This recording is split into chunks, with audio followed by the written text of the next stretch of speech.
game now. Me and you, we ain't the same now. Lions coming out to play now. Opposition out the way now. Out of the way, you wasn't invited. Say you come to play, I dare you to try it. You don't wanna try me, then step up to my team. Yeah, out of the way, yeah, yeah. Out of the way, yeah, yeah. Out of the way.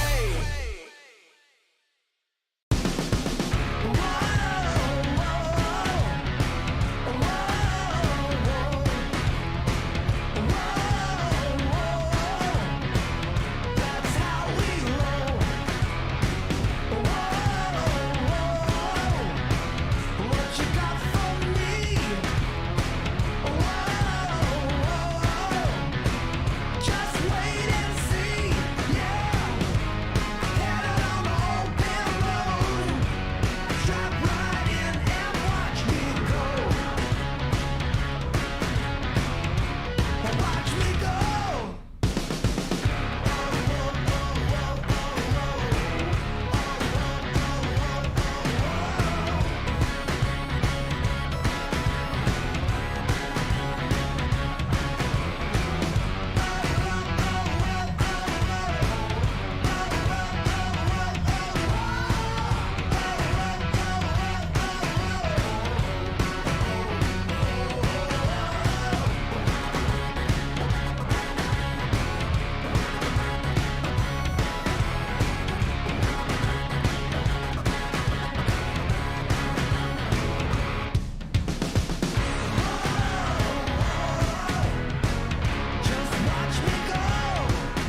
they don't want it with me. You got a problem with me? Love, you don't want it with me. Man, you won't ever stop me. Who y'all really got a problem with? Who y'all really tryna solve them with? Who don't really like the sound of this? Who come with me getting down to this? You better step back, get your neck cracked, get laid down where you best step. Better check that with a fresh map, get lost now with no extract. Like look, that's all me. Got my number, don't call me. We eating up, that's all beef. You freezing up, that's y'all's team. Cause we really lose no more. All about heating up, leaving that cold. You can see me up, killing that show. I ain't about giving up, no.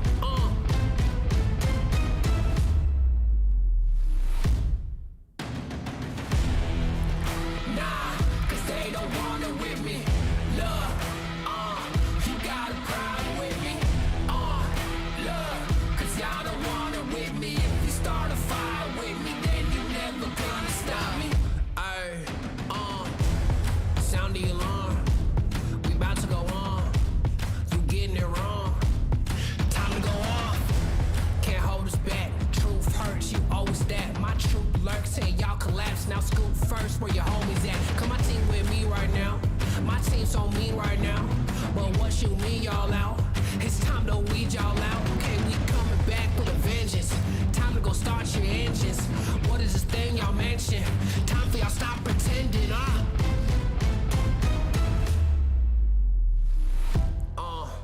Nah, y'all can't do that.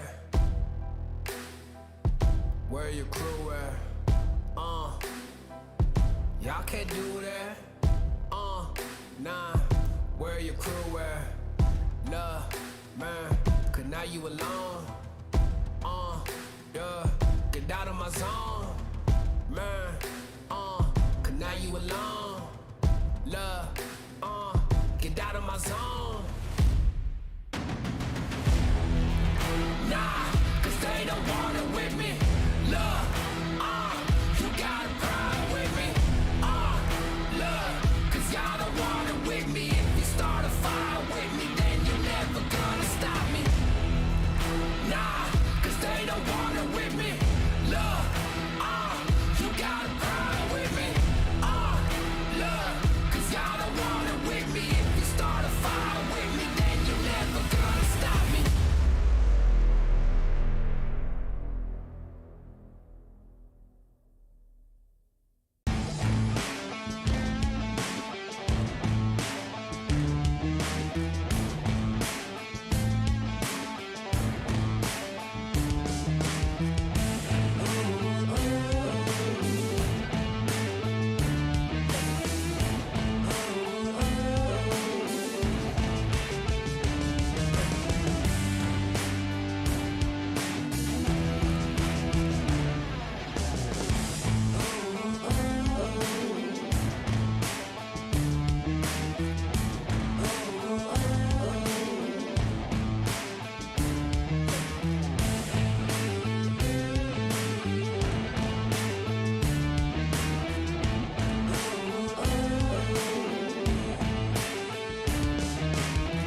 Welcome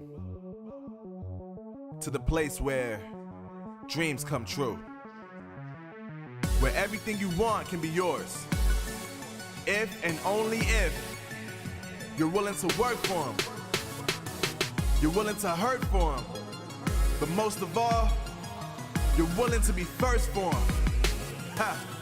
Look, I'm going straight to the top. I don't know how I would stop, like it or not. I got some goals that I'm hitting. You hear what I'm spitting, it's hot. Look what I got, whole lot of passion and pain. The road to success is insane. Stay out my lane, cause I'm on a mission. I'm getting what stands in my way. Yeah, I'm a beast. The Snapdragon Pro Series is brought to you by Snapdragon Elite Gaming, Monster Energy, and DHL.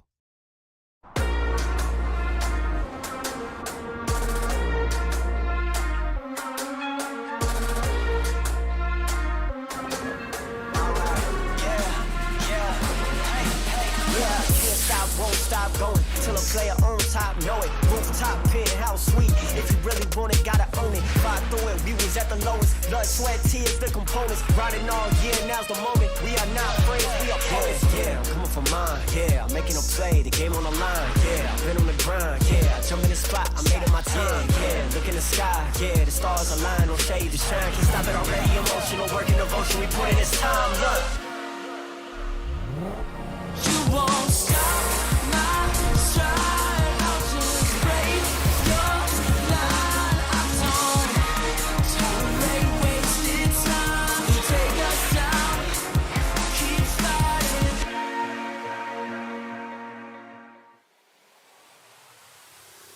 Hey everyone, and welcome back here to the Snapdragon Pro Series PMCO Open Finals. We're back once again with even more PUBG Mobile action coming your way. Two regions already down for the count, Imperium. It's already done for the European region and also for the Africa region, but now it's down to the T for Middle East to see which teams after these 2 days of play will make it to their regional PMNC. My name is Maxman, going to be joined, of course, as always, with Imperium, and he's wearing, is that a jacket, or is that just because you're cold? Hey, it's just a bit of a, no, not that cold, it's just it's a comfortable jacket, and I think it looks nice. Okay, it does look very nice. How you doing? I'm doing pretty good, I'm excited. Are we saving the best to last in terms of region-wise? I certainly hope so. I feel like we've had a level up from region to region. It might be cliche to say that, by the way. But yeah, super excited for this region and what the teams have to offer. We keep saying Imperium, right, going into the Snapdragon Pro Series, our expectations are somewhat low, but I gotta say, Africa surprised us, Europe surprised us. I'm hoping we're gonna be surprised again going into this, but one thing that does not surprise me is because they've always been here backing us up. It is gonna be Snapdragon Elite Gaming, our main sponsor and partner over here for the Snapdragon Pro Series. Imperium, he's feeling it. He's feeling the power of Snapdragon Elite Gaming. Are you Elite Gaming, Imperium, right now? I am Elite Gaming! Okay, I'll stop. we're both a little bit in a weird mood today, guys. You'll have to work with us today, unfortunately. Yeah, thank you very much to them. Of course, also Monster and DHL allowing the Snapdragon Pro Series to happen in the first place. Yes, sir. But Imperium, as you said, 2 days of play, 5 games per day, 10 total is going to be happening. Of course, it's going to be a little bit of a rough time for these teams. You need to start off hot if you can. And we're going to look at the teams a little bit later, but we got some pretty big orgs when it comes to Middle East that are present. First off, we're going to look at the format. Of course, it's going to be pretty similar to what we have seen for the other regions. You do make it out of the initial 256 teams from the group stage into what we are now the top 16 teams of Middle East. And after that, you can be divided between the MEA and Egypt region and also the MEA, KSA, and Iraq PMNC. So 2 events you can qualify into, but pretty much the top 3 teams only will make it to the next stage. Yeah, I'm a little bit happier, with all due respect, to Europe, that it's less complicated in terms of back to 3 teams only. That's it. None of this region, that region, in terms of, 6 teams making it through. It'll make it a lot easier for overall the teams to kind of stay focused on, and for us from a storytelling standpoint, it's going to be tougher. But that's what makes it so exciting. And again, look, the fact that they've made it through the group stage as it is, over 256 teams from the Middle East region, and we've seen Middle East as a region arguably be the most evolved region over the last year and a half. So I think we're correct in expecting the best from the finals. And then you see Falcons right yesterday not making it through survival stage. That hurts, Imperium. I'm not gonna lie, that really hurts. I do feel really bad. But you know what? This is the new hope of Middle East region. We'll see, of course, how these players are going to be performing today. Though, looking at the point system, of course, of the tournament, if you checked out in Europe, you checked out what was happening during Africa, it is the exact same thing. Chicken dinner equal 15 points. It trickles down to 0 points from 13th and below, and then 1 elimination equal 1 point. And as we always say, Imperium, that 50-50 split. A lot of the teams that were topping the charts in Africa and Europe had very close to that 50-50 split, if not had a perfect 50-50 split. So, you know what? Equilibrium is going to be seeked for these teams. It's always about that balance. We will highlight a team that has a very understated amount of eliminations, because that represents that they're a team that are more heavily focused on surviving, hopefully getting into a good late game position, but also not really willing to take as many fights, and therefore that takes away a little bit of control out of their side. And if a team gets majority eliminations in a heavy way, we will compliment it, but we'll also say, hey, look, you know, if you're not able to survive in the late game, how do you expect to get a chicken dinner? How do you expect to get further on in any tournament? So yeah, balance is important. You can have the best of both worlds, Imperium. That will definitely put you in really good standings to potentially make it to PMNC. They're looking at the qualified teams, of course. As we said, Imperium, as I already know, kind of teased, we got some pretty big names coming to this. Though, yes, big names when it comes to orgs, but new names when it comes to players. Meaning, definitely, this, as we said, could be really the new next hope when it comes to Middle East for PUBG Mobile Esports. Orgs within the Middle East have a rich history of kind of investing in other regions per se, or investing in more than one roster, right? And that's very kind of reminiscent when it comes to Conqueror. They have their Conqueror Iraq side. They do also and have had other Conqueror names, including the Western European side that you know, made a big name for themselves with a heavy roster back in the day. You also have Clear Vision. Indeed, they've been representative in European PMPLs, and yeah, they also have a very heavy presence within the Malaysia region. I also recognize. Recommend them? Do you recommend them? Well, they're pretty good. I recommend the team. I recommend you go to Skyrocket Esports. No, the Skyrocket Esports impressed me a lot with their roster, and PMPL made a big impact on me. Again, it's a different roster, as you correctly pointed out. Hopefully they can have the same impact. We had Dagestan 77 for Europe, and now we got just a 77. You know, scrap the Dagestan, just 77. We're going to have that one over here. We also have ICAD going to be into this tournament, ICAD Esport, which is also a name that we have heard of in the past, that's been having some good impression. But as we said, these rosters have been picked up, so that's the thing. They have potentially been scouted actively by these orgs, by these people that manage these orgs, and you know, potentially seeing a lot of potential in this team. So I think that for all the big names we just stated, Imperium, their goal is clearly PMPL. That would be the only reason why you would want to pick up a new team, because you're investing in future possible talent for PUBG Mobile Esports. I don't. I have a slight feeling that that's not the same ICAD. I'm not sure. I agree. Yeah. From a logo perspective, it doesn't look the same. I'm going to do a tiny bit of research in the background. Just so a guy. We'll kind of look to find out. It just seems to be a guy with a bird on his shoulder. I think logo. That's what it is. However, yeah, it'll be interesting to see. I believe we're going to give a little bit of information as well on the prize pool. There is money on the line, and Middle East as a region has invested heavily over the last year and a half.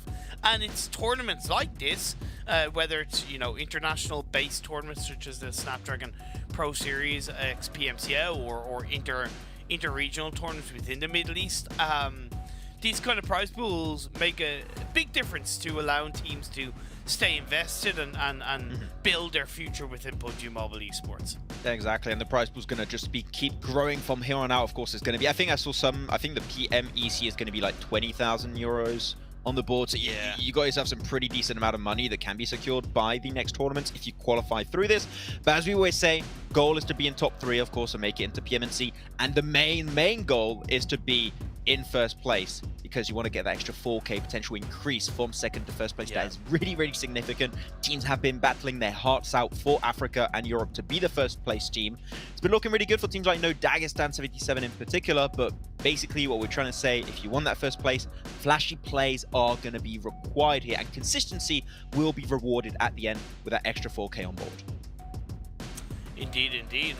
Money makes the world go round, and it kind of speaks for itself. Yeah, I'm excited with the money. We've always highlighted how it can be a motivational tool, but it shouldn't be the first things on the team's minds, especially if you're fighting within the top 3. I suppose if you're 16th, it can be that little bit of, hey guys, you know, we've got 2 to 3 more games. Think about the extra prize money we can get by climbing over 2 to 3 other spots.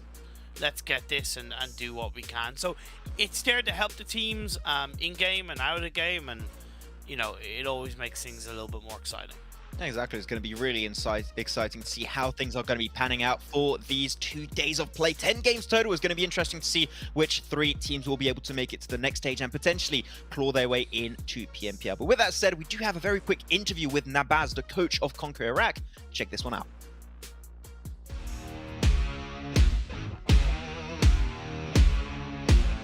Hello, my name is Nabaz. I am from Conquer Iraq. I'm a coach with Conquer Iraq team. My teammate contain 6 players: QX Tiger, QX Reba, QX Crazy, QX Tika, QX Aragon, QX Zana. Because we play with 3 fragger, we have Dika, Crazy, and Reba. I think 3 of them they can do it, but I think Crazy will be MVP in this tournament. In our organization, we try to prepare this team before 6 months. Every day they have 2 hours just training by skills, micro skills, training with aim to be better, and every night they have 2 scrim and 1 event to be prepared for this tournament here. I can tell you about 5 or 6 teams they can be top 1 in this tournament, like F35, like Strike Force, like W7, like 968, and another team. I see another team. They have this experience to bring this tournament. Spartan Kane, Bohandani, Timakaman.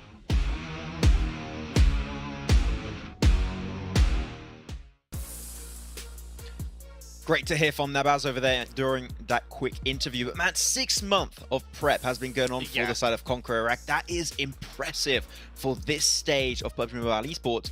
I mean, with that in mind, and know the roster's got himself 3 fraggers, 2 apparently, and one of their players looking like an MVP contender. I gotta say, Imperium, I'm hyped to see how things are going to be working out. And hopefully you guys also hyped over on the social medias. That sounds like a very boom way to say it, but you can join the conversation over on Twitter with the hashtag Snapdragon Pro Series, and we can have your tweet featured on the show. But man, 6 months, you can do a lot of stuff in 6 months, and I think that preparing for a Snapdragon Pro Series is definitely in the realm of things you can prepare for in 6 months. It's a testament and a great example of how the Middle East as a region once again has developed so much over the last year and a half. You go back to, as an example, Enigma Galaxy and what they proved to the world, that only skyrocketed the whole region and the whole area of Middle East to say, hey, if Enigma can do it, how many more teams can we get to that level? And it's just followed suit when you have, you know, LAN events there, when you have major investments into organizations. Like, it's the first time, at least publicly in terms of the Snapdragon Pro Series, we've had an interview with a coach of a team. With all due respect, and for whatever reason, I guarantee you most of the other teams in Europe and Africa wouldn't actually have coaches per se.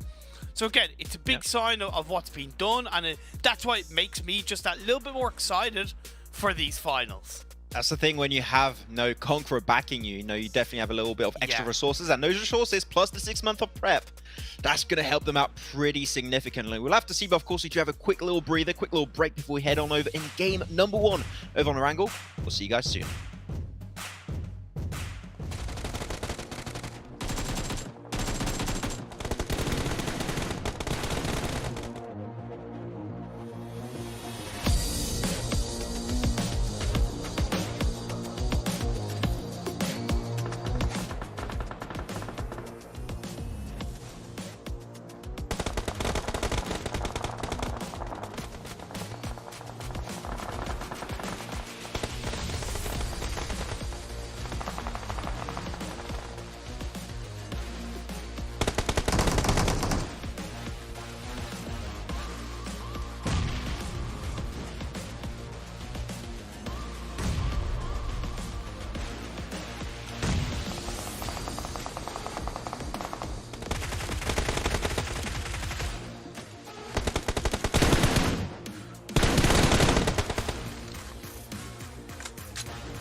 Thanks so much for waiting, and we are slowly but surely getting ready for our first match of the day. As always, it's going to be the grass pastures, it's going to be Erangel on board.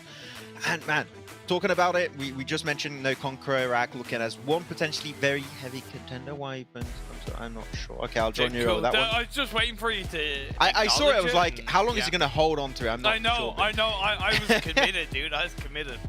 But yeah, as we said, no other big orgs. Clear Vision, Skyrocket. We'll have to see how things are going to be potentially panning out for these teams. But first off, let's check out the schedule for the day to see exactly which battlegrounds we're going to be seeing these fights unfold onto.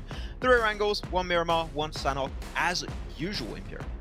It is overall standard stuff. Also, with the fact that it's 60% of the total games that are played in these finals are on Erangel. The dominating map that if you get under your belt, it can help massively to make your journey, your trip into the PMNC much easier. But again, we know how much of an impact Miramar and Sana can and will be in these finals. It's only 10 games. Every single one will count. We've seen over the past couple of regions that consistency is key. And if you're able to get consistency across 2 to 3 games in a row that automatically cover different maps, you're on the upswing, you're on the way into the PMNC. I don't know if you agree with me, Imperium, but I have the impression that Sandhawks, the level of play we saw on Sandhawk in both Africa and Europe, especially Europe, I feel like, was exceptionally high for some reason. And then that this is the old circle settings, this is not PMGC. Like, we did see, of course, some Helos coming in. And despite rough circles, I feel like teams are very macro-focused, which I found very interesting. So this is a different region. It might be different, but I feel like Sandhawk is, like, you know, I've seen improvements from throughout the past years. Impressive. I believe over the 2 regions, we've seen a maximum of, like, 2 heal strats on you know, per each Sandhawk game. In turn, you know, rare. in the past, like 6 months ago, 1 year ago, we'd have seen 4 to 5 heal strats, arguably. So you're dead right. I'm really glad you brought that up. It means that the standard is rising. Teams understand that they can't rely on a heal strat, that they want to get a legitimate, nothing against it, but a legitimate win on board. And yeah, it's the way to go. Yeah, exactly. It's super interesting to see how things have been moving up. We'll see, of course. But don't forget that this Snapdragon Pro Series also brought to us by our good friends over at DHL. I'm not going to bring up a new, me shipping something story because I've already brought up a few of those. But I wonder, what have you been shipping out recently, Pierre? And that's my question. Dude, what an interesting I put you on the question. spot there. I don't know. I'm asking you a serious question. Have you been... I've been shipping out positive energy. That's it. That's a good transition. Positive I'll take vibes. it. Yep. Shipping out positive And vibes. the thing is, with DHL, I know it's going to be quality too. Yeah. Have you also found it interesting that, you know, they call it shipping, but I think the majority of you know, modern postage is like done through planes? Sure, they should change it to planing. You know, No. I'd like to plane my package to. I don't have the brain cells to think about that right now, Imperium. I don't think I'll be able to come up with a good answer to that one. It's fine. It's fine. I wouldn't expect you to. And yet now you're making me think about it. I know. No. Yeah. This is not good. This is not okay. I must be thinking about PUBG Mobile, not different ways of shipping. And should we call it planing? I don't like this. This is not cool. I want to plane into the battlegrounds. That's what I want to do, though, Imperium. I'll tell you that much. Exactly. We'll see. Okay, let's just go to the map right now because you're going to look at my confused face this entire time otherwise. But yeah, game number 1 on the board. Erangel. It's going to be, as always, during the Snapdragon Pro Series. Intrigued to see how things are going to be working out. But I got to say, one thing that I've been a little bit impressed by in both Africa and Europe is that I said, no, maybe they didn't have that much time to prepare. You know, it's out of the 256 team initial qualification in-game. I didn't know there was going to be that much prep done, but we have seen very, and I mean very small amount of hot drops and cross-pathing rotations on the first game, on the first day. Which I got to say, props to the 2 previous regions. I do wonder, though, Imperium, if we're going to see that happening in the first day here, and especially in this first game for Middle East. It's always a possibility, right? Where we've seen hot drops so far has been a little bit unorthodox. The only one really being Novo, at least in Erangel. And of course, you had that crazy last game, which we don't really want to talk about too much anymore. What last game? No. Yeah, exactly. But yeah, it's always a possibility. I think there's a level of, once again, a level of respect and understanding across the board when you're getting to an evolved region, an evolved state of competition where teams know that for the most part, in the one, you play for the late game, and 2, coexisting in a bigger area is totally fine once you get your relevant loot and you play your own game. Yeah, there can be an element of mind play on board, which I'm not against, but for the most part, hot dropping isn't really going to be that positive result. Northern Phase 1 Circle, though, definitely going to be working pretty decently with this playing path, so I have no issue with this whatsoever, so I enjoy this, I'm cool with that. Though I'm seeing a lot of teams in George Paul, and we saw it, especially in Europe, right, Imperium, a lot of teams are very, happy to go in George Paul if they have the opportunity to do so. Here seems like we're going to have 3 teams, seem like Ica, it's going to be Clear Vision, and above them is going to be, I'm going to have to get used to the team names, I will get 721. 721, just, yeah, the team tag is 721, and the team name is 721, that makes it very easy. Full name is 721 Smart Esport. Oh yes, smart. As everybody should know, we're not smart, so we're not probably going to say that word because we're not smart. Speak for you. Why you got to put me in the back? I didn't answer that. What? Are you calling me stupid right now, Imperium? Live on air. No, Are you doing that? I'm not calling you stupid. I'm just calling you not smart. But that's No. But Don't put words into my mouth, young man. okay. You're getting me very perplexed today. Totally this is off to a weird start. It's great. Yeah, hopefully not. I would not live in your country, Imperium. I'll tell you that much. I will get the hell out of there. But vote for me, and I will give you free anime. I'm in. Shut up and take my money. You got me at free. You got even better when you mentioned anime. It was great. But I did see, unfortunately, come into this one. We got 14 team. That's a mouthful. 14 team have only 2 players in this first match, unfortunately. Oh yeah. What? So... No. Oh yeah. 14 team. Sorry, I thought you meant 14. Oh my god, I'm an idiot. But yeah, so they're down to 2 players apparently. So they did not spawn because no one else picked up the limbs, I believe. So yeah. Well, going to be having a little bit of a cheeky look. Is going to be TC Gaming taking a look at Galata Tower in all its beauty. And while it's in the game, I'm hoping that we're going to have a Galata Tower circle finish, but I have yet to see it, which is very sad because it's a funny spot. Interesting, because we had quite a Western playing path to make note of, and I was curious to see how many teams would opt to commit to a more Eastern drop spot, especially because, the playing path, it wasn't on the West, but it's not exactly, sorry, the Phase 1 circle, it's not exactly on the West, but it's not exactly on the East either. And it seems like a couple of teams have committed to their normal drop spots on the eastern side. Predominantly see Esports going to Novo. And they actually had 2 people go on plane. Sorry, not on planes, on boats. And then 2 in a vehicle, which I really appreciate. Also, 77 Esport went to Milta.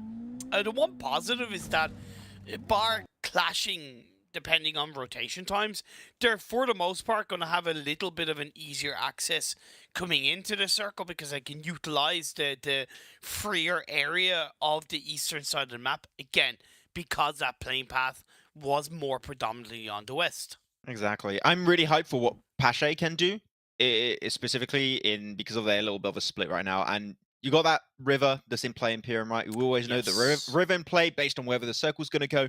It is going to be really, really impactful. So if you can be in a position where you can facilitate that rotation based on, a southern shift, a northern shift, or if it ends up shifting on the actual river itself, it is to be taken into account. So I think we are seeing Ica going for box onto the eastern bridge of George Bowl.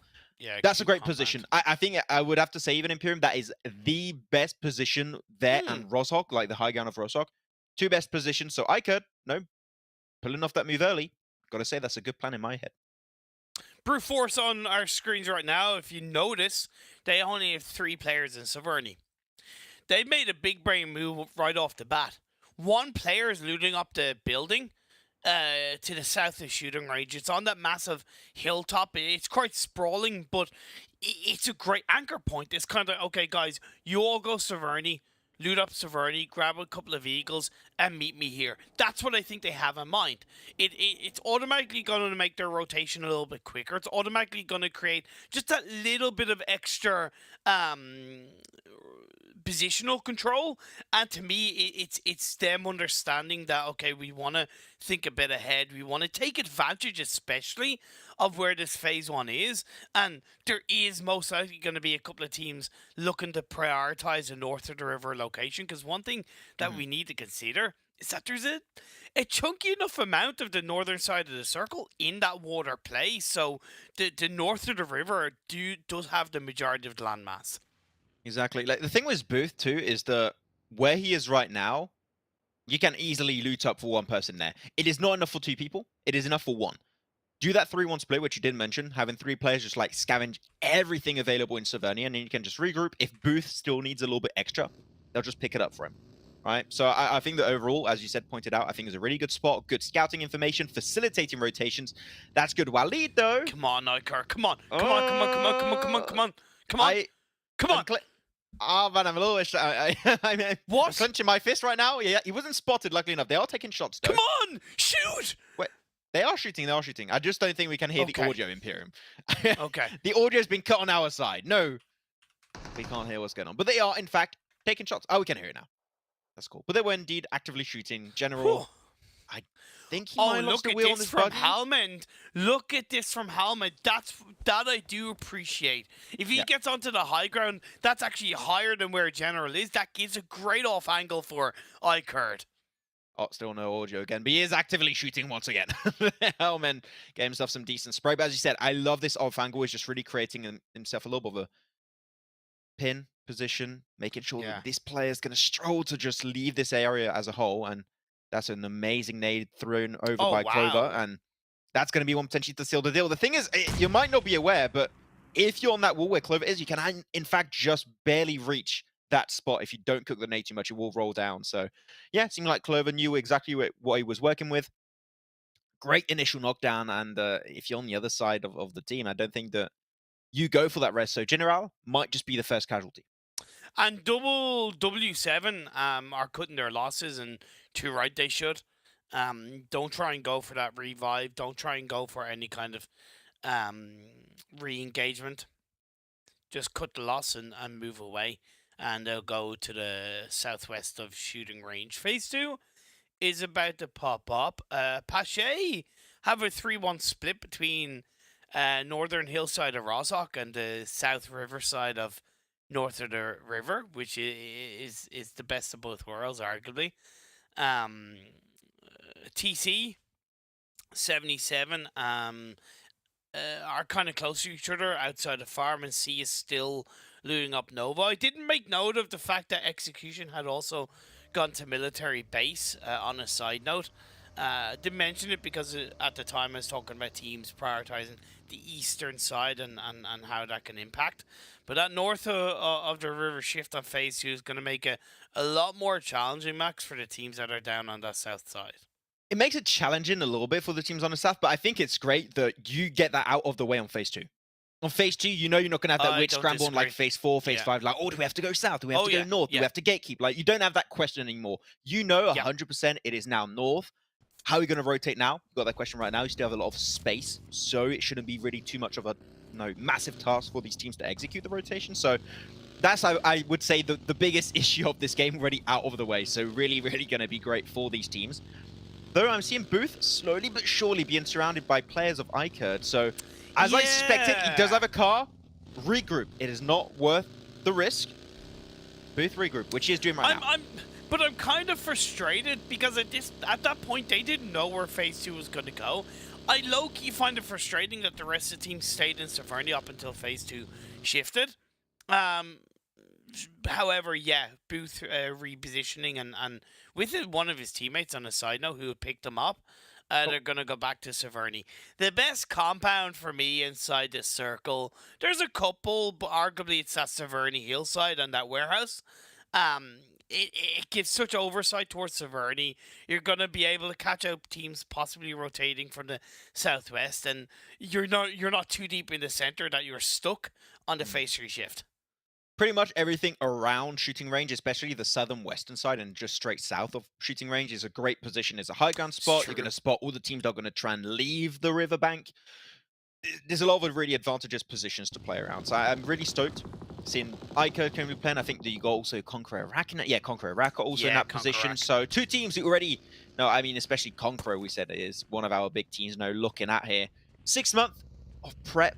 Still, I still find it mental that the team has got 6 months of prep to make it into Snapdragon Pro Series. Really shown that their end goal is surely PMPL. Yeah, that's the thing. It's very much in the same category as I forget who it was exactly, the winners of the European region, right? Pakistan. When they said their goal is PMGC, right? You know, just skip right through. And that it's not 6 months to necessarily prepare for just one tournament. 6 months to prepare for the next year, right? It's 6 months to prepare for the next 6 months. It's a constant evolution, and it's great sight to see. And I'm sure they're not the only team to been putting in that amount of work. I mean, to prepare for next year, you got to qualify here. So they definitely put 6 months for this event right now. Because if you miss out on this, you miss out all of 2023. That's what I said for the. That's what I said for the next 6 months, I suppose. You know exactly. what I mean? Like, yeah. I mean, can't have too much prep, that's for sure. I'll tell you that much. We'll have to see though. TC, they're also going to be wrapping their way over to the eastern side of Severny, so they're just going to try and gain a little bit more free real estate. Which, you know, their spot, it's okay. I don't really have too much of an issue. I have one little issue with the compound, which is you're not getting too much scouting done south or west, but that's a very western circle. The water's taken out of play. That's great.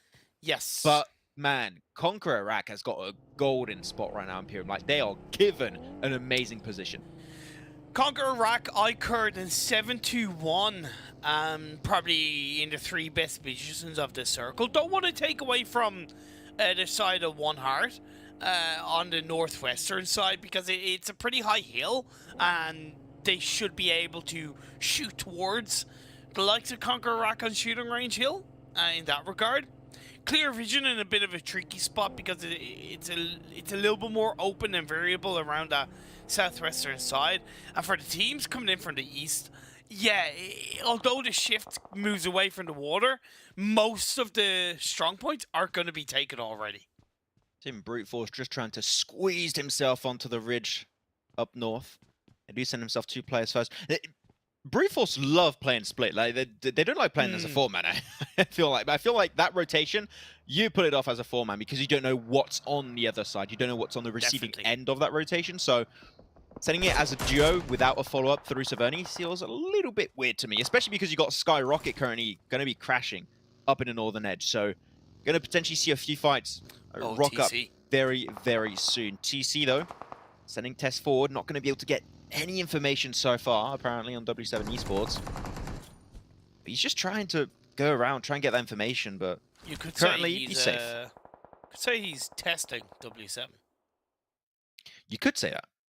Could say that. But why? But he's got to be careful because it's not just W7 that he needs to worry about. It's other teams around them, right? You've got Pache, you've got even 7-2-1, and arguably Skyrockets if they go a little bit further south. So Tess taking a little bit of a risk driving around like that. Can we talk about how good of a team name Pache is? I don't know why, I just really like it. Yeah, I agree. To me, it's got some panache to it. Yeah, best team name in the lobby. With all due respect, Pache is just, yeah, much like Meme Team, but yeah. Meme Team's in another. Or Vengadors. Vengadors was good. No, I enjoyed it, though. Marco is not enjoying the amount of bullets he's being sent over by Neo. Okay. That was a lot of shooting. That was weird. Like, that burst really asked for it. Okay, at least you get the knock onto Marco, okay? That's what he wanted. He got it.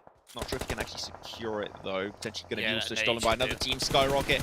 As he said, very similar rotation to Brute Force, squeezing himself up on the northern coastal line. So far, they're going to be picking up, I believe, what might just be their first elimination. A little bit split, but you know what? It's working out great for Sky. Rocket got himself a nice GT split, a lot of information, and they can facilitate rotations across the road. So far, no biggie, but gotta be careful because Brute Force got a few players that got the Antho. 2 hard shifts in a row, both in separate directions. Very, very difficult for a number of teams. F35X, by the way, was one of those teams that were coming in late on the east. Not necessarily against them, but just, again, based off the circle shift. Whether or not they could have coordinated a rotation into a certain direction better, it remains to be seen in future games. But I don't hold it against them that they kind of got caught out and separated based on teams, like I mentioned, already having great positions. Some of those positions ripped away in this circle shift. Still fantastic for Conquer Iraq and iCard. They don't have to move a muscle. I do have to say, I think CE Sports been a little bit lucky on this circle because they have been rotating extremely late. They were on the Midi Island, right, if I'm not mistaken. So they were on Novo. Yeah, exactly, landed they were Nova. Novo, so it was a bit risky, though currently we're going to be seeing 14 team in a little bit of a precarious situation. What I mean by a little bit, in a very precarious situation right now. They're in a horrible position. They're just going to get naded up.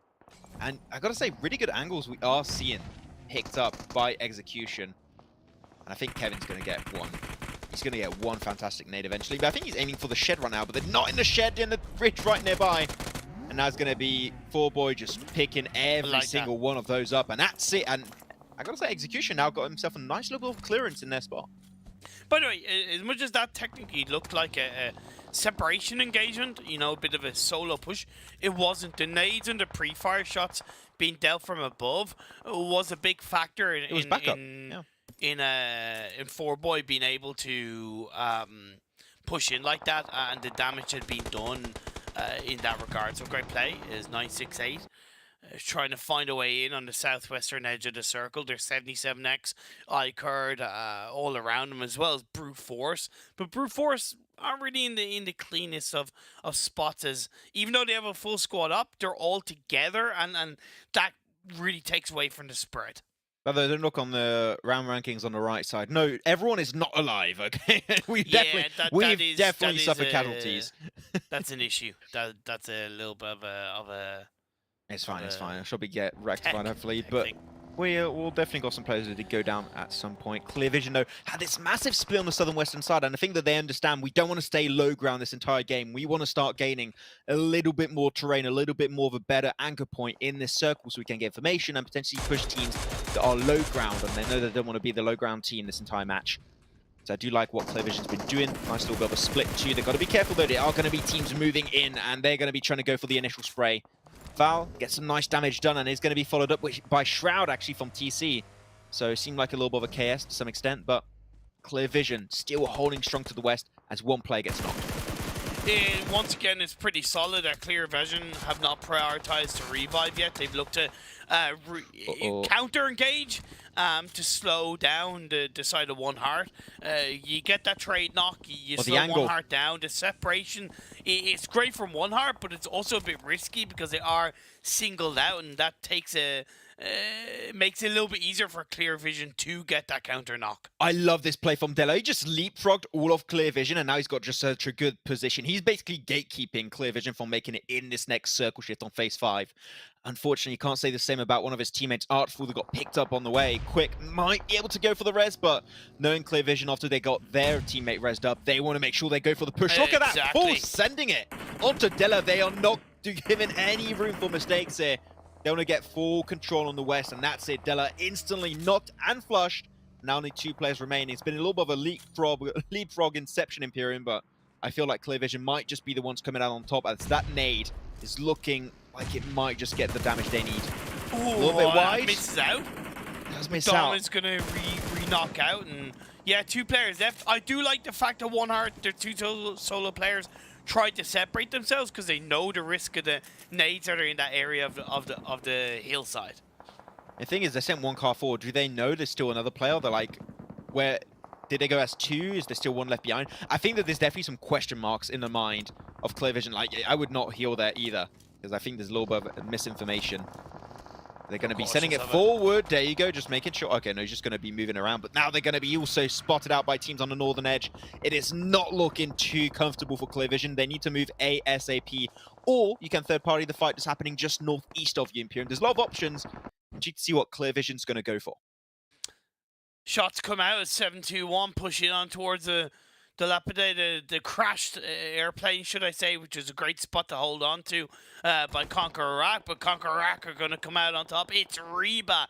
Fires up. 4 eliminations already for Conquer Iraq. Yeah, we said they had a good spot. Imperium. It was not going to be easy to move them out of it, and they instantly rezzed up. That means that even if Clear Vision had the intention of third-partying this fight, it's not going to work out because the timing's just a little bit too long for Clear Vision.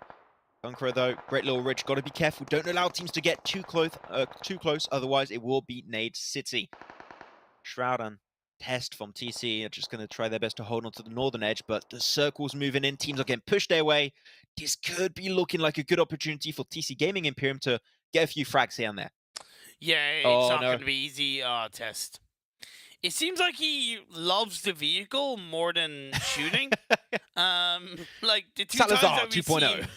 seen, the two times he's seen Test, he's been driving in the vehicle. Come on, you gotta get out, you gotta shoot, you gotta do something. But look at Conquer Iraq. The moment they get that information, boom, they actually push out of their dip a little bit and they just actively seek out those eliminations because they want to get full clearance. Don't allow teams to get too close to nade their location. That is the main issue with that Spice. If a guy gets too close, you're going to be in deep trouble. Nice little shots coming on through onto one of the players. Vision. It was Clear Vision, pretty much assured, but Clear Vision once again controlling the western side. But you got to be careful, Clear Vision. Yes. Don't pick a fight with Conqueror. You need to eliminate C Esports first. Otherwise, that third party is going to be too much for them to deal with.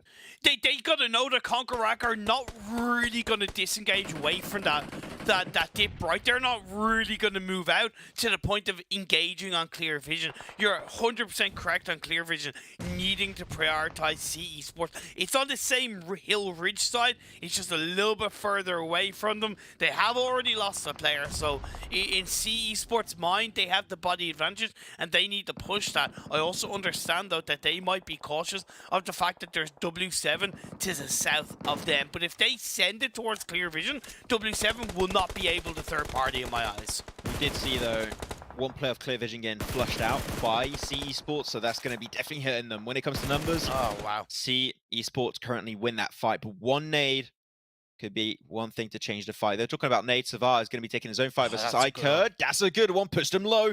He has the nade in hand, so can't quite get the elimination confirmed onto Clover. That one's good. That's going to hit. That's a bang. That's a perfect nade from Savar. And he's gonna follow it up once again. He spots out Riley. The nade's looking good once again. That's the second one. Savar's looking strong, but who shuts him down? I'm not too sure, Imperium, but maybe it was the off angle that was happening there. But that's definitely some good nades from Savar. But W7 from the south now slowly but surely going to be beginning their ascent into this circle. The Blues Inch pushing against them, so time is of the essence. Couldn't quite get the hat-trick of nades before he went down. As far as I know, it was a side of 77 that got the knock onto the second last player of 9-6. Hey, Conquerac still have the northern side control as Phase 6 starts to close in. W7 off the back of taking down Icard should look to be able to focus on C Esports, while Clear Vision still haven't engaged on any team, and that could really hurt them from getting any kind of chicken dinner. Faster trying to go a little bit more downhill so he can maybe get the rest on his teammate. I'm not too sure if that's going to be potentially working out, but Bennett, nice shot. Oh man, he's got himself some really great weaponry too. Tiger's just going to be spraying down the opposition, but Clear Vision slowly but surely got closer. I think they might just be close enough to throw a few cheeky nades in direction of Conqueror.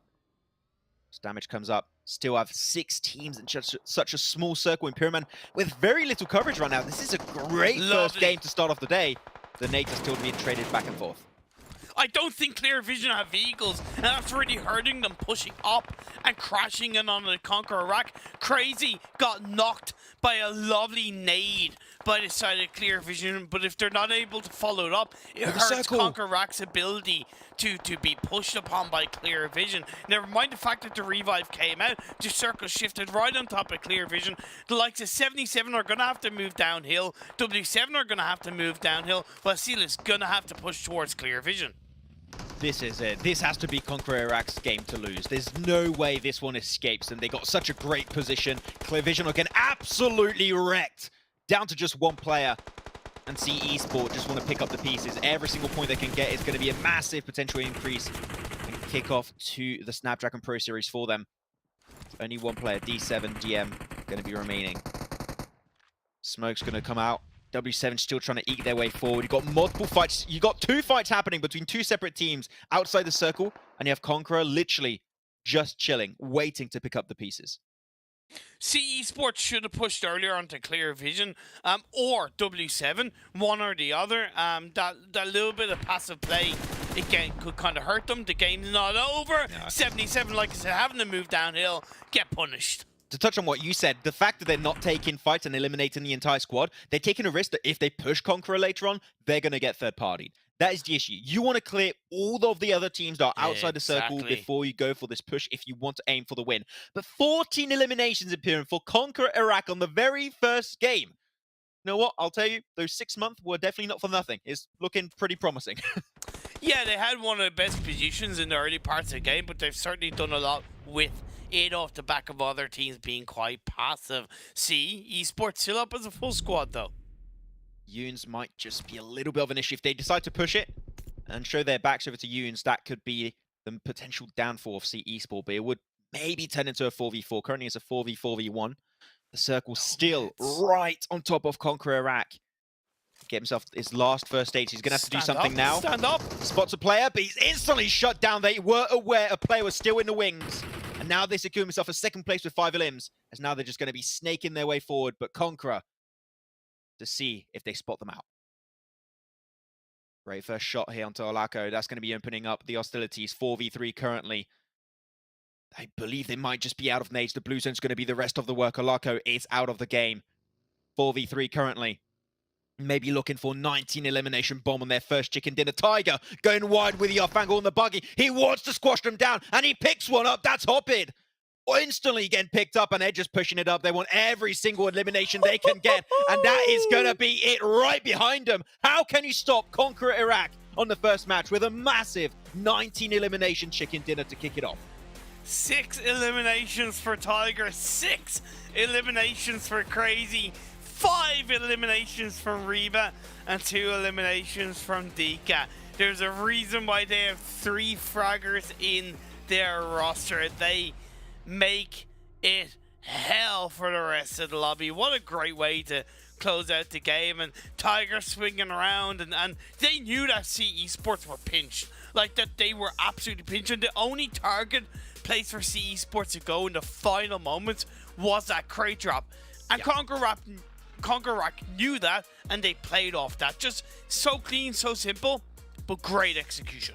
Yeah, simple yet so effective in Pyramids, I think is the way to definitely explain it for them. But I do really like that City Sport was willing to clear all the other teams, right? Because he said it, if you want to have a chance for that chicken dinner, you cannot allow teams to potentially backstab you in that position. And they were like, Yuns, spotted out by one of the players of City Sport. They knew there were other players still in the wings that were maybe going to cause their demise. So make sure you clear all the other teams, then maybe you have a chance.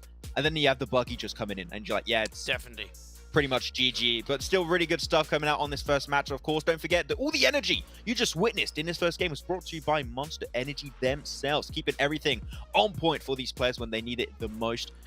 But I'm sold. I'm broken record once again. Imperium, Africa was looking good. No, Europe was looking good. These top 2 teams played really, really well for Circle. This, I would say, not easy to play. No, I'm going to... Okay, so sorry, not no, but I'm going to be a little bit of a Debbie Downer on this, right? Okay. I don't think teams were aggressive enough in areas that they should have been aggressive. When I look back on Africa and I look back on Europe, I see a situation where in a very similar circle, those teams from those regions, you would have had more engagements to control the circle. CE Sports, yeah, they did a good job of getting second with a full squad up until that final fight.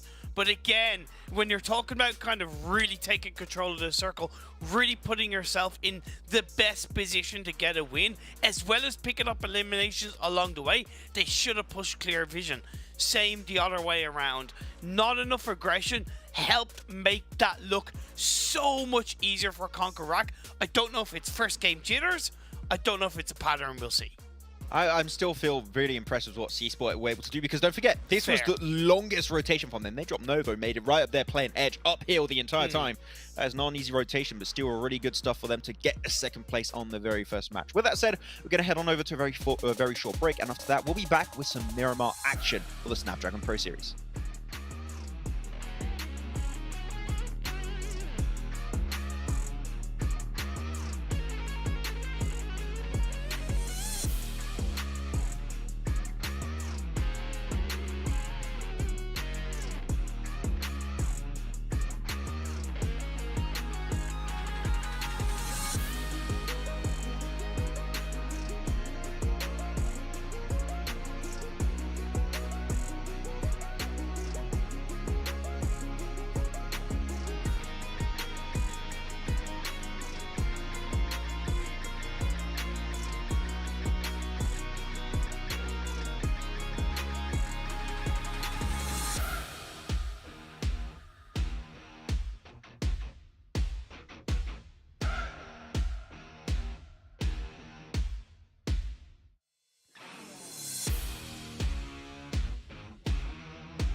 The Snapdragon Pro Series is brought to you by Snapdragon Elite Gaming, Monster Energy, and DHL.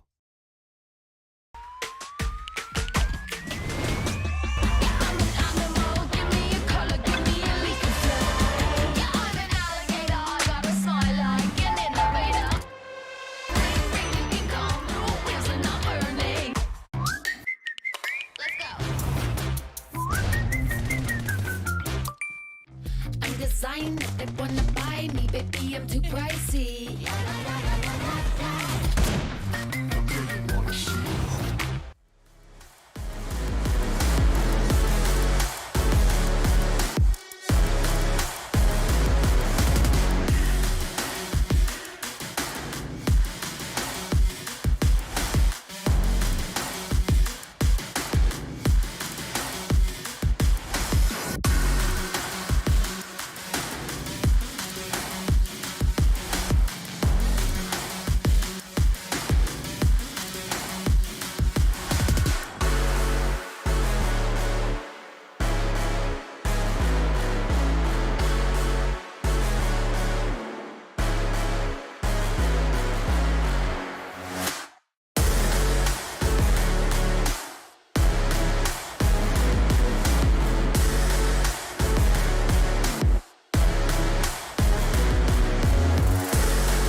Well, with that Conqueror, Ako able to not only conquer this first match, but also conquering the open moments, because we're going to see a lot of highlight reels coming out from them, Imperium. 19 eliminations on the very first game, plus the chicken dinner.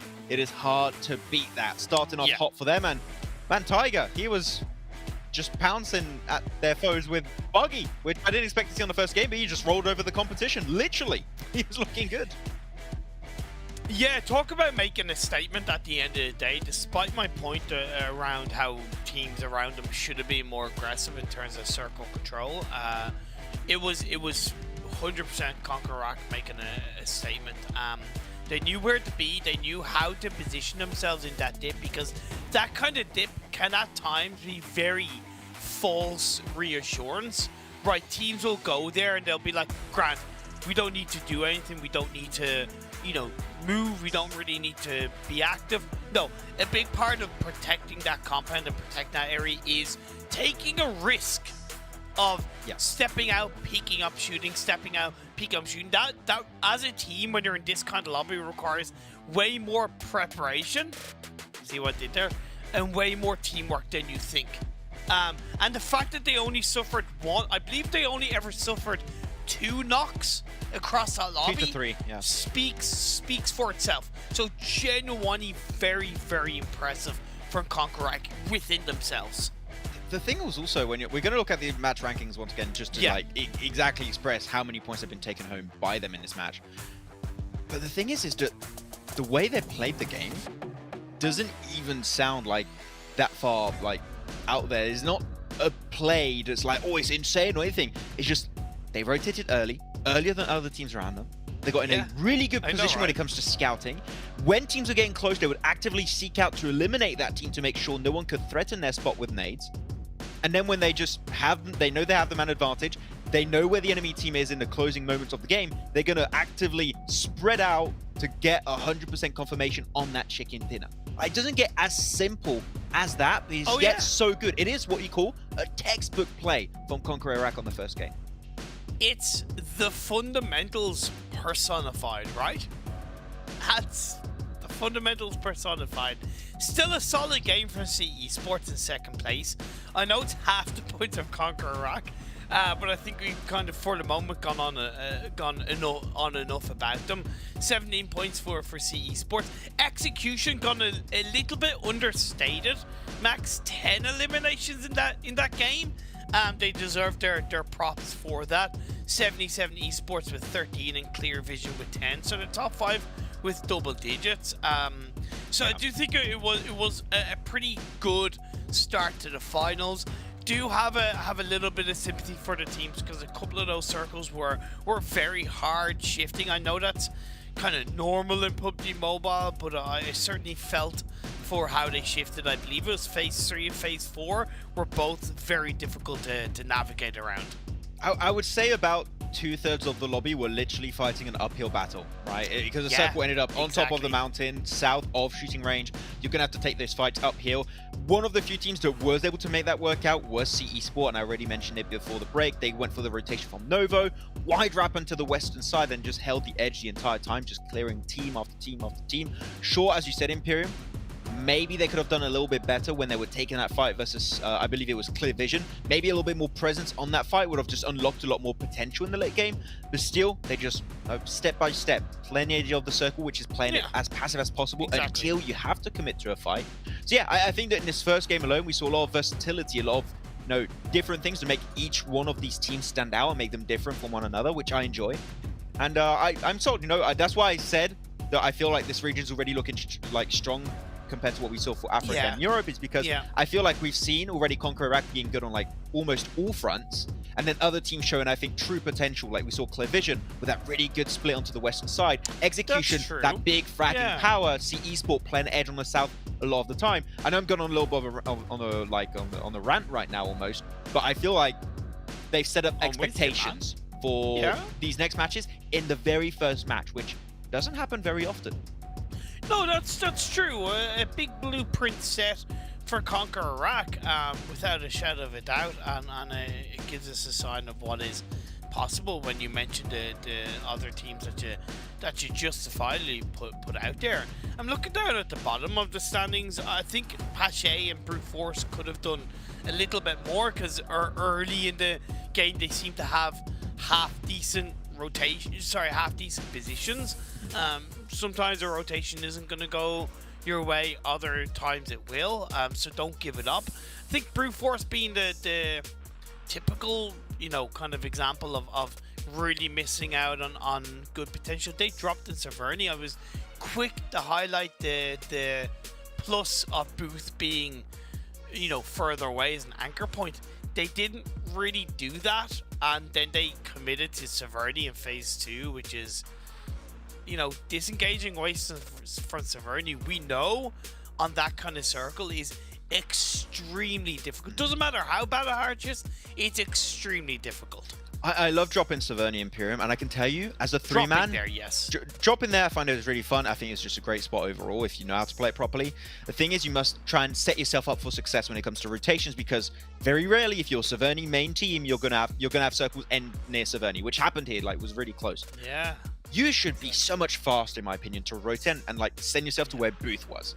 And the fact that, as you said, sent Booth back up to Severny, and I did find that a little bit weird, a little bit outlandish for my taste. So if I were them, regroup to a Booth spot. You know what's worse? What? They sent one player to pick up Booth. Exactly.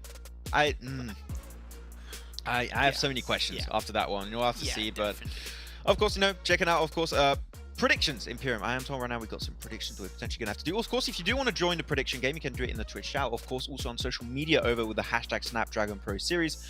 But, you know, after this first game, I think it's good to say Conquer Iraq is looking as a promising team. Are there, now heading into Miramar more specifically, are there any teams out of what we saw in this first game you would potentially have as your Miramar team to win?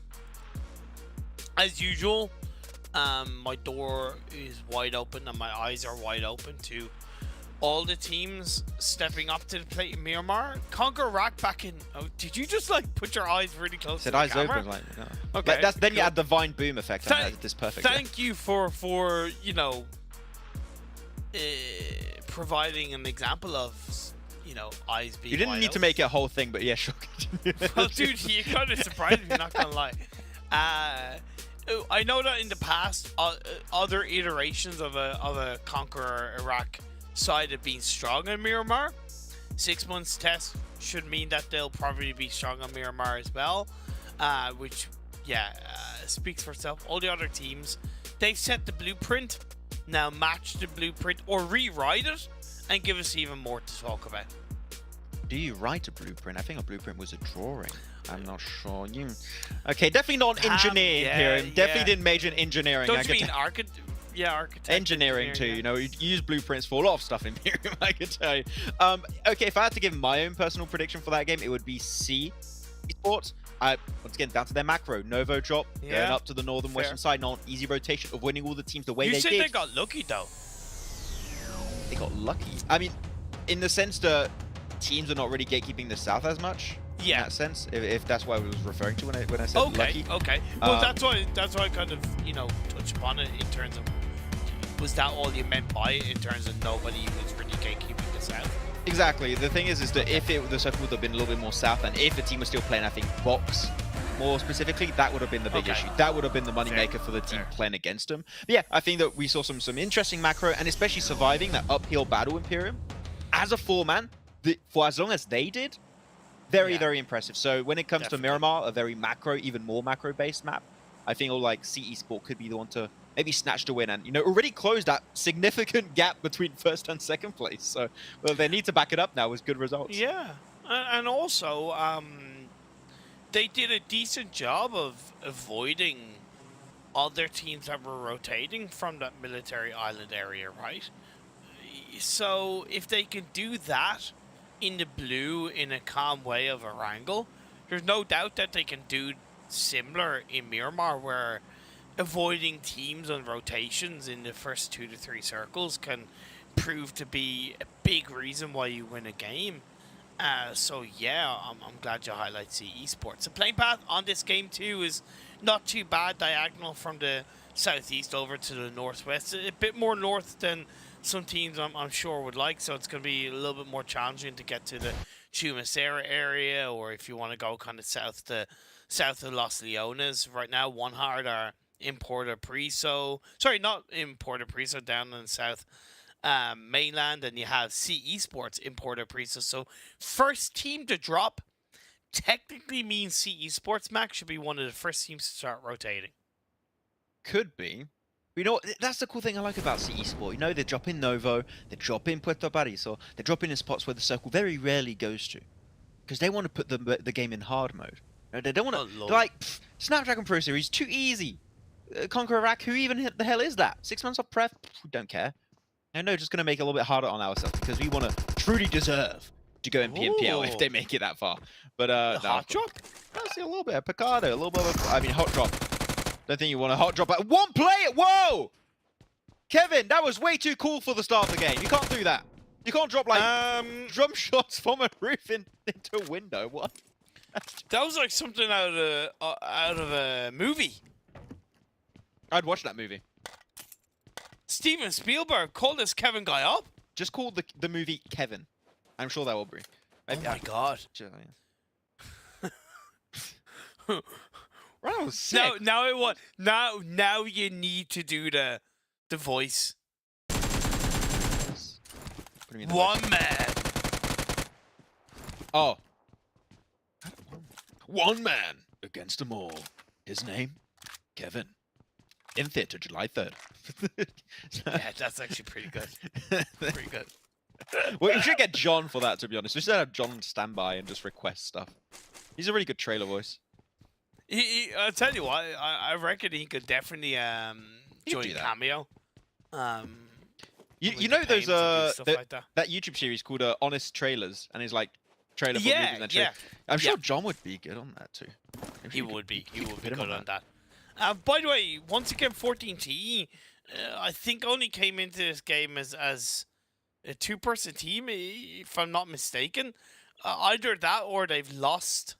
Yeah, it was only One of the players in a Picado. two-person team. Yeah. Because, yeah. And then 77 picked up an elimination onto TC, if I'm not mistaken. Yeah, I'm not sure what's going on, weird. but it's definitely not helping. I think it's fair to say.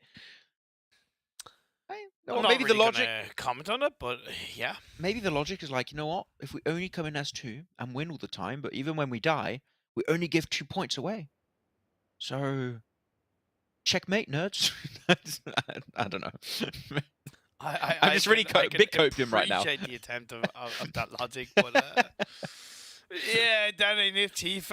Phase 1, by the way, we haven't really talked too much about it. Is pretty great, to be honest. So phase 1. But it's like quite central in the map. Barely touching the water. So many areas of the map to lock down. Like so many, to the point that arguably you don't really need to, rotate super early, right?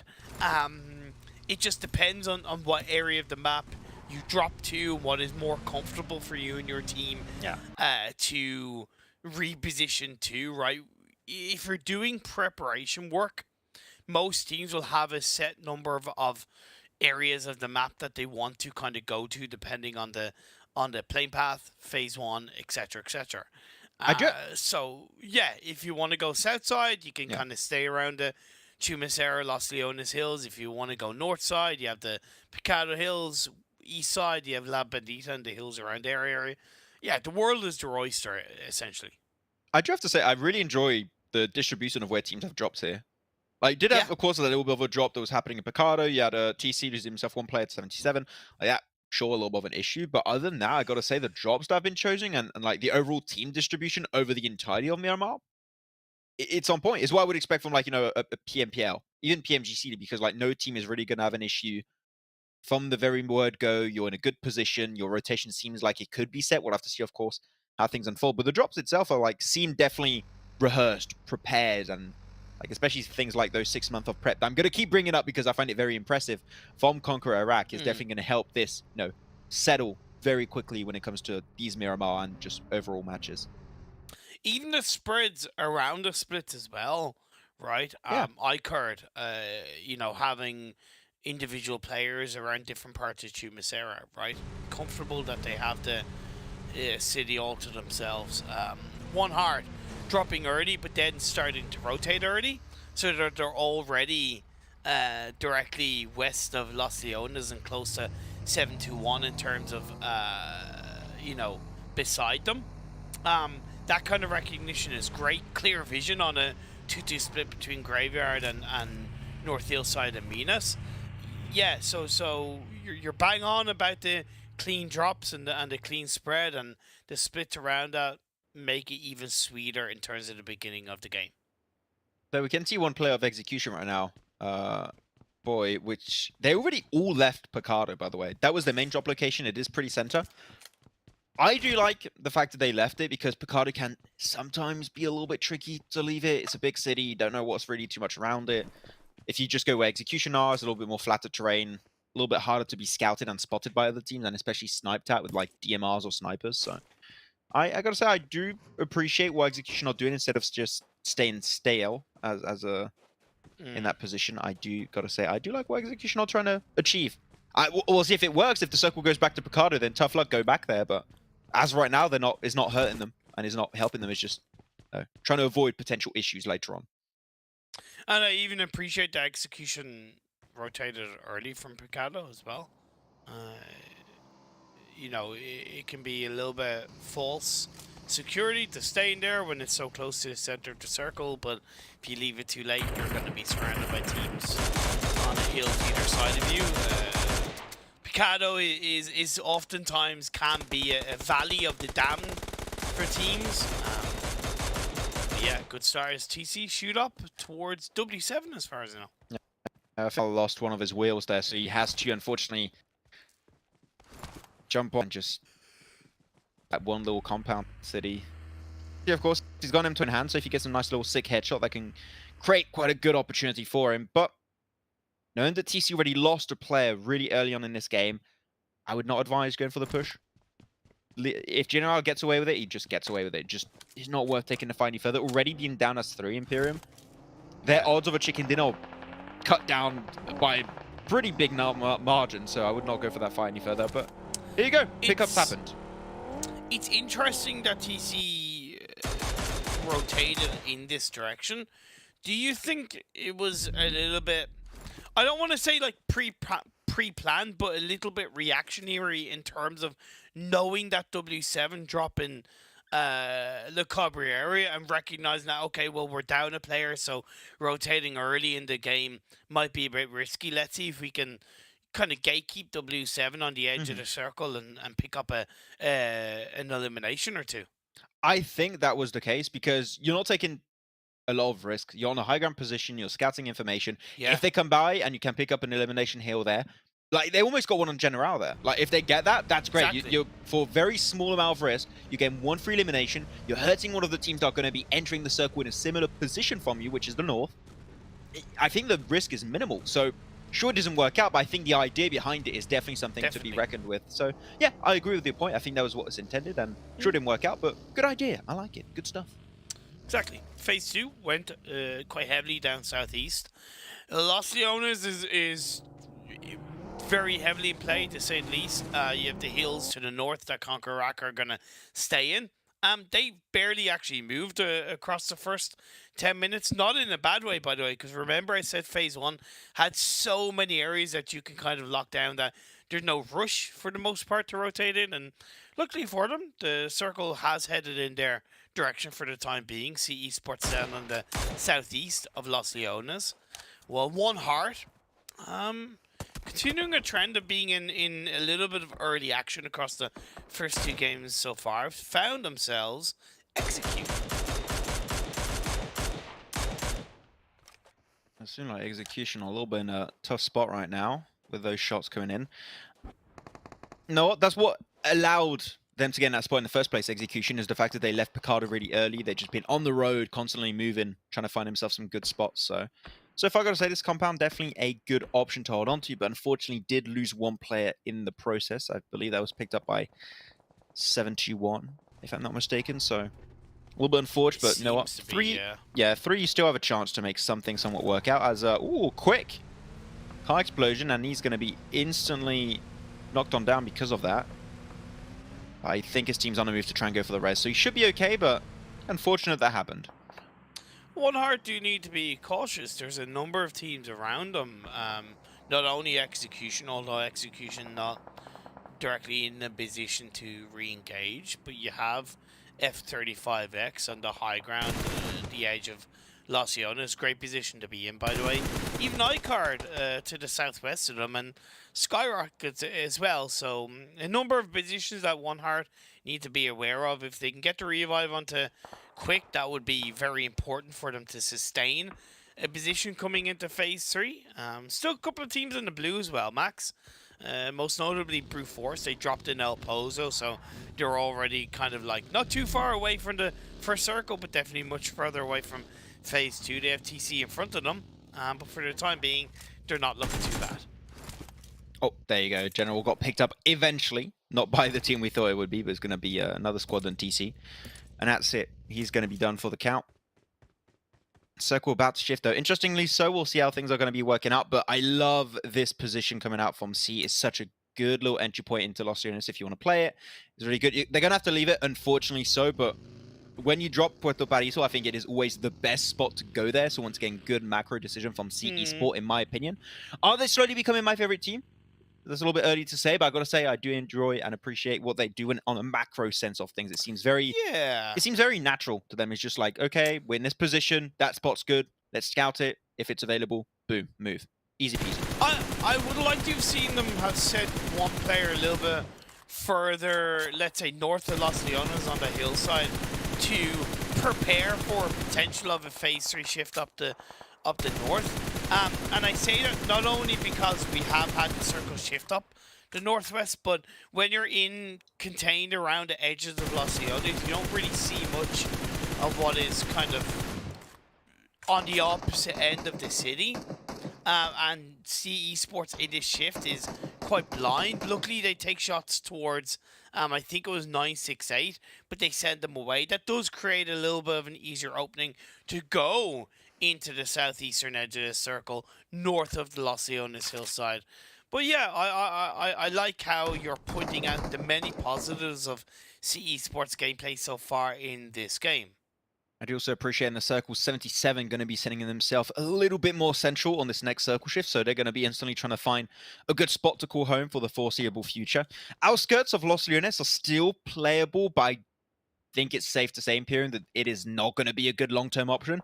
At least, one good thing, Imperium, I think we can both agree with, no teams are still inside Los Leones. All the teams that are in Los Leones are on the outskirts, which is going to make the next rotation so much easier in the eventuality, and I think it will become, at some point, that the circle moves away from it. So that alone, big heads up. I think the teams are doing great, but F35, get one player flushed and one knocked.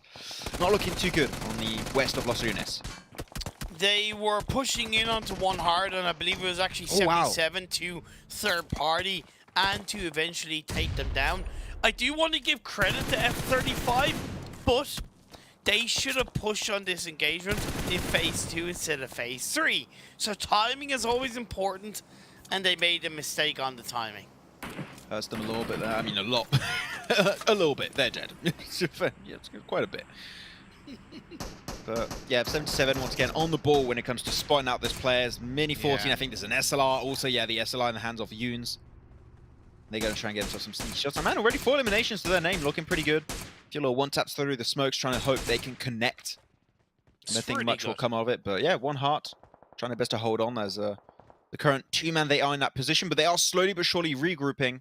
And Quick was able to get rezzed up since earlier. We did see Imperium, so they're still up as 4-man. They are regrouping, waiting for the next circle. And it goes dead center. Wow. And you know that central position, Imperium, is like a bowl almost. That central position, unplayable. This is an edge play for sure.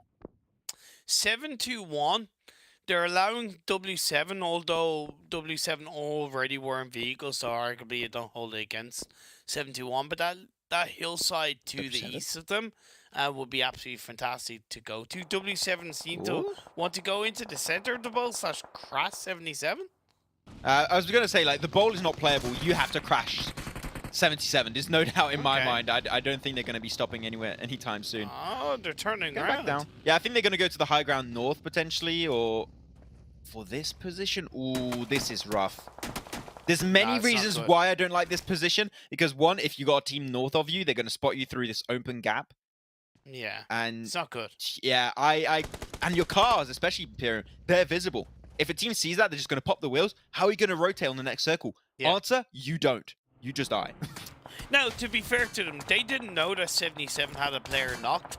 But if it looks like you're going for engagement, a crash, and you turn around, that shows to me that you're a little bit of a weaker team in the way you want to approach a game, and you're a little bit hesitant. If you're going to commit, just fully commit. Like I said that about F-35, I complimented the fact that they pushed. I just pointed out that it was the wrong time to do it. I think W7 looked much worse at that point because they turned around and they've got themselves, even though they're still alive, they got themselves in a really, really tough position to deal with across the board. 100%. The thing that they instantly saw, there was a team there and instantly backtracked. They didn't commit to it. I think it's good. Yeah. It's just, I don't think their spot they have now is any better, really, for the long term. But we'll see how things are going to be working out. Booth spotted out and instantly going to be, I believe, potentially flushed. Yeah, Clear Vision Faith is going to be the one to confirm that elimination onto Booth. So that's going to be a little bit of a issue coming out from Brute Force. They got a massive split on the northwestern side too, Imperium, so I'm not sure what their next plan of action is actually going to be, especially because they're normally going to have to cross the road north too before they make it to the hilltop, so it's going to be a tough game for Brute Force overall, but Shay making it in. Ikerd also slowly but surely entering the outskirts here of Los Leones. And currently got himself a decent spot, but the thing is, we all know Imperium, they're going to have to cross that road, so Ikerd better prepare because this is not going to be an easy game for them. Lovely shots from Execution towards the members of 721 as they try to breach up that hill. I believe that has now been taken over by Pache, at least as a duo for the time being. 14 team get eliminated and this engagement is starting to play out. Lovely nades from 721. Great nades. The thing is, these two teams are currently in dips. Almost gets the knock, but I think that second one might... Oh, no, a little bit too far. Doesn't quite get the knock, but eventually, there you go. That's... For the amount of nades they used in that throw, I was hoping they would get at least those 2 knocks. There we go now. It's time to pull the trigger. It's going to be 721 Smart Esports looking for every single one of those potential points, and that is going to be it for Shay. Instantly down to just a single player. Their odds of a chicken dinner have just slimmed down significantly. And it's only going to be Hunter remaining as he's trying to just survive. The circle has shifted up toward the northeast. Absolutely fantastic for 777. Also very healthy for Clear Vision. Arguably, Conquer Rock having Reba inside the circle, I believe, on a little bit of a compound play, will create that anchor point. Great macro reaction, though, from C Esports. Incredible on that eastern edge. I was about to say, instantly when I saw the circle, I was going to say, just play the split onto the eastern edge and you're grand. It's a good little foothold. They'll look absolutely amazing in that position. We'll see Clear Vision on an absolute tear this game. Still alive as a 4-man. And that's the thing. That's the aggressiveness. That's something that we did see on that previous match on the Wrangle. They didn't have the cars to make it happen, but now they do. They have, like, what, 4 cars? They have a supercar too. They have to flex on me because I still don't have a bloody supercar and it's been like 2 years. I'm pretty angry still. But it's fine. They're looking good in the process. You have a supercar in real life. You don't need the supercar again. I mean, I use, like, the bus and trains, so... I mean, I guess they're super cool. No. Supercars? No, they're not, dude. No, but big copium right now. Like, a train is a kind of supercar, you know? It's like super fast. That's like the biggest of copiums, not gonna lie. Hey, at least I have my driver's license, you know, so. Exactly. But I don't have a car. That's me. Whatever. Execution coming in on the western side, being pushed back by W7. Max, lovely shot from Malik, gets 1 knock, I believe his second as well on the Vendom. As far as I know, Execution down to just a solo. Yeah, I like it. Malik has been on multiple fronts here, trying to make sure they can clear the western side. And W7, they eliminate Execution. That's it for them. 11th place, 5 eliminations. Still not a bad game, but not as aggressive as we saw in game number 1. 7-7 Imperium. I'm seeing them slowly but surely trying to descend into the abyss and trying to escape the outskirts of Los Leones, but it's not going to be an easy one. 71 Smart also going to be making their ascent slowly. The high ground, but that's it. Neo Z goes for the spray down. Oh, whoa, loses that fight. He's going to be able to pick himself up, but in that position, not going to be rezzed. And Malik still holding onto the ridge. They have the cars, they can rotate, but the blue zone right now is going to be knocking on their door. So time is going to be of the essence for them. very difficult because how the circle shifted, it really kind of went more centralized towards the soup bowl area of this land, and what that does is it creates a lot of third-party potential while 721 Smart tried to hold on. Oh, Nate, City right now. It's going to be Clear Vision picking up the 2 initially, and now they're going to get the last one. But be careful, third parties happening, Clear Vision. Yeah.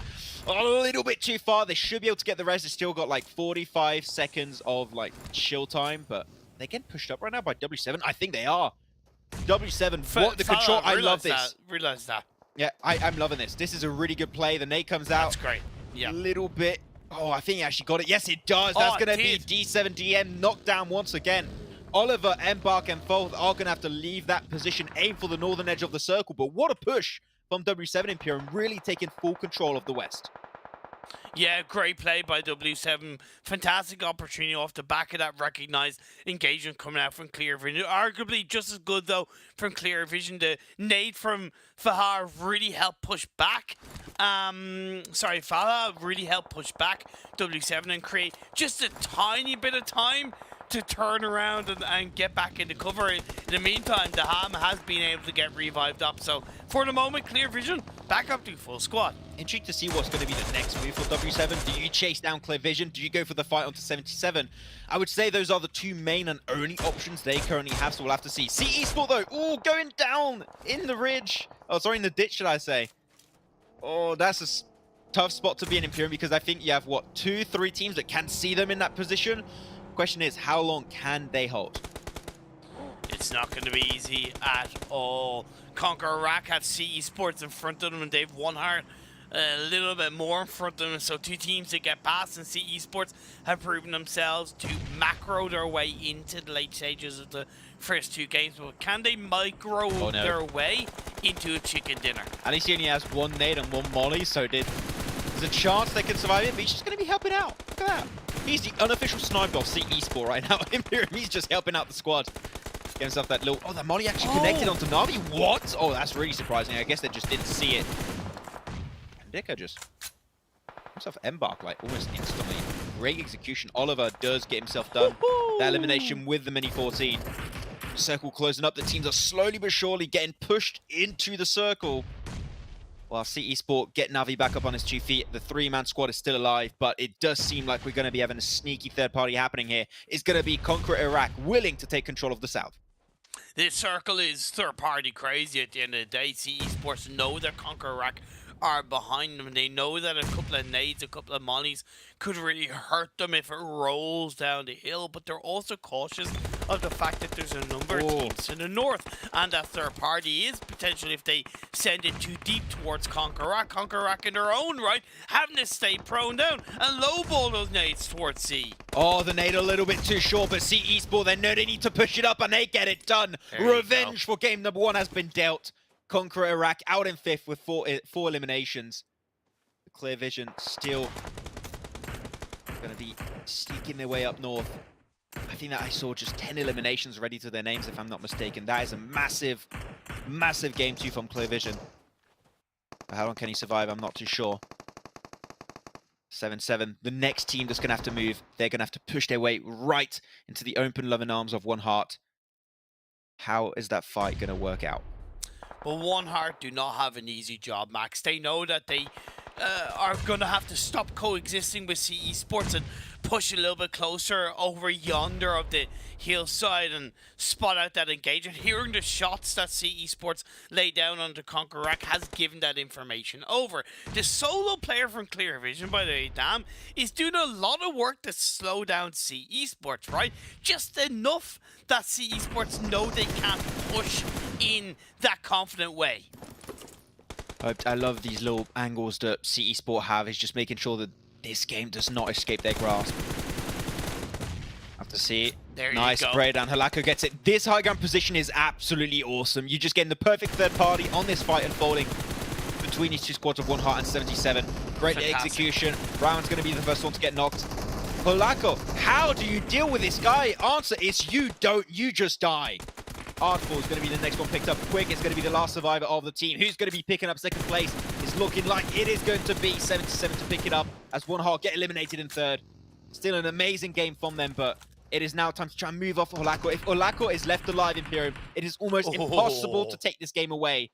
And 77 have the information. They know he's up there. That should be their main goal.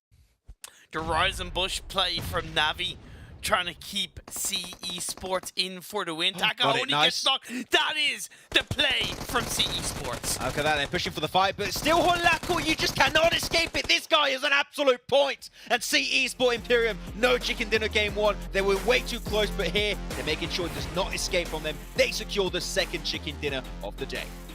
I'm so relieved with this game one, because the worry, this game two, the worry I had for game one around the kind of passive play, the uncertainty, the push in area from a couple of teams, yeah, it left me hesitant in this game too, but we saw such a clear difference in control, in aggression from a number of teams this game. And the chicken dinner winner, Esports, they amplified that massively. The second they cleared Conquerac, for example, they pushed back down the hill to make sure that they weren't third party. The second then Holako cleared the last player, clear vision, they pushed onto the remaining teams. They knew where they were, they knew who was around them, they knew what was around them, and they knew how to play that late game. They followed fantastic macro with even more fantastic micro. As always, as we said, Imperium, it's just step by step. Shop in Puerto Paraiso, rotate to the eastern side of Los Leones, get the information. You've seen the circle. You're one of the only teams over to the eastern edge because of your initial drop. Just stick to the eastern side. I think they were just a little bit unfortunate at one point because the circle just barely pushed them over that ridge, so they were forced down in that ditch. Yes. Remember that happened? They're like, this is a tough spot, maybe not a chicken dinner worthy position.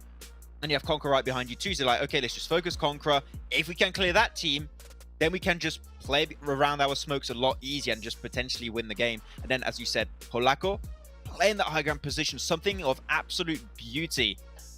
Yeah, man, I'm impressed. Conqueror Iraq had great plays in the first one, but I did say the macro was looking strong for Esport, and it proved in game number 2. I'm impressed, Imperium, but you know what? There's a lot of stuff that we want to potentially break down on this game, but we'll do that right after this very, very short break.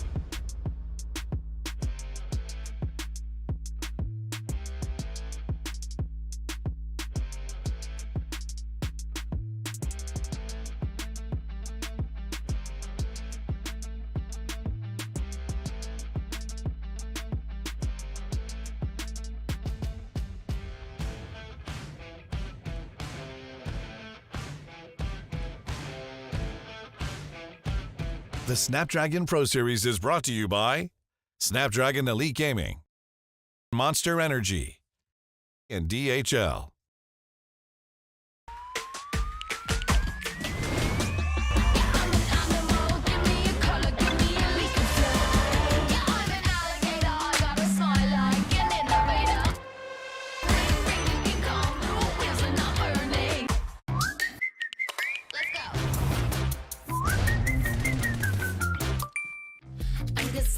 They wanna buy me, baby, I'm too pricey.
I have to say, Imperium, these are absolute bangers we've been having so far in the first 2 matches.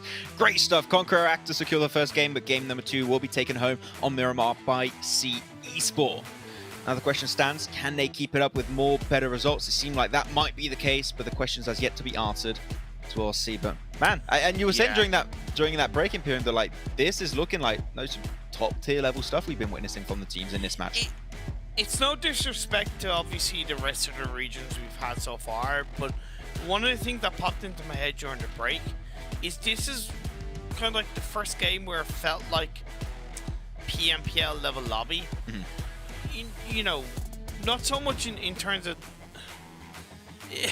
It's hard to put that into words other than just kind of make that statement. I know they're not PMPL level teams, or not all of them are, but the maturity around some of the decisions, the reactions to the circle shifts, and the end game control from a number of teams, attempted control from a number of teams, it just felt really clean, and it felt really enjoyable to watch as well as cast at the same time.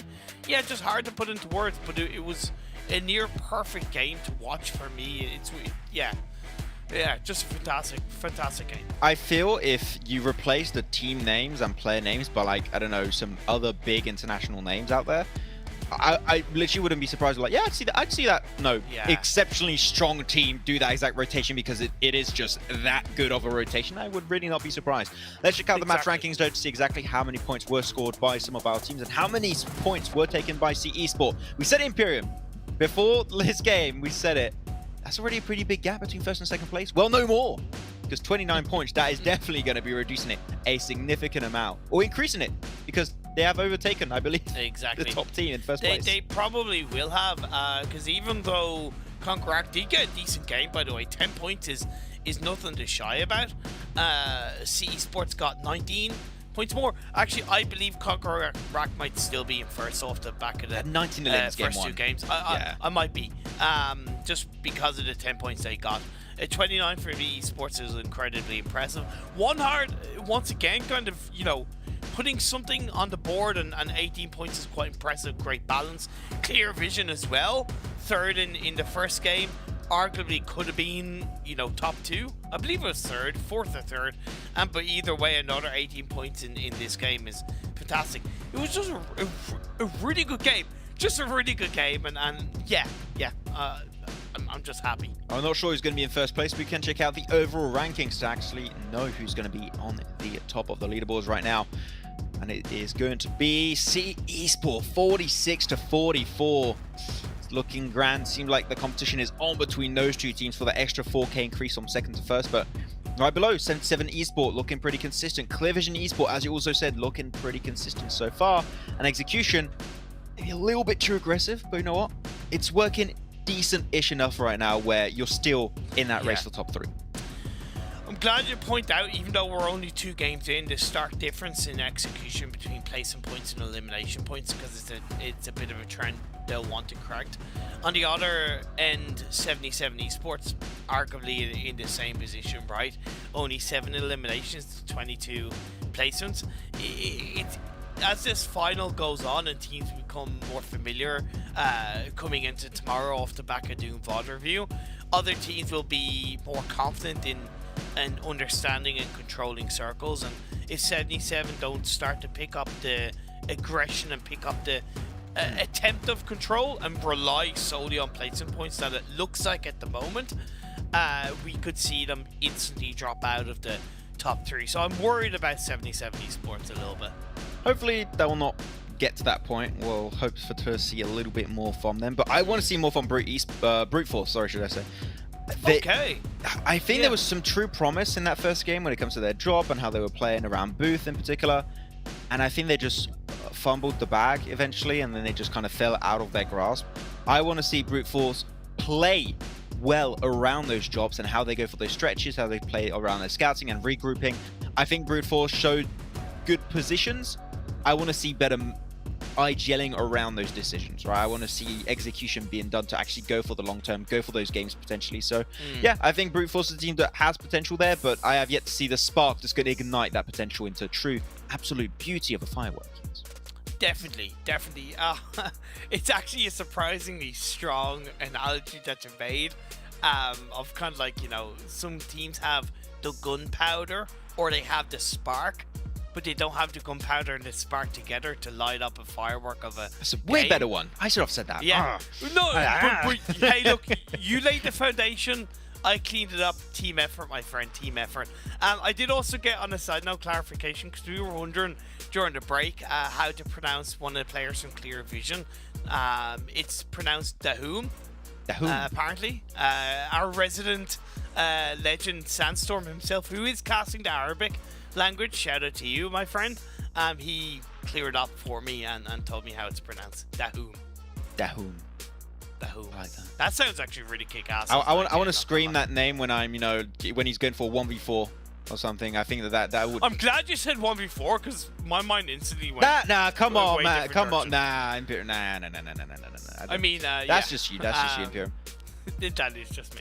I want to cast his name when he does a good fighter. Okay, is that better? You're happier now? Yes, okay, for no sure. problem. Though next match is going to be back to Erangel, of course, as you saw, Conquer Iraq securing themselves the first one. Second place did go over to see Esports in that match. Intrigued to still see if that's going to be potentially repeating itself, but I think that one thing stands clear, for me at least, and I think that you're potentially in agreement, is that what we saw in Game 1 on Erangel, what we saw in Match 2 on Miramar, the drops are more than solid. Not only the drops themselves, and you mentioned it on that Miramar game, there's a little bit of a split we see on those drops, like because you've got players, you know, stretching out, spreading their wings a little bit more to get more loot and more information. I gotta say that Miramar did show me that even the early game is truly like just maneuvered in a really, really efficient way by most of the teams in the lobby. So I'm sold. I think that this is once again kind of setting the expectations very early on that this region is here to play. Yeah, I'm even more excited about the third game because I wasn't, you know, hiding the fact that I was a little bit kind of not disappointed, but the first game was a little bit lackluster outside of Conquer Iraq, but game 2 was way more what I was looking for coming into the tournament. I expect similar from game 3.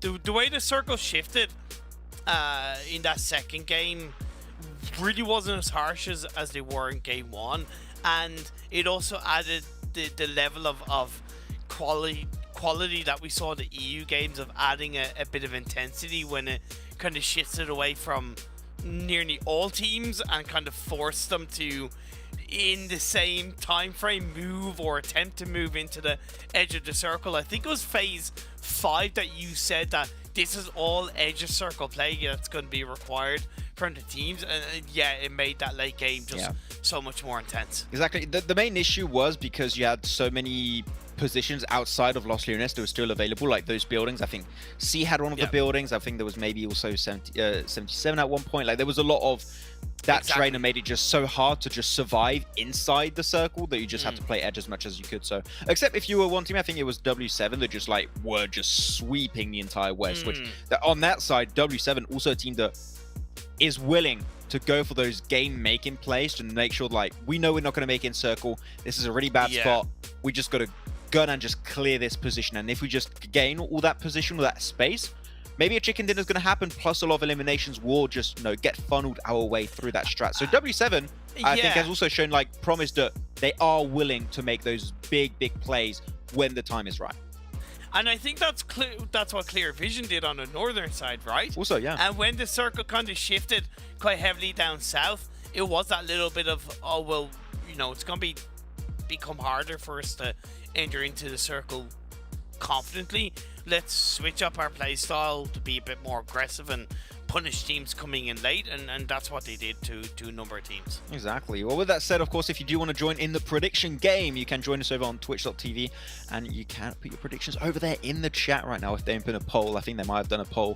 You can join that prediction. What is your prediction? If you're in the Twitch chat right now, Imperium, what would you type in the chat as your prediction? It would be Keck W. Keck W, Poggers, and Poggers is dead. Lull. Omega Lol, yeah, Poggers is dead. That was a snake. That's good. Okay, it's still called Poggers, right? Yes. The expression lives on. No, you know what it'd be? It would be, oh my god, what's his name? Bob Ross. Bob Ross. Okay, I knew exactly where you were going there. Bob Ross. Could also do that. But which, most importantly, not the emoji you're going to put in the chat. Which team are you going to potentially predict for this game? Okay, that's a different story. That's what I was going for initially. I really want there to be a team called Bob Ross Esports. I swear to God, it'd be so amazing. That's when happy little mistakes can't happen, though. So I probably wouldn't be on brand. Exactly. You can't do that. I'm kind of gonna go left field and echo a little bit about a team that you pointed out in good potential. Brute Force. Why not? Okay. I'm going to go... Kind of why not? Yeah. Why not? I mean, Brute Force, I think, is in a very why not situation once again. We want to see if that spark can ignite that potential that they showed in that first match. I want to see W7 get himself a good game right here. I think especially what we saw in that last match, sweeping onto the western side was very, very impressive indeed. Can they do it to the extent where they get a chicken dinner off the back of that? That's a very big question. We'll have to see. But of course, looking at the top 3 performers of the previous match, see Esports still looking extremely, extremely impressive. And Holako, don't give this guy a high ground, otherwise you're done. You're dead. Don't do that. With a player like Navi in their team, are we really surprised that they're doing pretty good? He's born to win. Exactly, born to win. As well as Holako just being a fantastic name for an IGN. It's so good to say while casting. 77 being pretty impressive in that previous game and 1 hard. Yeah, looking quite good across the board. Repeat performance of some level is always beneficial, right?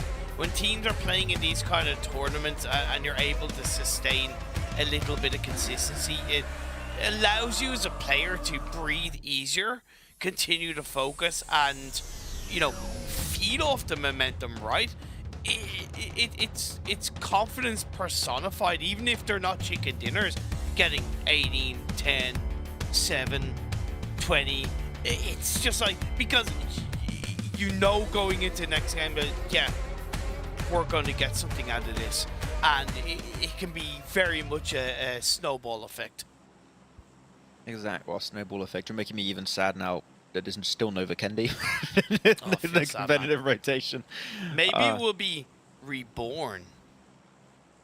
I wish. At some point. I want to. There's a train on it too, man. It would be so cool. I want. Makes me angry. I want to see. Do you like trains? Yes, very much so. You were meant to say. Trains were my entire persona when I was like 10. Really? It was my entire, like Thomas the Tank Engine and everything. All makes I sense. had it all. I had it all. Sense. It was my whole. It all makes sense. It was my Max. shtick. Well, we'll see. Those playing path is going to be from the northern western side of Novo all over to northern George Paul / Zaki. So saw a few teams drop in like Saverni, Esnai, Pollyanna.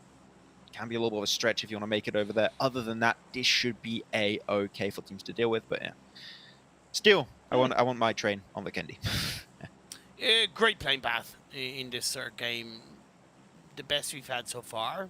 Once again, kind of like, you know, a little bit more biased towards the western side, but we saw game one's playing path a little bit more healthy towards the northern side. So it's great to see this duality come across and see what the teams that maybe would like to prefer to land on the western side do with this playing path. Phase 1, unfortunately, is similar to game 1, so it takes away the balance of the playing path.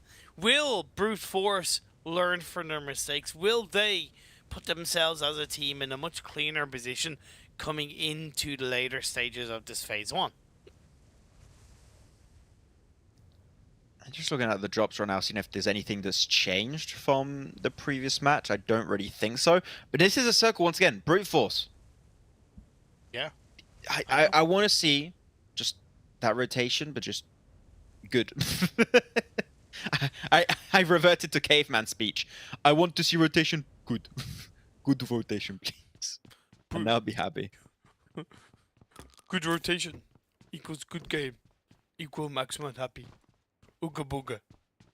I wouldn't have gone that far. Pretty much.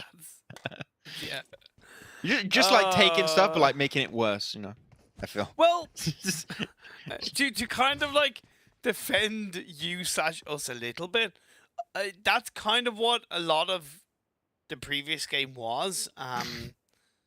In terms of, it was very simple methodical kind of fundamentals that teams executed, and we saw really clean, mature gameplay. So yeah, it is as simple sometimes as rotate cleaner, get into good position.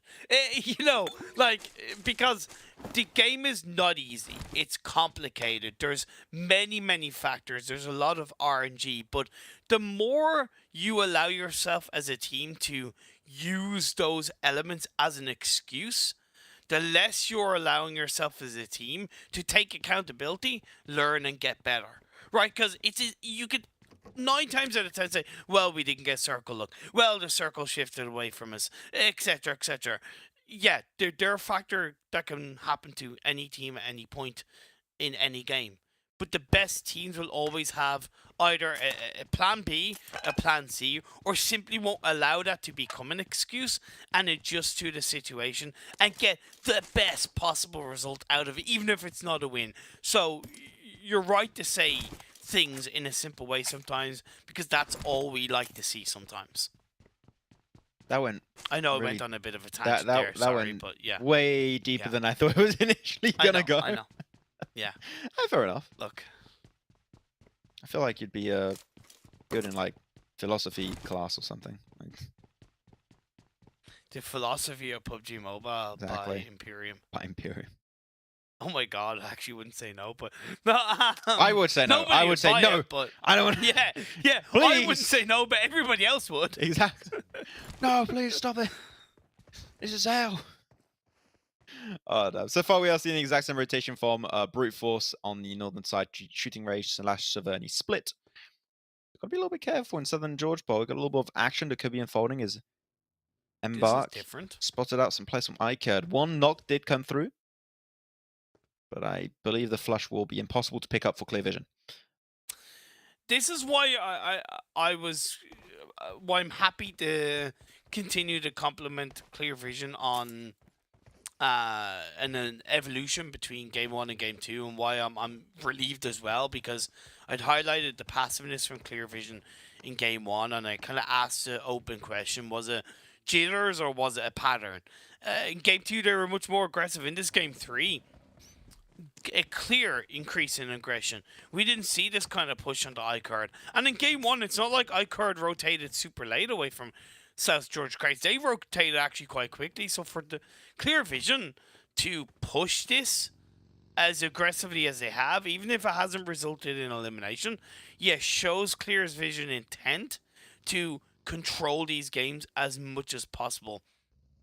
The one question I have to you, Max, is: do you think it's advisable for them to continue this engagement, or should they back off? No. That's it. I agree. No. I agree.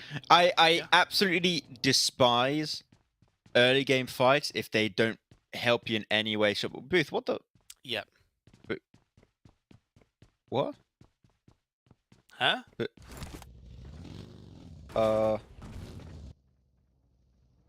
Okay. What?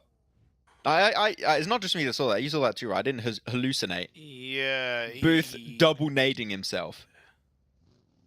Okay. I don't know if there might be, you know. He just doesn't like his trying not team. to create. No. Stays like, away from them. it's a genuine possibility in terms of, you know, drama within the team that you don't like to see, but it could be the case where there's a level of frustration after 2 games already. Yeah, it's not nice to talk about, but it is a viable reason for that happening. Yeah. Well, I'm not going to talk about team drama. That's none of our business. But you're dead right. Pache is going to have one player just. No, the pin has been pulled back. The molly's going to be used trying to slow down the assault. But he forgot about the staircase. It's a sneaky little angle right there. Gonna just try and. Whoa, what was that play? He was just trying to do a 360 molly. Not sure. Pache loses himself a player. Okay, this is a weird start of the game. It now, is. I was okay with it, and now I'm not. Stop this, please. Go back to normal. Well, are we seeing a little bit of evolution from a couple of teams, right? Similar phase 1 that we saw in the first game. Pache, I don't know why they sent a player to Watertown. On a side note, why didn't you send a player across the water to the north of the river? That's a change, but not a good change. And F-35, I didn't see them rotate to Watertown in phase 1. So yeah, it's an evolution that we're seeing. Some resulting in good, some resulting in bad. Well, we have time also. I'm gonna continue my point about the fight clear vision. We're trying to take versus iCurve Yeah, and Southern George. Go for it. I hate early game fights when they don't make sense. The only time I'll allow early game fights is if something makes sense when it comes to the storylines of the rankings, right? If like you're in 4th place and any top 3 are going to qualify, and in 3rd or 2nd place you have the team that you want to overtake, you know that you want to eliminate them, then you can hot drop it and they make sense. But right now, if you take that fight and you lose even just 1 player, your chicken dinner's... odds are your chicken dinner's not coming your way.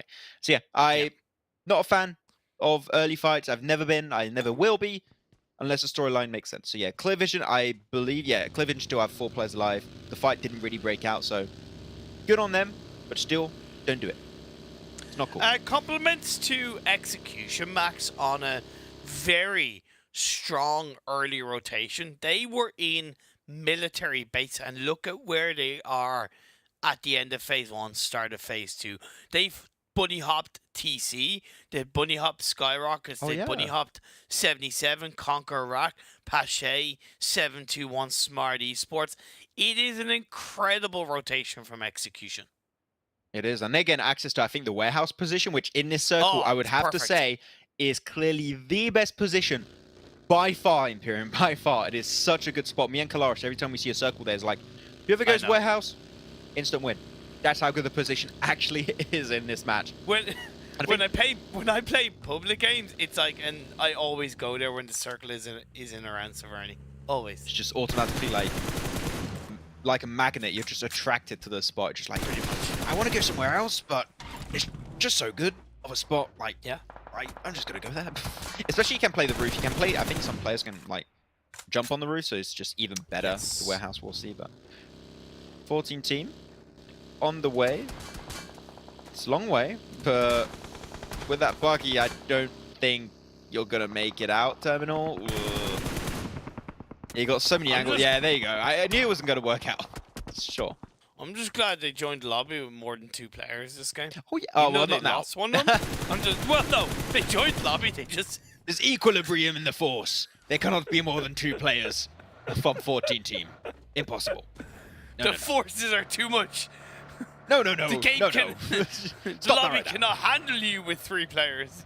We must delete one immediately. Oh, and took it upon himself. Like I could like get back, go back, you treacherous devil. And that's a weird segment now we have. Yeah. Well, I heard. I don't know if it was a domino effect with clear vision engaging initially onto iCurve, but iCurve did go to Cube Compound eventually. It seemed to be in around the same time frame, so I'm unlikely to say it's a domino effect, but that did punish the side of 14T a little bit, and great to see iCurve to finding continued success from the Cube Compound outside of South George crates, and phase 2 incorporating quite a chunky amount of water once again, probably a bit more than the first game. What, a good 35% of this phase 2 is water? I would say potentially like 35-40%, but yeah, pretty much like a third, you could say, almost like is going to be outside in the blue, outside in the ocean, should I say? But I'm really enjoying the rotation we saw from, I think it was One Heart onto the western side, going for the wide rotate. They moved around George Port area. Really strong. I don't have an issue with that whatsoever. I love that spot. And 14 Team Esport have been punished for having 3 players. So there you go. Sent straight back to the lobby, it seems. They're going to be eliminated in last place with 0 eliminations. So definitely 14 Team is not the start you would want in a Snapdragon Pro Series, but a chance for the redemption still exists somewhere out there in the ether. A big shift on phase 3 indeed. Oh no. Yeah, a little bit of south to the river, potentially going to be towards the end. once again, Conquer Rack seem to get themselves in the perfect positions in these games. That compound by the river is fantastic. Skyrockets could also have a great position on the tadpole edge of the river, play its high ground, and it overlooks where the likes of Conquer Rack are, and it gives a variable rotation on phase 4, while Icard are full sending onto, I believe it's a garage compound, and a hill across the way, I think. Yeah, it's the gas station, I'm pretty sure, north of what, Pache. So gas station is going to be the play, and also going to have apparently a lot of a split in the showroom.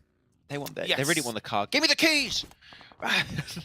I'd say the same, but I wouldn't get the keys. Who would trust me with them? Unfortunately, no one. Kalaros wouldn't even let me in his car. You didn't like nothing happened there. But Frag spots out a few players here. Not going to be working too good, and they get the first initial knock onto Gully. Going straight towards Pache now. So unfortunate rotation for 77, and that is going to be it for them. 77 Esport instantly picked up and sent back to the lobby. Yeah, uneducated rotation, Imperium. They had no info. They just tried to go and find an position, but all of the positions are currently taken in the circle. So late rotations are not the name of the game. No, not the name of the game at all, indeed. Although, if you're on the very, very, you know, kind of northern edge of the circle and committed to that on phase 2, a later rotation could work out. There's always a path that can work in the favor of team when they're aware of the surroundings and aware of the potential consequences of that. For Clear Vision coming onto this high ground, this is going to be an exciting engagement with C Esports. Now, C Esports have the compound behind one of the players, but that compound can be false, you know, positive. It can be kind of false security. The high ground in this kind of area is generally always more beneficial. I really don't think Clear Vision have to hold on to this side. Like, you can keep rotating north a little bit for right when you're west of F35. I do not think this fight against C Esport is needed in any way, shape, or form. So if I'm Clear Vision, I would just dodge C Esport as much as I can. I don't know. I kind of disagree, because we're the end of phase 3. Maybe wait until phase 4 shifts. Yeah, also. But I think we're kind of at that point where, you know, engaging sooner rather than later stops you from getting potentially third party. That's where my thought lies, at least. The reason why I said a little bit further north next to F35X squad is because you would have just a little bit more information coming your way. Right now, it's very one-dimensional. You only got the fight on C Esport. The circle moves away, and look, the circle moves away. You technically don't have to fight C Esport right now, but I think they're a little bit too involved maybe at this point. I think it's going to be hard for them to extract themselves. So we'll see how that's going to work out, but I think the fight's going to break out. Entering the circle on this shift is not going to be easy, so taking this fight and winning it kind of guarantees you a number of points in which, you know, there's less of a need to rely on the placement point. So I think they should take this fight. I can understand that. I can respect that. Yeah. We'll see which kind of decision they're going to go for. The thing is, the longer this fight takes, the lesser chance they're going to have to get into the circle. Then your strat, I think, comes more and more into play, Imperium, where they can be thinking, well, now we definitely don't have a spot in the circle. Let's just take the fight, get the elims if we can, and at least we can just come out with this game with a few points, even if we can't make it in the circle. So, intrigued to see what's going to be happening for Clear Vision. We did see also Holako. We didn't talk about that, but Holako went a little bit too far south on that split, and he got spotted out by Pache. So, that was one easy elim for them. Now, seems playing in, and I got to praise them the way you did, Imperium, but we are looking at execution in a really strong position in the middle of the field with some decent little angles and little buildings, not buildings, but like rocks, cars, and shed, I believe, to play with. It's looking strong for them. Ooh. Now, Clear Vision are going to look to push on towards C Esports. Was it maybe a little bit late with the Blue Zone of phase 4 closing last second. in, arguably, last second? But one confirmed elimination is better than nothing, in my eyes, at least, if they had to look to rotate into the circle as soon as phase 4 popped up. Likes of One Heart coming in from the north, trying to go for a variable rotation, and this is what I'm worried about with Clear Vision of 721S. Hulk gets a knock on to Driver. Oliver, should I say. This is my main issue with this, is that the longer they waited in that fight was to see they're not going to get the information. They're not going to know where they're going next, and here they just full send it downhill. Yeah. It hurts significantly. Information in a circle like this is the name of the game, and unfortunately, they're not playing the same game as a lot of the other teams in this circle right now. That's going to be it for one of the players. He's going to be confirmed. Oliver should be the next to follow suit. And Pache, that have been, in a really good spot this entire game, are now going to be forced out of their safety position. So Pache is the team I'm looking at. What is going to be their next move, if not to maybe crash onto iCurd?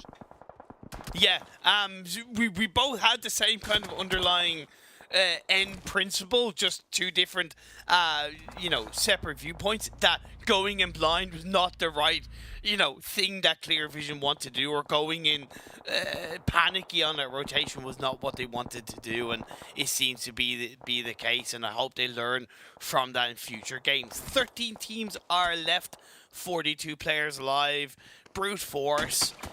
I'm 3 games in, 2 games where they've had a great initial potential position and they've squandered it arguably. They will be able to get the revive onto their 1 of 2 remaining players left, and yeah, they're just going to hold on to that one building on the coastline of the circle.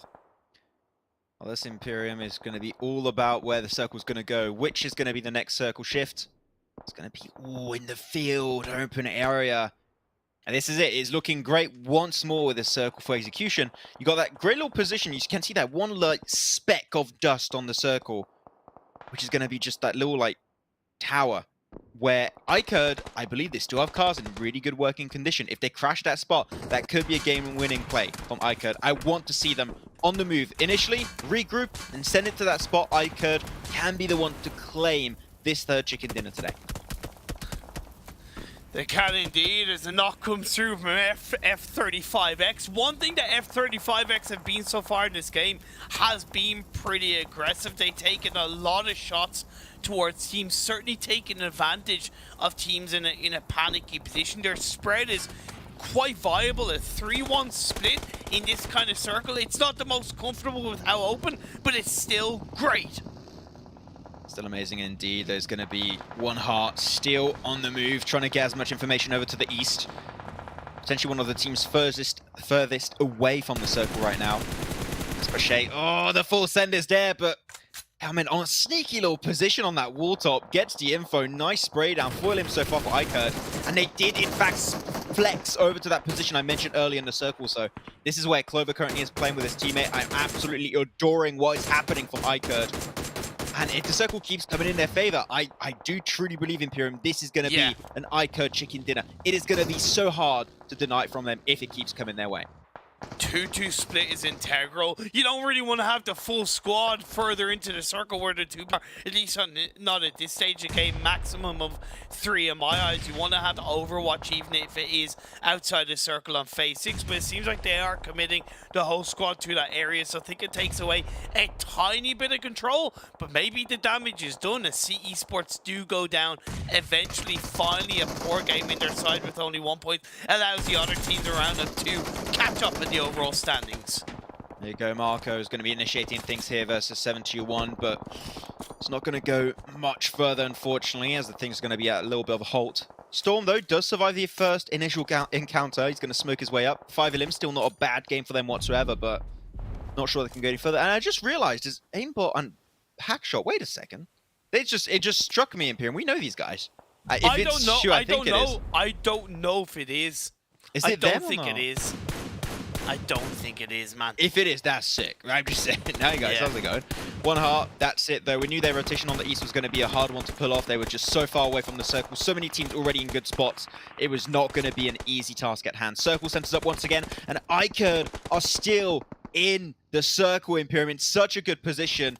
The only way I would say to beat them is to crash eventually, and I would say that one team that could do that could be Conqueror. But third parties, that's going to be the big issue. Third parties are going to be of the essence. The thing that's really helping iCurd is that there's a cluster of teams on the eastern side. And they've done a great job of clearing the teams on the north and the west.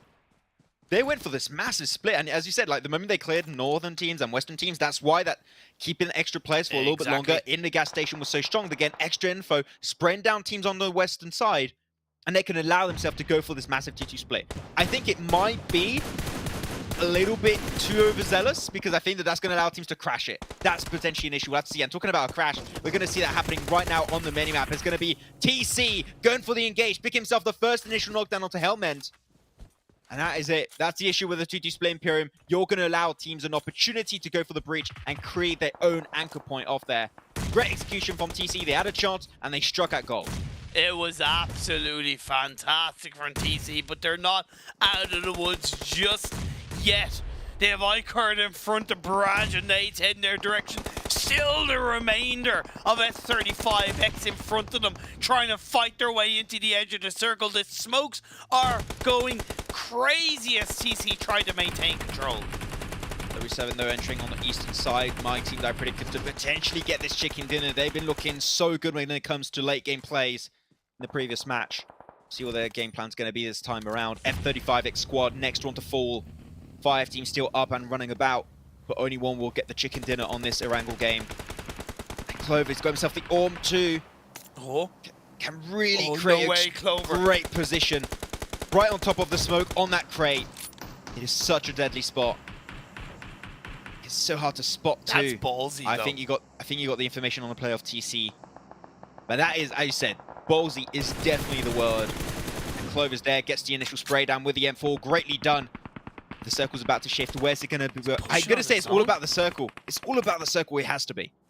It is all about the circle, but the thing is, iCar aren't really punishing Conqueror. Luckily for them, W7 are doing exactly what iCar need to do, and Conqueror are being brutalized as they lose one player. Exactly. W7 needs to clear all of the eastern side if they want to have just a living chance to make it further in the game. But Tiger, he's putting himself up. Great opening nade onto Riley. This is such just a predictable position. You know exactly where the players are going to be standing around this type of formation. Go for the flush. That one's confirmed. Greatly done, Clover, a little bit further up. Now they got this anchor point. Now they got this position under control, making this next push potentially so much easier for Conqueror. But no, he peeks up and instantly punished by Clover. That's too much of a peek, and he's instantly going to get punished for it. It's going to be a 2-leaf clover for iCard as 2 players remain. I am forced to ask, was that a simple Riley mistake of not watching his back? He had the cover of the tower. He could have easily spot out Conqueror being aware of a potential team to the west of them, to the east of them. I'm just surprised he peaked when you didn't have 100% info on where the players were. You're peeking for very little gain. Tiger instantly naded up by Waleed. And W7 still, sure, losing general a little bit early in the game, but 3-man strong, a 3-man powerhouse in this game. It's now frag from iCurd. I think this game potentially slipping away out of their grasp as Conqueror spotted out, eliminated, 4th place, 4 eliminations. Still a strong result once again from them.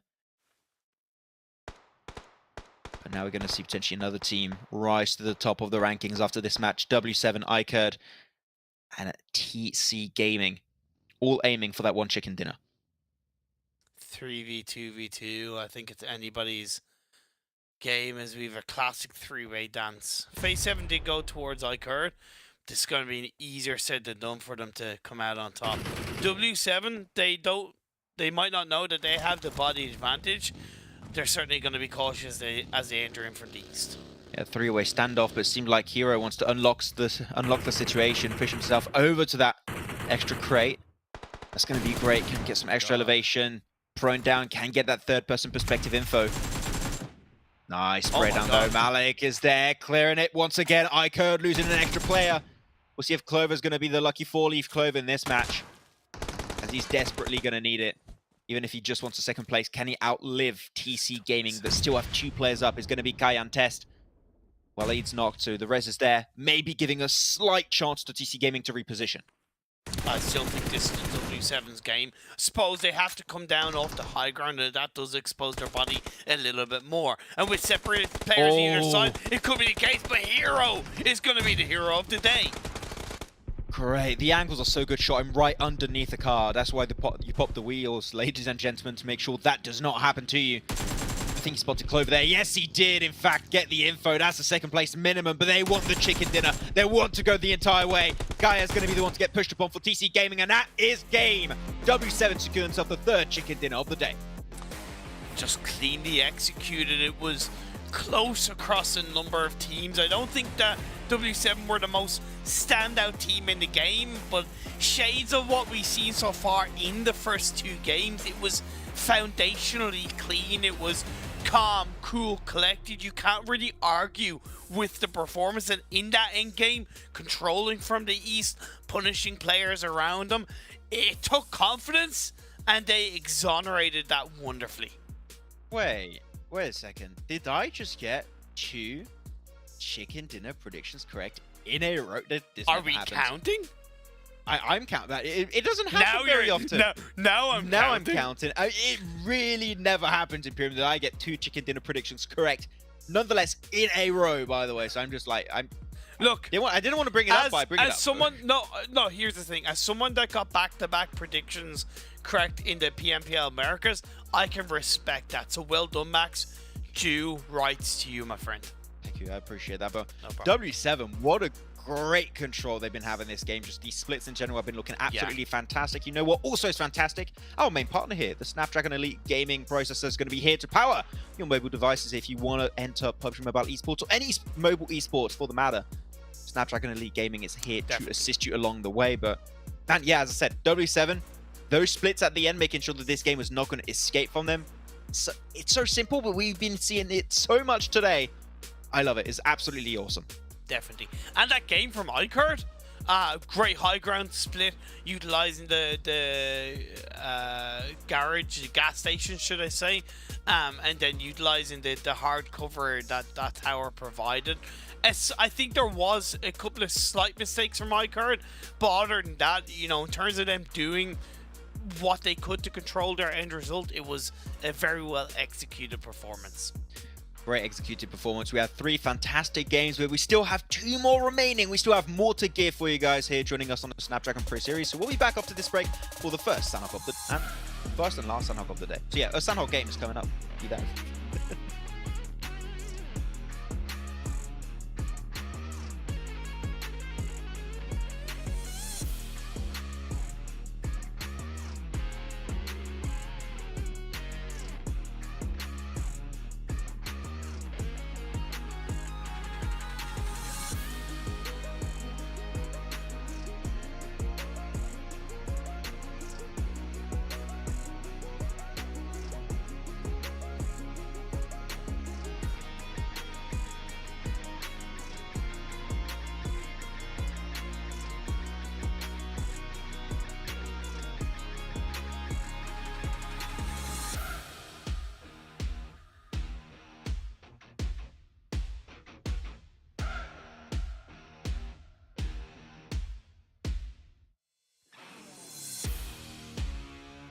The Snapdragon Pro Series is brought to you by Snapdragon Elite Gaming, Monster Energy, and DHL.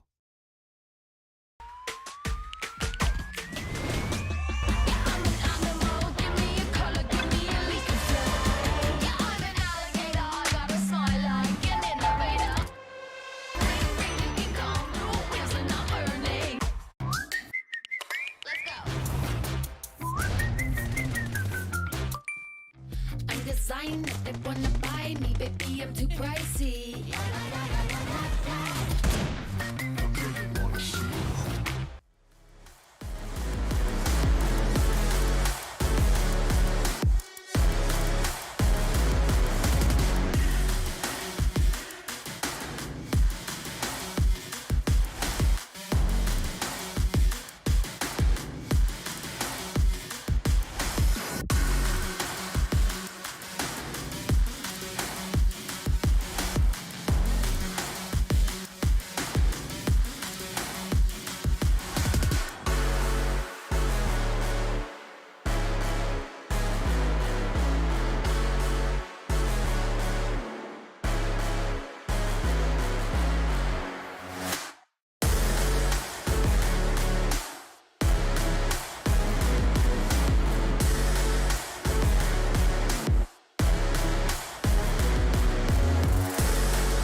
I'm on the mission, snap any minute, casually winning. Stop tripping on me, stop dissing on me. Yeah, I got a dream, can't take it from me. My fire's burning, now I'm always learning. Tell me where to go, man, I'm on a journey. Yeah, I can't explain it, I get excited. Keep it 300, King Leonidas. Strap in, cause it's gonna be a long ride. Working on me every single day and night. There comes a time when your worlds will collide. If it's holding you back, push it right to the side. Ain't got no time for no fear. I work too hard to get here. Ain't got no time for no fear. I work too hard to get here.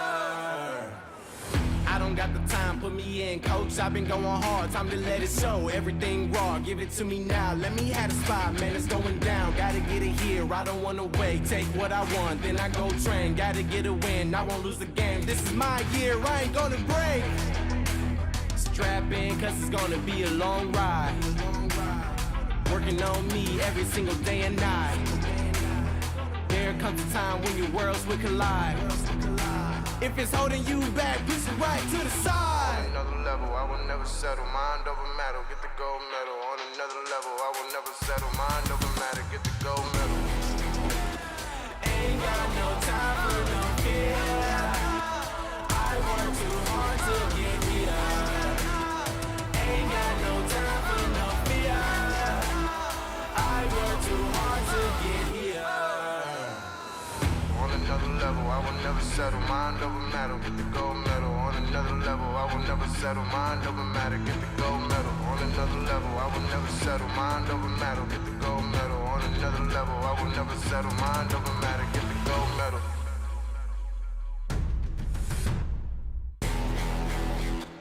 Ain't got no time for no fear. I work too hard to get.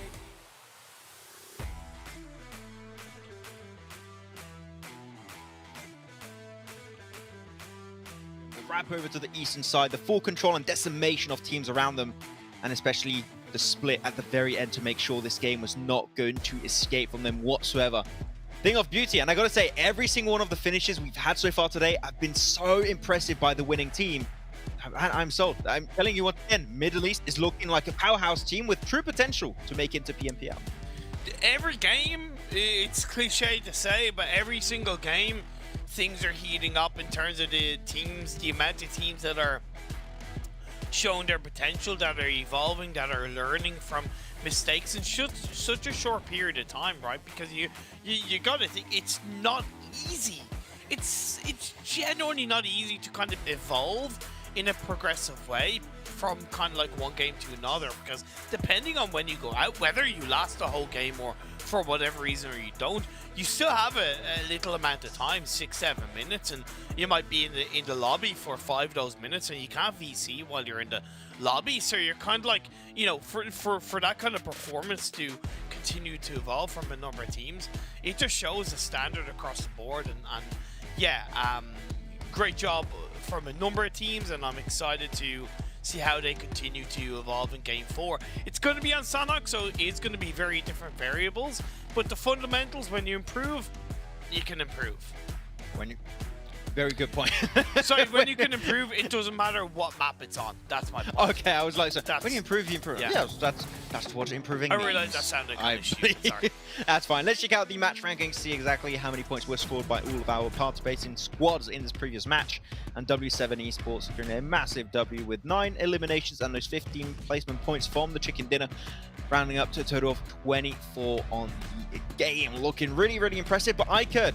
Still, despite the fact that Shoy could have been their chicken dinner, I think that teams really, and I mean really, played well when it came to abusing that position. They were going for a little bit of a wider split in the open terrain. I think that was spotted out by a few of the teams, and like, this is our one opportunity. If we crash in those cars, not only do we get maybe an elimination 1 or 2 along the way, we also crash in their car and like create a makeshift compound with our car crashes. So it works like, you get double output out of that one player alone. So I think there was just great execution from some of the teams. I believe, I'm not sure exactly which team it was. I think it might have been 721 Smart Esport, but I might be wrong on that assessment. But one team did it, and that was clean. That was really clean. Yeah, definitely. To highlight though, once again, despite them not grabbing the spotlight in Game 2, Game 3. It has still been a level of consistency from Conquer Iraq, right? They got themselves 10 points in Game 1, and now they got themselves 12 points in Game 2. And this is the kind of consistency that we wanted coming into these finals. It's what we've seen in the 2 other regions we've commentated on so far. So massive props to Conquer Iraq. They're going to continue to find this, though, in my opinion, a little bit tougher as the likes of TC Gaming, iCurd, W7 continuing to evolve. Execution as well, their macro was extremely tight. I was hoping that they maybe pick up a few more points. Arguably the lack of eliminations, you know, did match their macro skill, but it will come. Hopefully it will come for execution.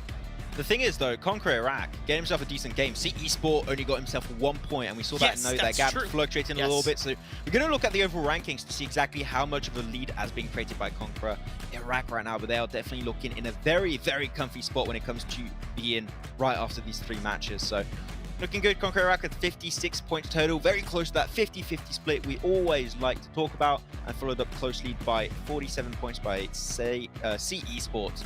Looking good, but man, W7 put himself up in that top 3 position, which is once again where you want to be if you intend to make it over to PMNC. Top 3 is the goal for all the squads here.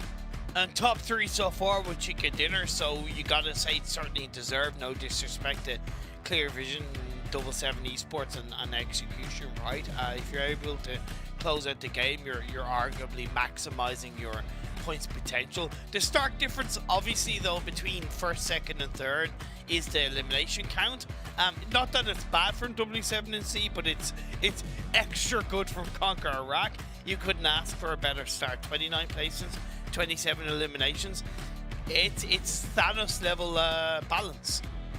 Then you have 721 Smart Esport also. 14 elims looking good, but placement points only 5. Need to see a little bit more presence into the late game. I mean, there's a lot of teams that have that little bit of disparity, right? You can especially bring up 77 Esport and 721 Smart Esports. I think they're the 2 main, like, kind of teams that are doing massive disparities, right? Yeah, exactly. And I'm just realizing now, a lot of teams have Esport in their name. And I know, it's very. Did you not know we're commentating esports? I know, but I find like the esport in the name didn't look like esport and gaming. So what have they done? But it's the same thing as in like football or soccer for Americans. Is a lot of teams have like United in their team because that's just a standard thing for football teams. Yeah, but it would be weird. For example, they don't put like football in the name of their club. Imagine like Real Madrid football. It sounds a bit weird. Well, they do call themselves Manchester United Football Club. Really? Oh, football. Yeah, that's the full name of the. That's the full name of the. Full name of teams is Barcelona Football Club. You know. I just wanted to go on the rant. You know, we went way too deep. By the way, honestly, I kind of agree with you. It's just simply because esports as a whole is quite new, so it's a way to establish itself and separate it from a traditional thing. But I kind of agree. If I was to have an organization in the world of esports, I would not have esports at the end of the organization name. I didn't think we were gonna go. I have the impression this is happening a lot today. That like I just opened a topic like barely, and Imperium was like, "Open that one up. We're going deep in the topic. We're gonna do a TED talk about it." Which is interesting. But no, sorry, man. I'm in a talking mood. What can I say? I mean, hey, we're casters, right? Hopefully, you're in a talking mood. It's kind of what we do. It's kind of what we do right now. But next match, I think it'd be worse just to give one-word responses like yes, yes, yes. Okay. Sandhawk is coming up next. Imperium. Yes. Any expectations potentially based on what we have witnessed so far? How that could potentially translate to a Sandhawk match? No.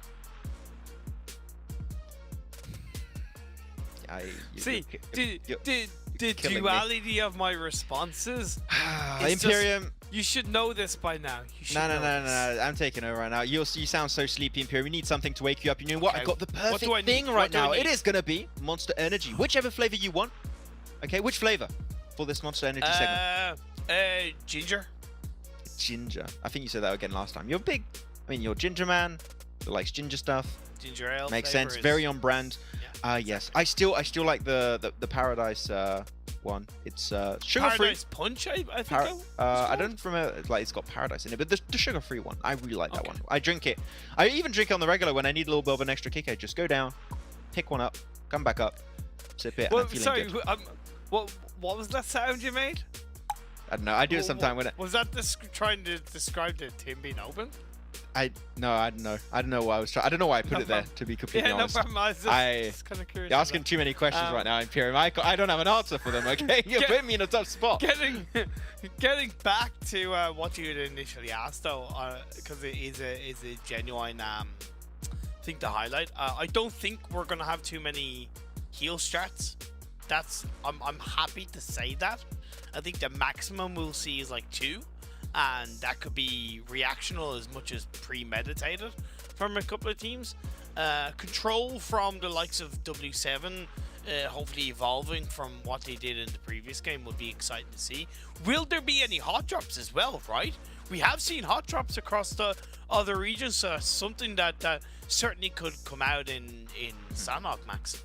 Well, it is Sanhok. There's a lot less space than other battlegrounds. So, like, if there's going to be a map where it is going to be happening, it seems like Sanhok would be the main contender for that to potentially unfold. So, yeah, we'll see. I think that we could definitely have some early altercations happening. And especially the thing is, because you only have, 2 Miramars and 2 Sanhoks, if you encounter issues on the first one, you're already like 50% of that respective map just like pretty much down the drain. So it's hard to make iterations and quick changes on the fly. So hopefully teams already got a game plan in mind that they're going to try and follow down to a T. But yeah, I think that what we've been able to witness today from a lot of the teams is just really good macro from especially the top contenders in the tournament, like some wide rotates, some really good scouting that's being done. And I think scouting can be a little bit overlooked sometimes, especially going into Sanhok. I don't think we're going to see that. So I think we're going to expect some really strong rotations from a lot of these teams. Good splits too, hopefully. And we can have some very, very interesting jungle-y action ensuing from that Imperium. We have still, though, not to kind of understate it, we have seen some panic reactions to circle shifts. I think a good example was Clear Vision in the previous game, right? It seemed like they didn't know what they wanted to do. Whether it was engage and see Esports move in, and they didn't really hit the nail on the head in their choice. And yeah, the punishment happened when they got taken out, I think majority by F35X, and then ended up going down shortly after that. So if they make a similar mistake in this Sanhok game, they're going to get punished a lot more quickly, especially when it comes to Phase 3, Phase 4. I do hope that we have a more centralized mainland circle on Phase 1, because that 9 times out of 10 to me provides the strongest potential for a quality game. Just remains to be seen. It's out of our control. Hey, whoever dropped Trifecta wins. Okay, no, probably not to that extent, but it is still by far my favorite drop location, and I'm intrigued to see who will be the team to try and drop there, because there's always one team just going for that drop towards the Trifecta. We'll have to see how things are going to be panning out. Samet drop seems like potentially Clear Vision's going to be the one to do it. So if there's a heal strat, maybe Clear Vision would be the one to pull it off. Oh, 968 and 721's going to be dropping there. It's Clear Vision 2.0. We'll have to see. I feel like Enigma Galaxy are like fuming in PMGC, like, God damn it. Sure, these circles are good, but we can't do the heal strat anymore. We're pissed. Honestly, I genuinely think they're relieved. Believe it or not. I would argue that they didn't want to do heal strats in Sanhok, and I'm not saying that they have to do a certain thing, but if it's not, for the most part, if it's not broken, don't fix it. And heal strat was working for them, so they're kind of forced to change, but I think they're happy that they've had to make the change. Still worked out, but that's a different conversation for a different time at the end of the day. Phase 1 has popped up. It is, for the most part, predominantly on the mainland, but enough of the islands around it to threaten a shift or two coming into Phase 2, Phase 3 in those directions. At least it's a little bit more variety from what we had for Europe, right? Where the two Phase 1 circles we had for the 2 Sanoks in general were exactly the same, like Phase 1, 2, and 3, I think. So we're seeing a little bit different landscape in this. So I can appreciate Bit of that. variety. Bit Exactly. of variety. I see Execution as the team that did drop in the trifecta position. So there you go, Execution. I still have the impression Execution's a sleeper team. I wanna see more. If that makes sense. I feel like this is a team. You know what? Screw it. My prediction of the game: Execution. Boom, done. Okay, yeah, putting your money where your mouth is. What I appreciate with their drop, by the way, is it's more of a split-based trifecta drop. So they set one player, Venom, a little bit further up the Northwest Island, and then 4Boy is further up than that as well. So understanding that, one, you're able to pick up more vehicles via that way, and two, you're not under-looting yourself, or you're giving yourself the lowest possible chance of being under-looted coming into a Phase 1, Phase 2 rotation. So yeah, see where Execution is coming from. What I find interesting is that nobody really prioritized too heavily around the Quarry Cave split drop. That tends to be a little bit popular. We have 968 further down south, very down south on docks, and we don't often see a team go kind of directly down on a dock split. It might be a Kampong dock split, but not really a full-on dock split. I don't disagree with it. It's just an observation that we don't often see it. Yeah, we're seeing the Kampong Lakawi split from Skyrocket, which I do like. It's a pretty nice one. Can get some decent loot. Teams are typically not going to be an issue. They're not going to try and actually actively seek you out in those spots. So I'm okay with that position. Yeah, and as we expected, right, this is a very slow-paced early game, which is what we had in the previous 3 matches. Yeah, so it's pretty much on brand with the lobby, and I'm happy that also happens to be the case for Sanhok, which is not the easiest map to pull it off, but no, so far all is good. Also, a benefit or benefited by the fact that Phase 1 is predominantly on the mainland, so teams don't feel as less pressure or scramble to kind of rotate to, you know, a trifecta area position or, you know, that kind of thing. So yeah, definitely a good start to the game.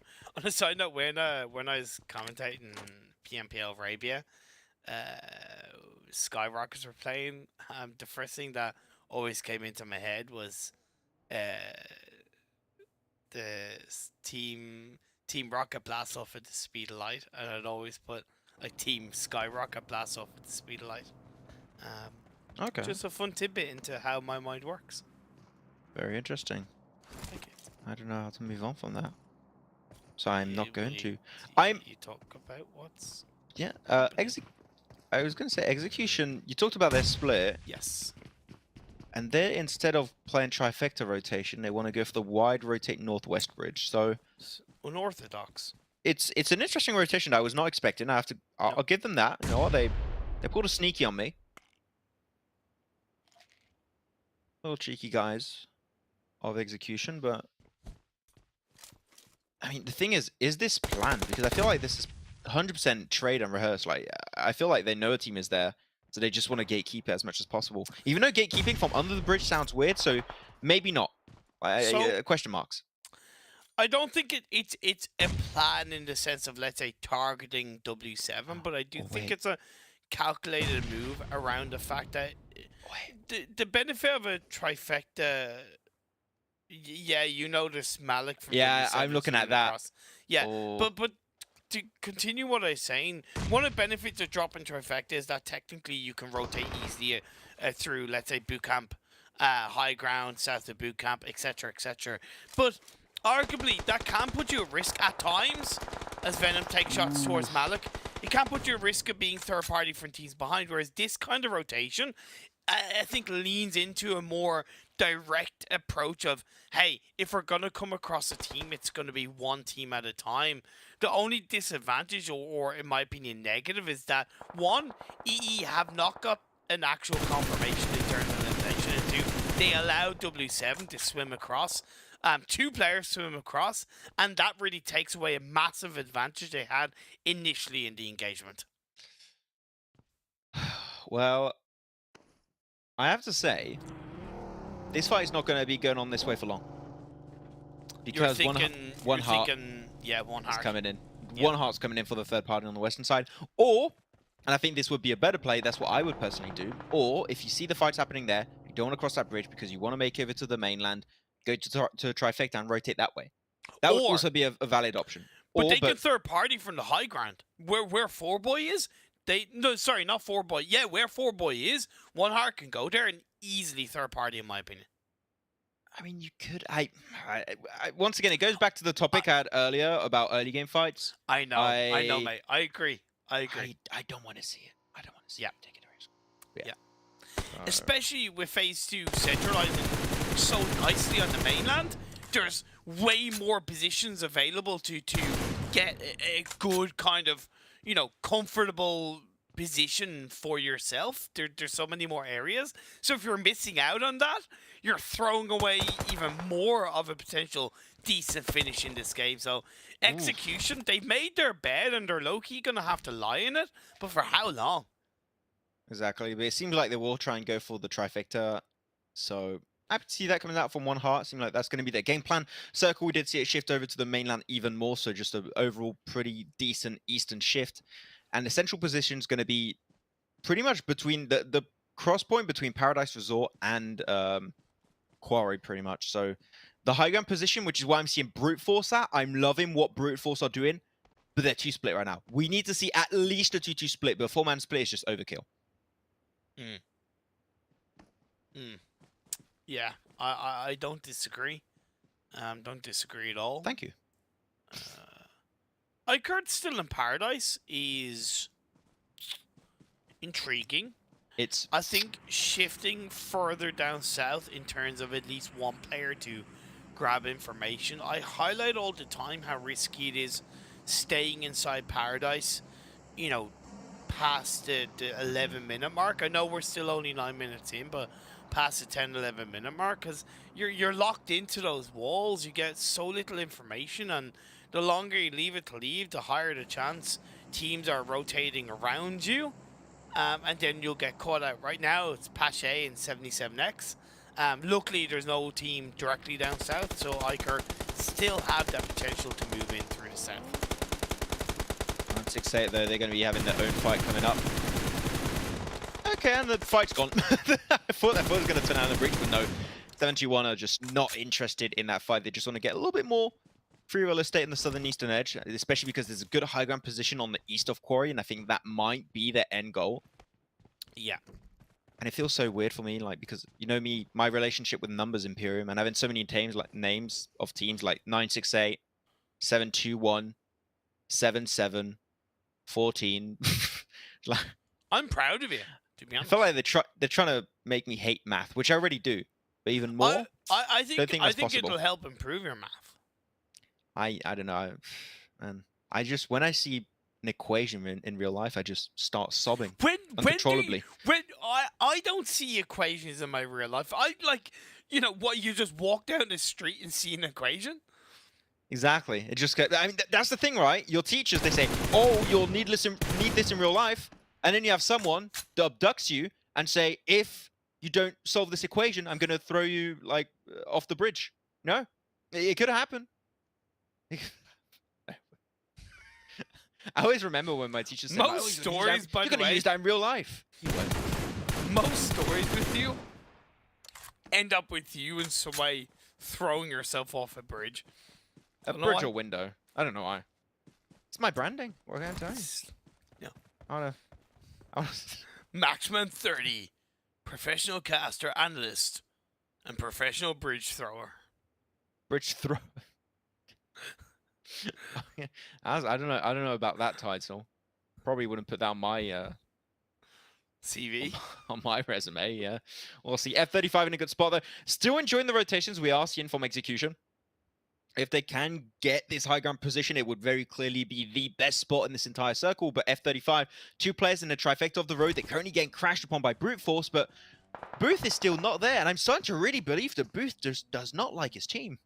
He has something going on there that I am just unaware of completely. Well, but Brute Force going for the push. He's going to have to get into a position where he supports his team, because they got the opening knock elimination, but this is kind of engagement where it can easily turn around against you, and that's going to be one knock against the side of Brute Force, as Toshka is inside a small building, confirmation coming through. Where is the response? Uh-oh, SpaghettiOs, and they gets founded in. The rest of Brute Force are getting a continued fight against F35, and I think that's just one player left. And the engagement is finished off. Oh my, that was a close one with the Uzi. He really needed to get that one done because he was dealing with a shotgun. If none of those bullets initially hit on the Bloom, he was dead. Pretty much. So, really good fight coming on through. That's going to be Brute Force able to hold it down. Booth has been able to join up with the team, so no, it seemed like the drama is not as real as I initially suspected. They're going to be surviving as 3, and look at that. During that time, what's been happening? It's been execution consistently pushing uphill, got rid of 2 of the players of F35, and now they're currently, I would say, the kings of this circle.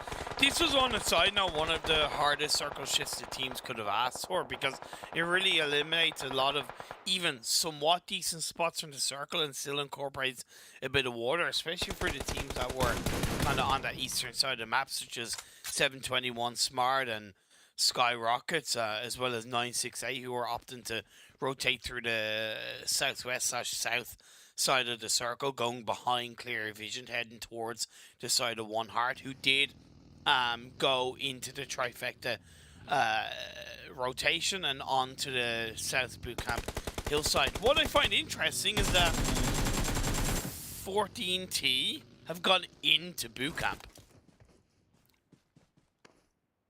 I wonder how they're going to play it. So for 14T right now, it's all depending on the next circle shift. Depending on that, I think they're going to have to gatekeep a specific area and then transition to the outside of boot camp when the circle's moving away from it. Hopefully, that's the way they're going to do it. At least that's the way I see it played in, like, you know, your PMPLs, your PMGCs. It is the best way to do it. Your textbook play, but Storm's going to be instantly knocked on down, traded off by his teammate, so he should be safe for now, but Conquer Iraq, they want to try and seal the deal. They want to try and put the nail in the coffin right now for this fight versus 721. Time for nades to be traded back and forth. Ooh, that one was huge. Follow up onto aimbot. That is going to be Reba getting it done. But they got himself arrested. They're still up as 3. Still currently a 3v3 fight. I think Storm's going to try and get that first aid. The flush has been confirmed by It's Reba. The gatekeeping team currently is going to be Conquer Iraq. 721 cannot escape this altercation. Still only 3v3, confirming that elimination for Conquer Iraq was very much about slowing 721 Smart rather than taking control of the engagement. Because if you look, not only because the next circle has rotated, but Conquer Iraq instantly back off. Backing off not only kind of gives them more space, but also allows them to get heals off and re-evaluate what they want to do. Should they try to move into the edge of the circle? In my opinion, at this stage of the game in Sandhawk, where the circle is shifted, no, they should clear out 721 Smart as quickly as possible. But I also understand that they might not be comfortable with the position they're in, with 721 Smart having a bit more of that low ground advantage, in my opinion. Time will tell. They won't have too much time, though, as the circle start to close in 15 seconds. Seems like 721 is just leaving in their car, so I like that. That fight just was not going to help any of the two teams involved. Exactly. 968. Oh, Molly a little bit short there. Could have thrown it out the window. A little bit of an early pre-fire from Hoppy. Oh, that could have been actually so good from Hoppy. But doesn't quite go. Hoppy, we'll see, he's going to try and go for his own push. Gets it done with the Thompson. And instantly confirmed that's their second elimination this game so far. That nade from Siva does connect strongly. Where is he? Is he going to go for the push to follow it up? I'm not too sure. We'll have to see as we shift over the POV of Zako. Really, really far away from that fight.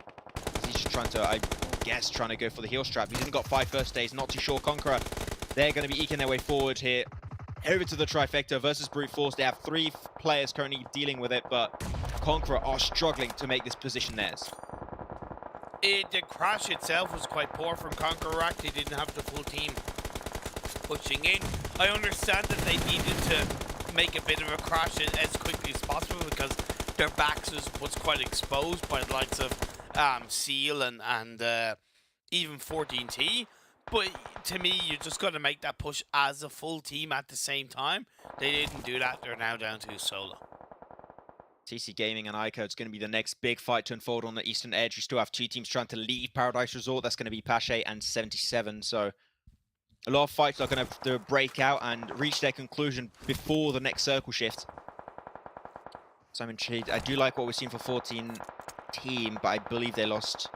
Yeah, they lost 2 of their players, unfortunately, in that hold inside boot camps. It seemed like it didn't work the initial way they wanted. One Heart also hugging the coastal line over to the west. A lot of teams really trying to play edge, and you have to play edge because you want to avoid right now, Imperium, execution. They can see anyone in this circle, so you want to try and avoid being detected at all cost.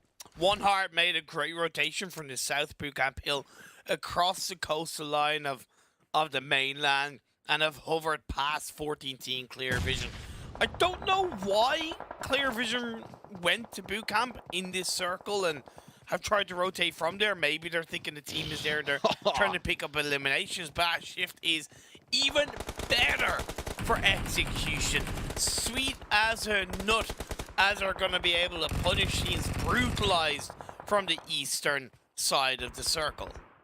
Back to back to back chicken dinner prediction from your boy. Okay, we shouldn't make it about us, but I want to make it about me at least once. So that's it. That was my segment.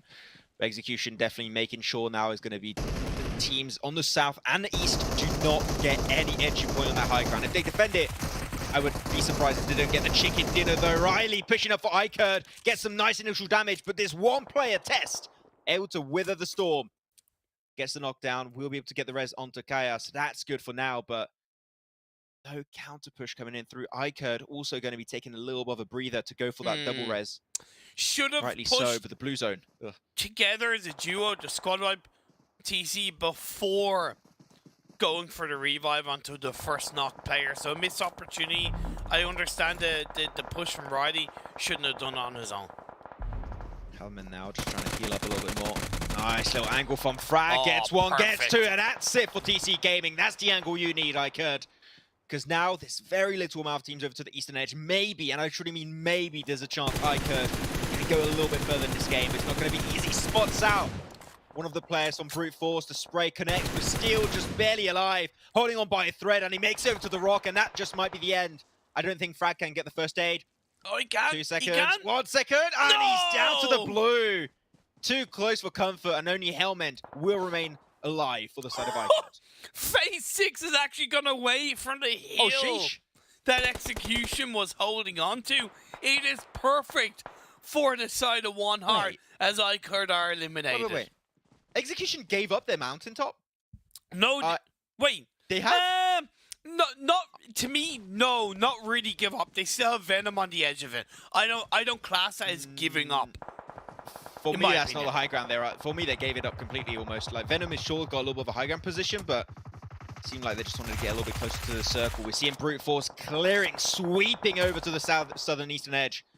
But Execution finally making a game-making play right now, sending Boy forward. He's going to try and eliminate a few of the players of W7 up north. They are trying to get himself inside the circle, but Execution now, as they lost one player earlier, maybe struggling, maybe shovering in their boots. This chicken dinner might not be theirs to take. We'll see how things are going to unfold. I didn't see Brute Force as Sanok. I didn't see Sanok as the map that Brute Force kind of showed us something so much more than the first couple of games alone. As Clear Vision trying to clear out a boot camp, their vision is going to get hurt by the fact that One Heart are chucking nade after nade after nade, but they're having to be careful on the other side as teams on the northern coastline look to punish them from the other side. Gotta be careful behind you. There's still some players from Clear Vision. You can't put too much focus over to W7. Yeah, you gotta be careful there. That DBS is coming up. AO's getting himself done, and now we're finding One Heart just getting pinched. Multiple angles is gonna be causing their demise. Execution losing 2 of their players. Any Kara alive for the team. It's gonna have been their win, but they gave it too much over to Brute Force. Brute Force, though, one of their players instantly flushed. Down to currently 2 squad players. Slowly but surely getting pushed downhill. Teams are going to be on the receiving end of that fight. And Clear Vision, once again, controlling the southern edge. Playing around that utility as much as they can. And those nades can be such a gain if they connect on their target. Now with W7 eliminated and possibly One Heart understanding of that, Clear Vision might get targeted a little bit more by One Heart. Down, that's a great opening knock. The fact you just make that one clear over to the east, you open up a world of opportunities onto One Heart's fight. Nice little spray down. One of the players knocked, though, will be able to get that res normally. The thing is, Brute Force still got themselves 2 players up. The res is still coming through. So that high ground is still going to be a major threat to their location. I'm not sure. Can they actually get himself in position? Now it's time to snake their way towards One Heart. One Heart that have split and spread their forces. So maybe there's a chance that we see Clear Vision redeem themselves in this fight. That's it, though, for Brute Force. As they try to go downhill, they're spotted out by the last player of Execution. That's it for them. 3 teams, though, Imperium still in the race for the chicken dinner as Clear Vision make their approach. This is a One Heart game. This is a One Heart win. This is a One Heart wonder as it's 4v2. Execution solo player is healing. And so, actually, no, he's on the eastern edge of the circle. Apologies. Yeah, Karaz just going to try and survive, weather the storm, survive as long as he potentially can, but One Heart, that split, it scared me a bit at the start, but the nade connects onto Heartfall, but the, oh my word, okay. DBS, and you also got a shotgun in the hands of Delab. I mean, you are in deep waters, my friend. Nice Second nade. place for Execution. The fact that they got 2 players knocked, that's big. But Karar, do you strike now while you don't have a lot of information? And he's out of nades. Tier 1 helmet, Tier 2 vest, almost wrecked. This is still looking like a One Heart chicken dinner. On a side note, by the way, Phase 8 is still 50% water. That is pretty disgusting. And One Heart's rotation has worked out beautifully. Way back, I believe, in Phase 5, hanging on to the coastline between from the south of Boot Camp Hill all the way over to the north of Boot Camp Hill. It was cleanly played out. He's spotted out. They got the info on Karar. Not too much, but that's going to be the end for him. And One Heart will take their 1 chicken dinner in game number 4 of the day, becoming the kings of the jungle. Yeah, overall kind of deserved, but the last couple of circle shifts were quite disgusting. Luckily, we lost kind of quite a good few teams, so it didn't look as bad as in my opinion, it would have been for a number of teams.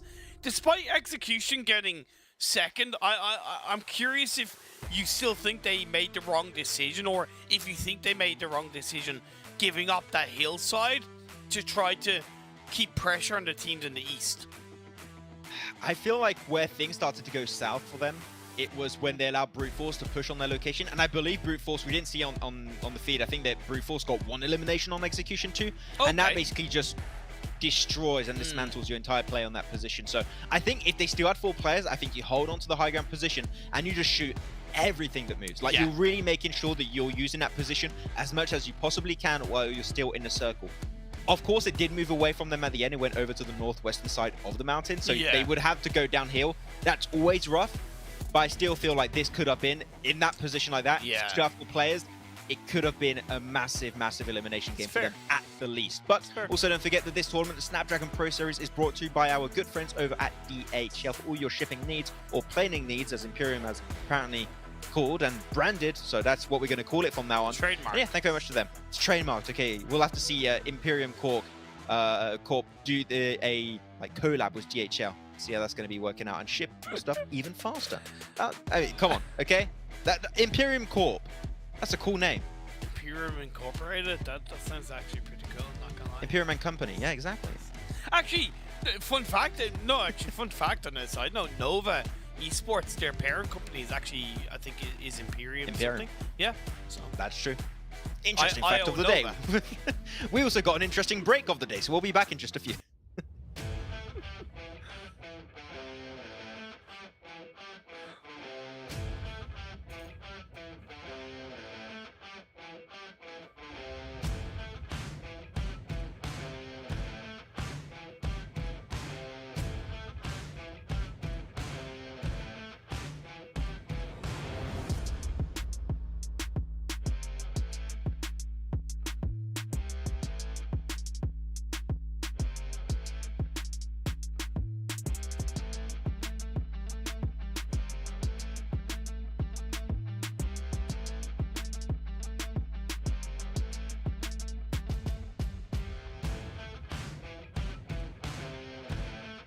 The Snapdragon Pro Series is brought to you by Snapdragon Elite Gaming, Monster Energy, and DHL.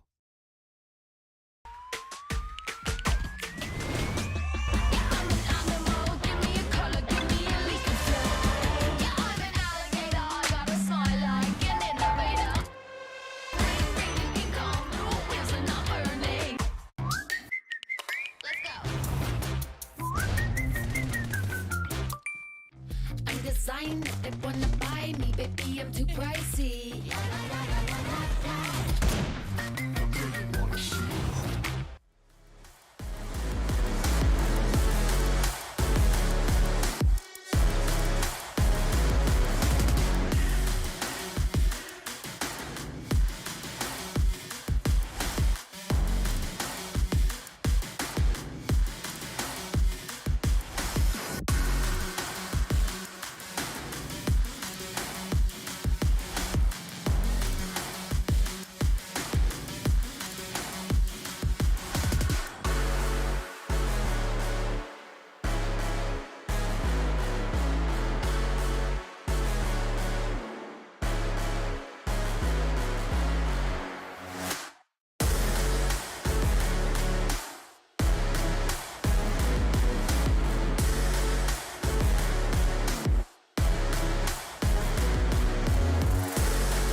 They don't want it with me. You got a problem with me? Love, you don't want it with me. Man, you won't ever stop me. Who y'all really got a problem with? Who y'all really trying to solve them with? Who don't really like the sound of this? Who come with me getting down to this? You better step back, get your neck cracked, get laid down where you best step. Better check that with a fresh map, get lost now with no extract. Like, look, that's all me. Got my number, don't call me. We eating up, that's all beef. You freezing up, that's y'all's team. Cause we don't really lose no more. All about heating up, leaving that cold. You can see beating up, killing that show. I ain't about giving up, no.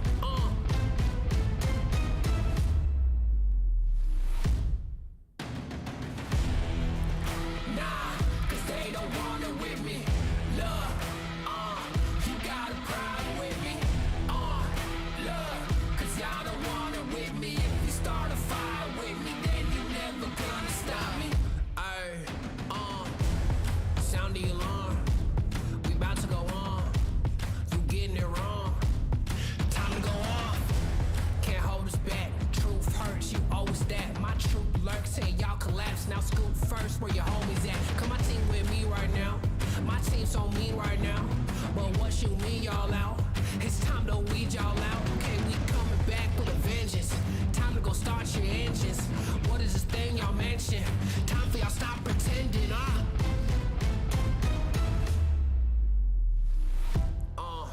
Nah, y'all can't do that. Where your crew at? Y'all can't do that. Nah, where your crew at? Love, man, cause now you alone. Yeah, get out of my zone, man. One Heart securing himself the only Sanhok match of the day in dominant fashion. And I have to say, we had our doubts, at least I did in Pure in that game, was that little bit of a split at the end, but they just overwhelmed the competition with their amazing individual gunplay and made sure that they had full control of that position at the end. It was a risky play, but it paid off, and here chicken dinner on the first day on such a short-term tournament is definitely going to help them out, potentially reach that top 3. Yeah, it was cleanly executed at the end of the day. They had stayed quite quiet for the early portions of the game, to the point where I had missed out the point where they had even gotten to the South Boot Camp Hill. I'm not sure exactly where they came from. Was it Sammy? Did they drop Sammy? Which team? One Heart? Sorry. One Heart. One Heart was not in Salmon. No, they were on the Northwestern Island. And they were going to try and third party the fight, you know, that was happening on the Northwestern Bridge. That was Execution that was on the... Yeah, but there was One Heart that was trying to third party it too, when they were on the high ground position. There you go. Sorry, yeah, so they landed Camp Alpha side of Northwest Island. You're dead right. So, but I suppose that's where my kind of point lies, is that they just stayed quiet and they didn't really look to get involved with any other team. Luckily for them, with Phase 1 and Phase 2 being a bit more on the eastern side of the mainland, a lot of the teams had, you know, navigated around that side of the map. So when Phase 3 shifted hard to the west of the mainland, there was a lot more space for One Heart to look to go towards the South Bootcamp Hill. Then again, it was also a little bit of a domino effect around execution not going through the trifecta area, right? So yeah. It is what it is. Still greatly played by One Heart. I do really like how One Heart just were hugging the side of bootcamp the entire time. Yeah. You're avoiding the teams in bootcamp itself, and you're just getting yourself a decent amount of information doing that rotate. So yeah, I enjoyed what One Heart I've been able to do, and we'll see exactly how many points they've been able to bring home on this game by checking out the round standings. And here we go, 22 points on the game with 7 eliminations, and execution still a really strong game. And I gotta say, execution has been feeling somewhat consistent throughout today, and I think this, of course, being their top performance so far, they must be definitely in reach to that top 3 after what they've done today. I definitely have a strong chance they're up there with the top 3, top 4 for sure. Not in top 3, top 4, but I would say they're at least in reach of it. So I'd still like to see a win. Yeah. Definitely. Considering they arguably put themselves in a very tricky position against, who was it in Hat 10 again? Oh my god, my mind's so bad, I'm so old. 14 team? No, it wasn't 14 team. It was a better team than that. If it was 14 team, I probably wouldn't be too worried about execution. Sorry, but who was it then? No, I don't know, but the point is they had put themselves in a position where we weren't too happy with how long they were holding out that kind of engagement between under the bridge, etc. But they got out of it and into a cleaner position and played from that. A clear vision as well, with a solid 15-point result as well. Brute Force showing much more in that game, a lot more aggression, and Conquer Iraq. Dude, Conquer Iraq, man. Conquer Iraq. I mean, I think that this has been their lowest performing game, if I'm not mistaken. 11 points on the game. I think Miramar, which they didn't go super far, they got 12. Like, they have been constantly getting themselves some decent points. Yeah, Conquer Iraq are definitely a contender to hold on to the throne. And the thing is, you're seeing see Esports only 4 points on the game.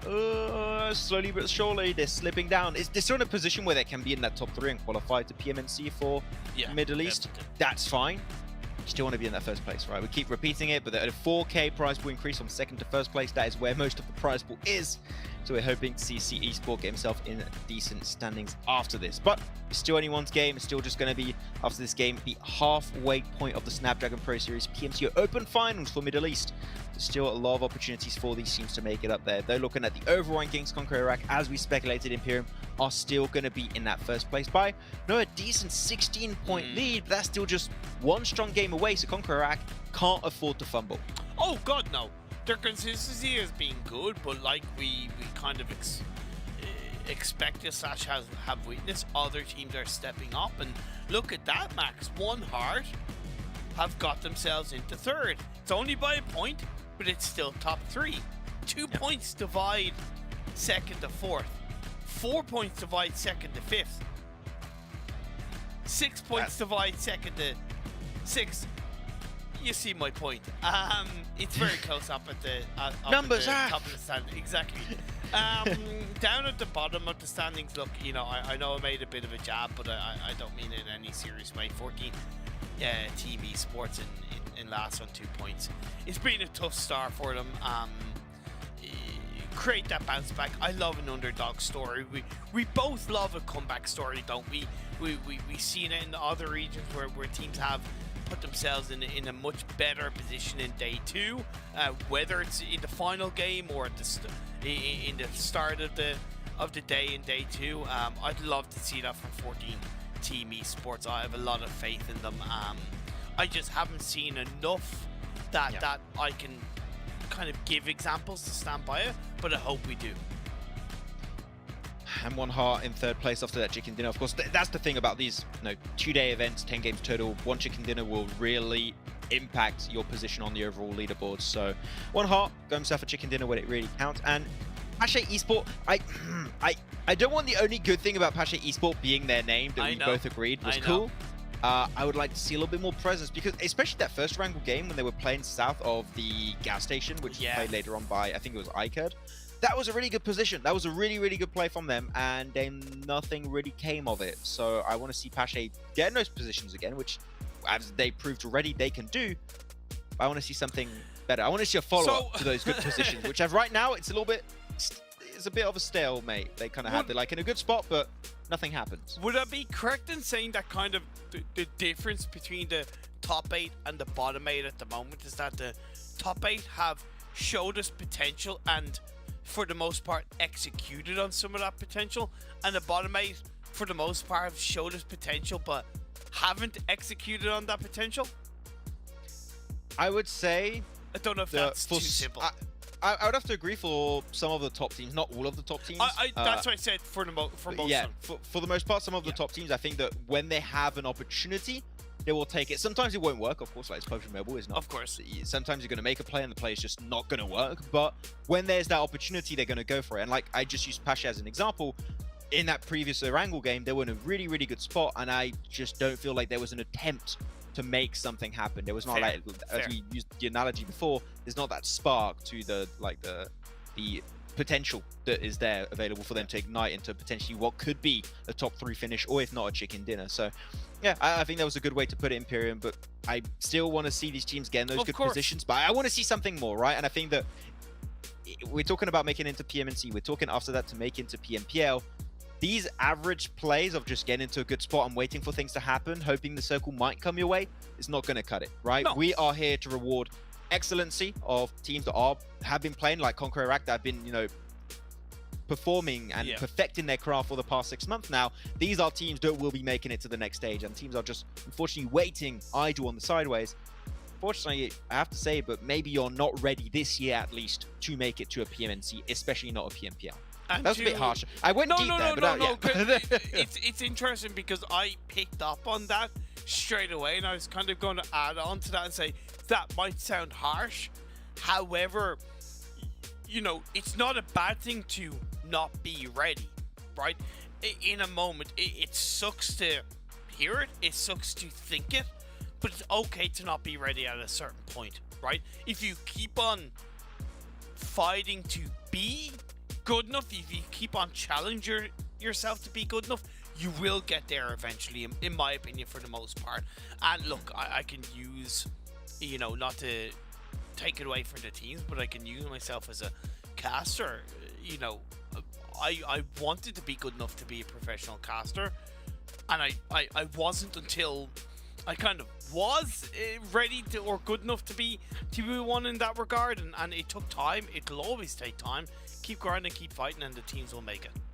Exactly. I mean, you know, the grind is there, and at the end, teams can still make the adaptation, right? I just want to see that potential. I want to see teams that are trying things, even if it doesn't work out. I want to see teams trying things, because that's something that we'll remember, and potentially going into the future Snapdragon Pro Series. We'll be like, oh, we remember this team, they were doing this. How has the evolution been happening throughout this past year? That's the big question mark, of course, is to see the evolution. As you said, it's okay if some teams, some players are not ready whatsoever for this stage, but it's what you make with that information after the event is passed. And I just hope the teams will not take this too harshly, and will just be like, okay, yeah, fair enough, like we got these specific aspects of the game to work on, let's just come back even stronger next time. Whether it's an in-game mistake, whether it's an out-of-game thing, something said, it's never about, you know, what's happened, it's about how you react to it. So if you've had a failed tournament, it's how you react to it, it's how you pick yourself back up, and whether your team in the top 3 make it through to PMNC and then you don't make it through to PMPL, or even if you do make it to PMPL, it's even how you react after that. Like, you take Conquer Iraq, right?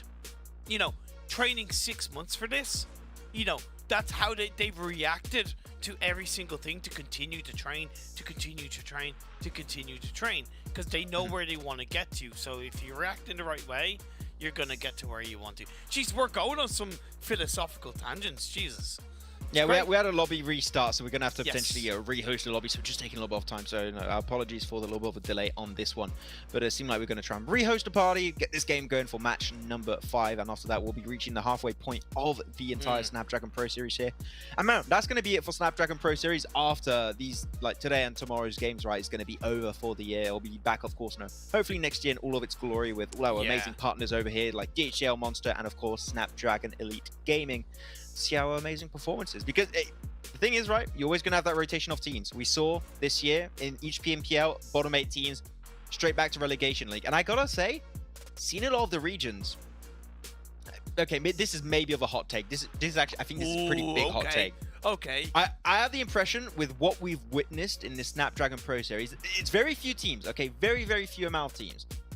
But I feel like the potential of some of the teams that we've witnessed in this Snapdragon Pro Series for all regions combined is better than some of the teams that got put in the relegation league of PMPL. And I feel like there's going to be a rotation of teams happening for sure. So, that is, to me, definitely not a hot take. I would love to extend on that. But I'm going to hang it on the line because there's something else coming up first. Exactly. We'll see how things are going to be panning out. Of course, we'll discuss more of that hot take later on. I think there's a lot of stuff to discuss, but we do have a quick interview right now available with one of the players of 7-7, so we'll check that in right now. See you guys in a few.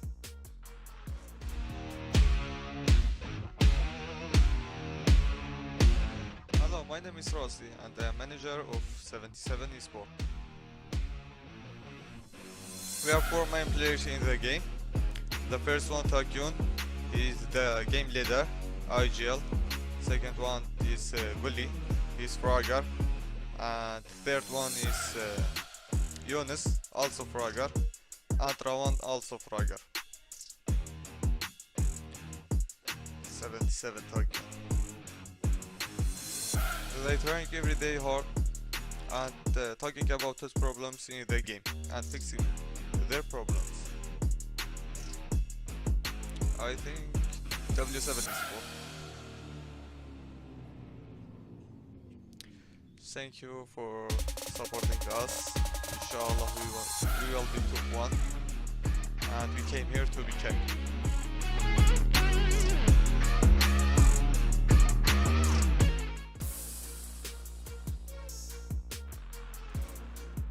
There you have it. Great little insight there from 77 Esport. Though 77 Esport currently standing in 7th position, so very on brand, I have to say. Imperium getting himself like a nice little jackpot. Did mention W7 as potential contenders for the throne, and I gotta say, no, from what we've seen so far, I have to say definitely not a bad pick for your team to win here. No, not at all. Very strong, and they've evolved throughout the games. That's always really part of the bigger picture. It's just doing something better the next game. Even if you do some things worse, it might sound silly to say that because it can come across as 2 steps forward, 2 steps forward, or sorry, 1 step forward, 2 steps back. But really, even if you make a couple of mistakes, improving one thing the next game within yourself, within your team, goes such a long way. And yeah, W7 have done more than 1 step forward, of course. But yeah, they've evolved every single game, and I wouldn't be surprised if they do end up in the top 3. I think top 3 is definitely achievable for them. Yeah, like from what we've seen so far at least, but consistency is always going to be the thing that's the most rewarded. And right now, what comes to what comes to mind when you say consistency so far in this tournament, I would have to say is Conqueror Iraq. So we'll see if they can try and continue this type of consistency. I think their lowest performing game once again was the last match with 11 points. I think then their second worst was 12, and then they got himself like these top 2 amazing matches with, of course, the chicken dinner to kick off the day. But we're getting ready, ladies and gentlemen, for another wrangle for today. It's going to be our 3rd and final of the day, and after that it will be a wrap for day 1 here of the Snapdragon Pro Series. And we'll see. Of course, teams to watch for this one. Got yourself a few, and they're gone. Oh wow! Just like that, the game, they were gone. And let's hope they don't go as quick. There you go, they're back. 1 heart. The winners of the previous game, of course. This is the top 3 from match number 4 back in Sunhawk. Delhab was extremely strong for 1 heart, by the way, in that one for me. Then in execution, they lived up to their name. They executed a great disengagement in Hatton. They moved down south. They utilized the high ground, that's on that northern side to clear a path leading into the top 2. And clear vision on the side note in that previous game. Because One Heart had a little bit more of a difficult challenge being third-partied by Brute Force and potentially teams on the northern coastline, they couldn't engage on Clear Vision as much as they wanted to. And that really helped Clear Vision get into the top 3 of the Sanon game. It's not saying that Clear Vision did anything bad, or it was that they were lucky, but it was just how the game panned out that made it just a little bit easier for Clear Vision to execute a really good result. That's the thing. You don't want to give too much breathing space to a team like Clear Vision because it seems like they're very opportunistic in their approach to the game. So definitely something you want to avoid at all costs. But here we go. Ready for our 5th and final game of the day. Playing path, decent-ish. From Northern Quarry over to the side of Stolber/Kameshki. So teams that like to drop in on a more northern side of the map are going to be rewarded with that one. We did have 2 teams that like to drop in a Millie Island, like Southern Island. So you're going to have one in Millie base, and normally one in Novo. My opinion, if the one team in Novo, I'm not going to lie, I forgot who that was. I'd like to see maybe secondary drops come into play for that team. C Esports, okay. C Esports, maybe a secondary drop would be of the essence. And it was Execution that landed in military base. It seems like Execution are going for a southern drop, but doesn't seem to be directly heading towards base. Maybe in between Quarry Ferry Pier seems to be where they're going. Pick up a couple of vehicles and go possibly across the military base. You know what? I'm actually kind of annoyed that Phase 1 is once again up north, because I was really hoping that we'd have a bit of variety in the Erangel circles, right? Possibly a military island, maybe even southwest, I'd take at this stage. But it is what it is, and kind of once again, it does open the door for a couple of teams to learn and evolve from the previous 2 Erangel games. Exactly. I'm hearing a few footsteps in the background. I don't know if that means there's a fight happening. Not sure. Footsteps equals fights in the... They're just stomping on their opponents. Yeah. You see people walking down the street. Why are you fighting with me? And they're just walking.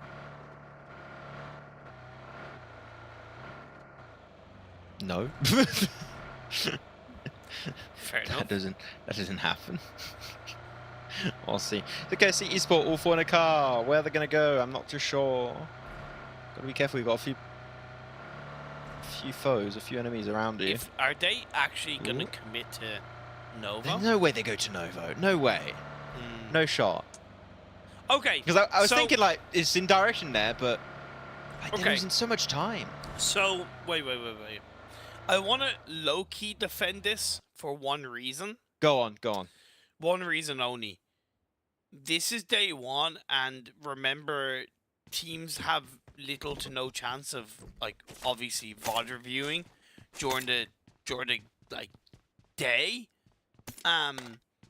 So they still might not know exactly if or what teams drop on the eastern side of the map.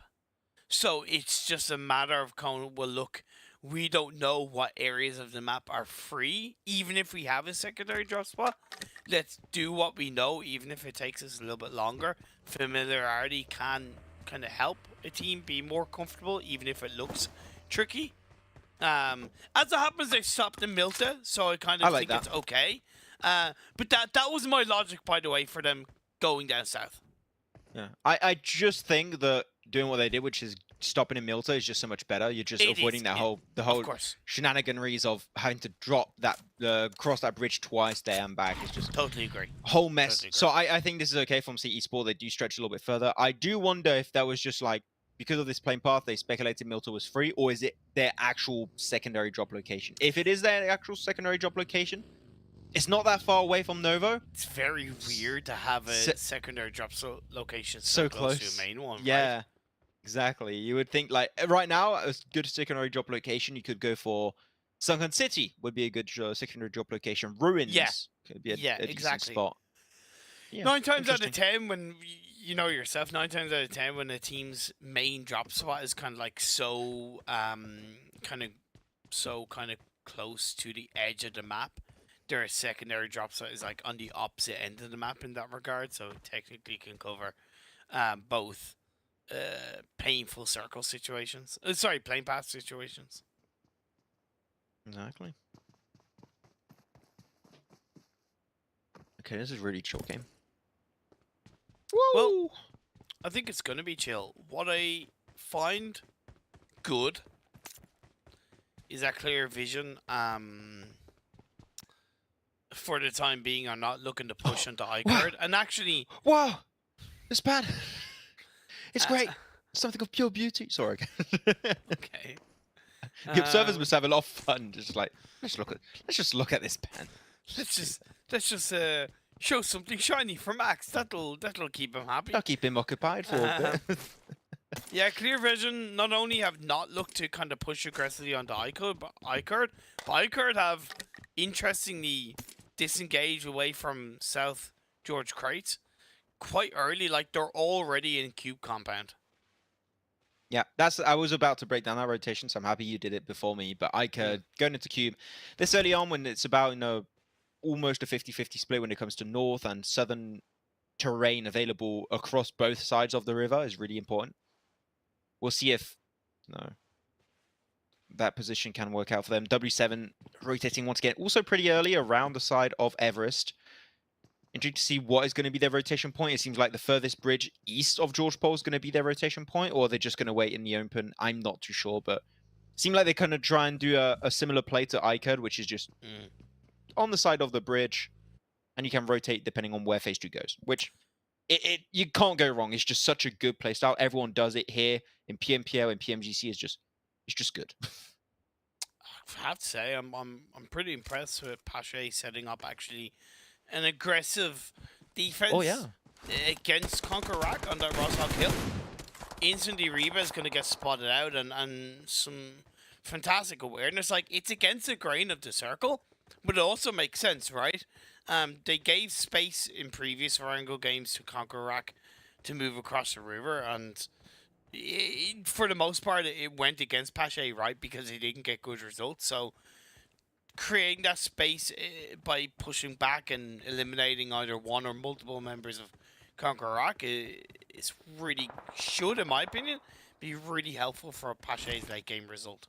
And most importantly, it doesn't put Pache in a bad spot whatsoever. You're not taking a risk by putting yourself in a position. You just barely moved outside of Rosshawk. You just got a good high ground position. You can't really fight back that spot from school unless you push it.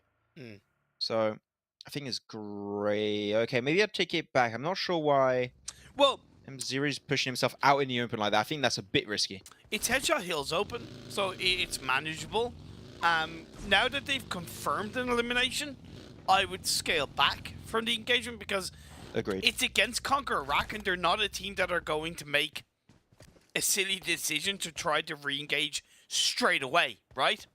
Plus, with those shots, you will alert other teams around you, so if you stay in Headshot Hills, which they haven't, by the way, you would more likely put yourself in a third-party opportunity. So, Pache have moved back to North Rosshawk Hill, so in my opinion, 100% solid decision, 100% success rate, they can move forward. Yeah, I was a little bit scared for a second there, but the fact that they just push himself back, I think, is definitely the play. I also do like what we're seeing from Conquer Iraq. They're just, okay, school not as safe as we initially thought. Yes. Let's just go into apartment instead. So I do think that that's a pretty good transition point.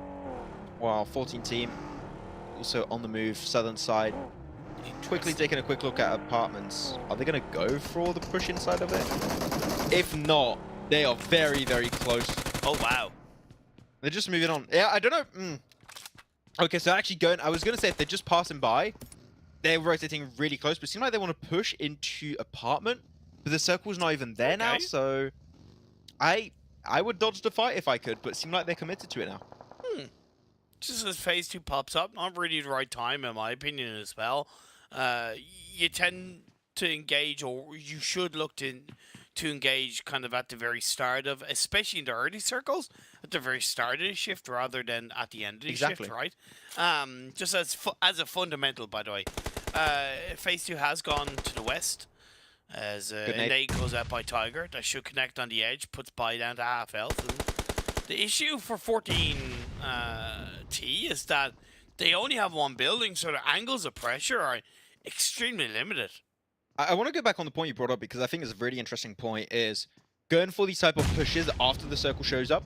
If they would have delayed this push, I don't know, 5-10 seconds, they would have known this position line circle is not worth it. Let's just start rotating for the circle.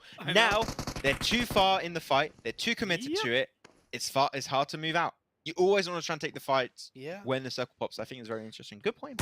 Thank you. I like it. And Conquerac didn't look for this engagement. Now, they're just doing the best job that they can to get a bit of control over it. And so their time isn't wasted. They've used a decent chunk of utility, I might add, by the way. So that could hurt them late game. Never mind the fact that there is still going to be a number of teams coming in from the south. Right now, Execution just rotated over the eastern bridge. Esports just rotating past farm into the blue. And 77X rotating on the main road to the east of school apartments. But that's been a decent enough distance away where they wouldn't have heard any shots. So they're presuming that, one, there's nobody there, and two, that even if there is, we have our own rotation. We have to get into the circle. You know, let's not explore. Let's not explore indeed. So far, they're just going to be trying to play their spot. I like One Heart, what they're doing. One Heart, I think this is a copy-paste rotation from their previous Orangle game, which is just wide, rotate on the western coast, enter from the western side on this north circle, and you're going to be good to go. So I'm liking what we've been witnessing so far from One Heart. Seem like they definitely had a good amount of evolution throughout the day alone, which is not an easy thing to do, but it seemed like they've definitely been making adaptation game to game, which I always appreciate when a team does that. Even kind of brute force, as critical as we've been, I did observe the fact that all four players actually dropped in Severny. They didn't take the 3-1 split route, in which, even though I agree 3-1 split on a drop is arguably stronger, if it's not working for you, switch it up, right? I will always fundamentally say about teams, play to your strengths, even if I don't understand that. If you do, and you are playing to your strengths, over time, over long term, it's going to be more beneficial. Whoa, Yoons hits a headshot there with his Scar. Good little knock. Flush, I think. Yeah, they'll get the flush. No way. Yeah, Hoped is not going to be rezzed up. So, wait. His name. Do you say hopped or hoped? Oh, it's normally hoped. As in, I hoped I would get a good result. I hoped Maxman would not be French. I hoped I loved Maxman less. And yeah. So yeah. Yeah, I know you don't know what to do with that information, right? It's great. But do you know what to do about this phase 3? Because that's a bit of a harsh shift down the south side, and it adds Kidney Island in play, adds the south of the river in play, adds Cube Compound in play, which is absolutely great for iCard. Yeah, iCard are looking absolutely grand on this one. Clear Vision were in Everest, so interesting to see what their transition route is going to be. Could also play as a Cathedral. Sorry. You could play the castle area of ruins. Yes, sir. Cathedral, he calls it. Yeah, that's what it's called. No, I'm talking about the castle side, like the little hilltop position, not the church itself. That's what I was going to refer to. Oh, okay. That one, yeah. Because I think it's just good for scouting purposes. You can just spot like your island, Kidney Island. You can scout Cube also from that position. You got a lot of information you can gather on teams north. So I think it'll be good, especially just as a transition point. Because if you're just going and following the thing that you have not said in a long time, but following the law of percentages, and normally this circle is a very high probability it is going to head north of the circle of the riverside.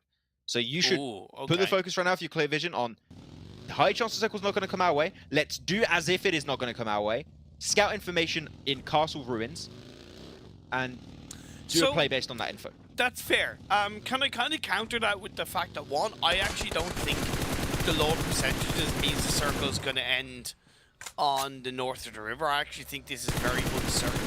But what I do believe is that the law of percentages, because they've been such northerly phase 1 and phase 2, there's way less teams south of the river. So it gives, by the law of percentages and Clear Vision, much more opportunity to control south of the river and set up a good rotation to the north in the next shift. That's it. I said law of percentages once, and you said it 3 times in one sentence. Well, I hadn't said it in a while, so I had to kind of like, you know, got to live up to the ratio. Right. Yeah, exactly. We'll have to see how things work out. Skyrocket, though, Mustafa's going to be spotted out by Gully. Oh, his team's there to try and bring him back. Oh, it's not even his team, sorry, it's an opposing team. They was the same color. That got me confused. It's going to be 968. Just aware of what's happening in their surroundings, but they're still going to be in the next circle shift. I'm not too sure, Imperium. I am not too sure. They've sent 7 up to 3 eliminations so far in this game. After a really good start on this final game to close off day 1 of the Snapdragon Pro Series.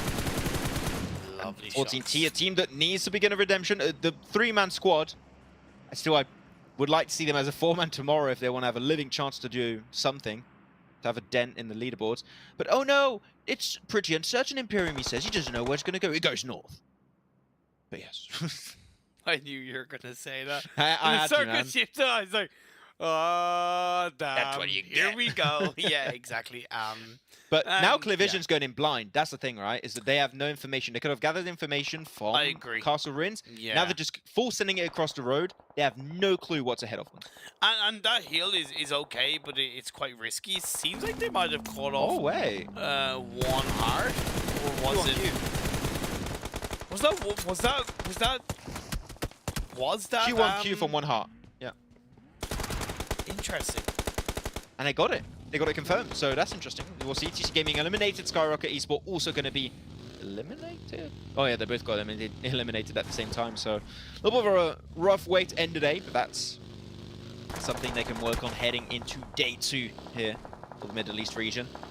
14T seem like they're going to pull the play. They're going to do a Dagestan 77 Imperium. They're going to do it. Oh, no, he's not. I thought he was going to trample on the back seat, but this is just like a full send play, and they know that they cannot go any further. You know where they can't do a Dagestan 77 play? Because they're not Dagestan 77. But look, when you're in a bit of a kind of like a desperate position like that, it's kind of like, look, we do what we can to survive. I do want to point out F-35X, by the way, in the previous phase, they committed to Kidney Island. I highlighted it as a area of the map that was heavily in the circle of phase 3, but it's not like I kind of insinuated a team should go there. So I think they made a mistake by committing to Kidney Island and that position so early in the game. It was still only phase 3. Can be a little bit risky. We'll see, of course, how they're able to move out of that spot. But now Conqueror Iraq are going to be in that position, so I'm interested to see how they're going to try and move themselves out of that spot. They do have cars, so I think that's going to be just a way to speed through. Blue. I wonder where they're going to go. I mean, Blue, I think this is too late for Blues in rotation, unfortunately. In phase 4, circle closing in, about to transition in phase 5. I think it just adds up against the play happening. Well, Clear Vision, once again, pushing himself to another fight this time around. 1 heart just tried to full send in the middle, but is here versus W7. Embarked himself the Orm. That could be a great game-changing opportunity if he get himself that 1 headshot. But no elimination just yet, coming out with the Orm. Again, flanked also on the side. So W7 once again doing what they do best, which is controlling their side of the circle, making sure the team cannot get the angle. But Malik gets spotted out, traded back and forth actually with that nade. Going to slow things down a little bit for Clear Vision, but he's pushing up with the MG3. He wants to get that elimination confirmed, but not sure W7's going to give it for free. They're going to try and push their way up, trying to deal with Clear 7, but he has a nade in hand. Be careful, you've got to go back to the weapon. MG3, you can't deal with it. The fire rate is just too damn good. And you still have 47 bullets to boot. A threat to be reckoned with. There you go. Confirm that elimination. Get every single point you can get Clear Vision. That's what we love to see. I feel like they put a dent in W7 where now Clear Vision can take control of that compound. Yeah, that's going to be easier said than done because Booth from BF is there to not become BFFs with Clear Vision. A cheeky third party did get a knock on the Flab, but Flab's being revived, and now the focus can be made with a beautiful nade, and that's going to be Booth getting put down to his knees. I knew that was going to happen. I saw the 3 other players of Clear Vision. They all had a nade in hand. The moment they knew he was there, it's like, yeah, you're not. You're dead. No way survived like 3 nades being chucked at the exact same time almost. But W7 still able to hold on as 3 players, which I was not expecting. I thought they were going to lose at least 2. Seemed like they were able to get himself a little bit into a healthier spot. That could be a lovely nade. That nade doesn't know they regrouped. That's the issue. The circle moved away, so Clear Vision maybe also avoid the fight. Like, you got Car still available. Maybe just rotate north and avoid the fight and just leapfrog W7 into play. I feel like that's maybe what they're trying to do. Yeah, but that could bite them in the butt, because to me, this circle shift is very difficult to maintain. And if you get ahead of a team, yes, you've technically gotten ahead, but you're also putting yourself at risk of getting stabbed in the back. Now, it's okay to reposition to get closer to the edge of the circle, but still prioritize the engagement, because you're arguably doing the best in both worlds. But just don't get ahead of W7, in my opinion, on this kind of shift. I think W7 understood that. They're like, oh, he's trying to leapfrog us. We're going to leapfrog your leapfrog. Oh, no. Trying to send it in into a few players, unfortunately. As Malik is still left behind, trying to take care of Clear Vision. He gets 1 knock onto one of the squad players, actually. Malik now can take himself that final fight. What? Not sure. Oh, well, he missed the fight. But then Malik got knocked out, but I think the blue zone might still be enough to get rid of the player. So Clear Vision still not in a hell. Yeah, you get picked up by the blue zone. So doesn't matter. Embark going to be knocked, and Clear Vision down to 1 is going to be down. And Clear Vision, by the way, did make a mistake because the Whom moved away, but then the other 2 players went to get into a vehicle, and that shouldn't have been the case. They all should have moved away at the exact same time, because by 1 player moving away, W7 thought, okay, well, that means 1 player is gone. There's 2 that are there. We can push on that, and that's kind of what they did. Despite Malik losing his life, it forced Clear Vision to lose 2 players. Yeah, I feel like if they all followed down, I think they could still potentially be alive, maybe still be the Kings of the West right now, but unfortunately seemed like they just tried to do too many things at the same time, and it did not work in their favor. I see General's got himself a foldable bike right now. It'd be cool to potentially see it used to like cross to another section, but might not be the best option in the book. AKM in hand, got himself a decent scope. That's it though. Walid was spotted away, and that's going to be it for W7. For W7 Walid, only General was there. As 968 also get eliminated. Teams are dropping down like flies in Pyram at this point, but look at that. Max. It is still going to be looking good for Execution Door up as a 4-man. And now, no, they get knocked. Okay, take it back. But it's a disgusting circle shift, Max. There's so little cover. It's so flat on this phase. 2 players and in there's it. still a number of teams left, and it's so difficult because for the most part they're all spread out. There's a little bit of space on the east, but you know, F-35 are kind of coming in a little bit later, and they're going to have to tread with caution. The cleanest areas is the south side, and that's where iCard probably have the best position at the moment. That nade's looking good. Ooh, a little bit too cooked, but it doesn't matter. General's going to be taken care of, and that's it. That's going to be the end. Hellmen will be the one to pick it up. That's their 3rd elimination in the game so far. The W7 will be sent back to the lobby for the last time today. We'll see you guys back tomorrow for sure. Things were still looking really good for them. Oh, I think that was an MG3 he's dealing with. Hellmen, got to be careful. Does lose a wheel, but doesn't lose control of the vehicle.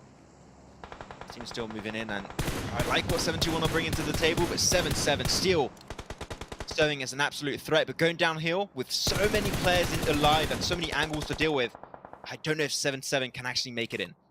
iCard pick up their first chicken dinner without their playing the south side. 7-2-1 Smart trying to play the smart game, with 77X still being given space to move down the hill. I was just gonna say, how are they allowed to move down this hill for so long? Oh, nice little play around the smoke. Gets it. Confirmed. Aimbot. Doing God's work with that smoke position. Got to be careful, though. They can still try and go for the random bloom spray inside of it. Try and get those on your teammate. That'll be the best. If Storm can be brought back, that'll be huge. But no, he is going to be confirmed. And that's going to be it for him for this game. Iker still aiming for that chicken dinner. But I think one thing they're unsure of is that F-35 is right east of their location. From where they're looking at on the minimap, doesn't seem like they're really aware of their position right now. But arguably F-35 don't feel confident with pushing over the rigid hill at the moment. They could in the next shift. It depends on where it goes. Plus F35X have to worry about execution as Kevin gets a knock on the helmet. Greatly done. Kevin able to just set himself up for success potentially with his team, but trying to cross on over Riley. That was a risky one.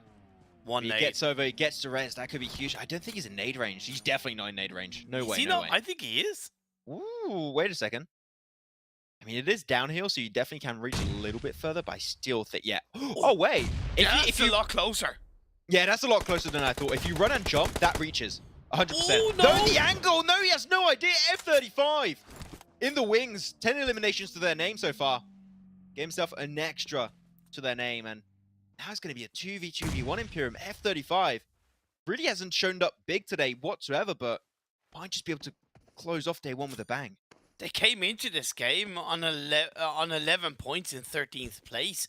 They're already on 10 eliminations. They basically matched their total points with eliminations alone. They're guaranteed at least double their total points in this game.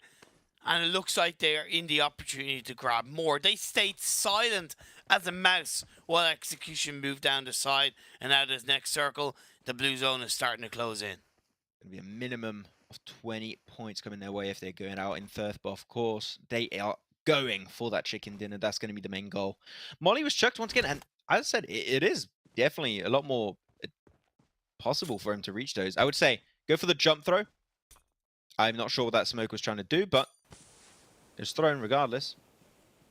I think a little of a smoke road is going to be set. They do have to move out. F35 and execution currently Imperium are not in the circle.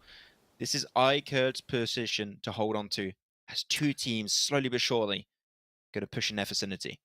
Is it weird that I think F35X are going to win? I don't know why, but I just think there's a chance. They've played this a little bit more smartly in the last minute or two that puts them in a slightly more controlling position. Look at Tosca moving towards Karar, and Marco is kind of moving towards Riley. They have two separate angles covered, not to the point where they need to push aggressively, but where they're able to get just slow amounts of information. Hellman, though, is the really strong player in that position for iCurd. He's just got such a good overview of everything. He sees every smoke, every little pixel that moves, he's going to spot it first. Yeah, that's true. So Hellman is going to be the main threat to F35 and their chance to get chicken dinner. But as you said, there's a world where they get the chicken dinner. Bag is off as well. Bag is off. Yeah. That's it. Circle moved a little bit further downhill. Once again, it's going to be fourth thing Bose. F35 to move in. And also, it's going to be execution moving down. It's a slow finisher in Imperium. It's a really, really slow one. I think iCurd need to move in as well. I think one of their players, but I'd almost say keep Riley in that spot because, you know, players of the other teams are going to get to you before you have to move. Don't disagree. Don't disagree. I would say just hold it. Exactly. So you just hold on to that spot, have a nice little two-man angle, and it will be just so hard to beat. Oh, is that a nade thrown? I think it was.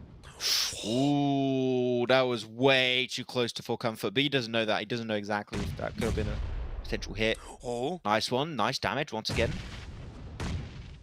Right, towards Marco, the other one. I think that might be the last nade he's got in hand. He's going to throw right now. Yeah, that seemed like his last one. If that connects, that unlocks everything. I guess he didn't throw it. I thought he did. Okay. Still has the nade available. This is such an intense finish. Oh, spotted. There you go. He sees the pixel that moved, and that's going to be Riley. You're right up on his 2 feet to get that one down. 2v1v1. What? I thought he was shooting his teammates. Like, no, he's on your side. What's going on? Execution, that's going to be it. He was spotted away. That's it for them. Third place position, confirming that extra elimination onto Tosca. It's a 1v2 for Marco. Oh, surely you saw Riley. He saw... I don't think he saw Riley. Riley's a little bit more downhill. I don't think Marco can shoot him from there. No, he can't. He spotted Hellman, though. Hey, Marco, what's your game plan here? Especially with the UMP, not the best 1v2 clutch weapon. Oh, but they're trying to go for the random spray down. Doesn't have too much info. It's getting up every single extra meter. He's just going to see potentially that one pixel. It's all down to who spots the other one first. No way. No way, still hasn't seen him. There you go, gets the initial knock. Marco down to the 1v2 versus Helmend now. Can he take himself to 1v1? Helmend on the citadel of HP. He can't go for the heal off. He's got to take that fight, push up with the Scar. He's there, jump shot down, and it is the steal that happens in the final game. Iker do not secure the chicken dinner, and it goes over to none other than F35 squad. Oh my god, Marco! Oh, it popped so hard. The patience! The patience! Oh my god, like... he knew that he had to wait for the perfect moment to strike Max. He had to wait for the perfect moment. Because if he had stepped up and got the knock, his position would have been exposed straight away by the other player from Iker. But the way he executed that initial knock, he took damage by Helmend, but he pushed forward. He got damage on the Helmend and then pushed in. I'm kind of speechless, Max. The really cool thing that I enjoy from Marco in that final play is that he just waited for the perfect time when they were both aligned. Like that, if he gets to spray onto one, he keeps the information on the other and he can instantly spray transfer, which is what he tried to do. Boom, go for the initial spray transfer over to Helmond. Then when you got the damage down, he's going to potentially hide, maybe try and go for the res, which is what he was doing. He was trying to heal up. Yeah. And that's the moment you push it. That's the moment you get that Scar out of the backpack and you start spraying it down. Clutch moments, man, are amazing, but that is how you clutch things out in a 1v2 situation. If you have players aligned and you can spray transfer, that is how you clutch 1v2s, and it was perfect execution on that aspect of the game from Marco. So, man, great way to close off today, I'll tell you that much, Imperium. That was an absolute banger and one for the history books of Snapdragon Pro Series. It was so intense, right? That lull between phase 7 and phase 8 was just the calm before the storm, and it was so perfectly played by all three teams as much as possible. Arguably a tiny bit of a throw from Iker, but I mean kind of in the lead up to the very end, they all knew that they couldn't really make the first move in that regard. It was just so good, and that was the kind of PMPL level gameplay that we had kind of been talking about, and what a way to end the day. Just phenomenal. Just a really sick clutch at the end of the day. But with that said, we're going to head on over to a very short break, and after that we're going to be checking out the overall rankings to see what we're working for going into day number 2. We'll see you guys soon.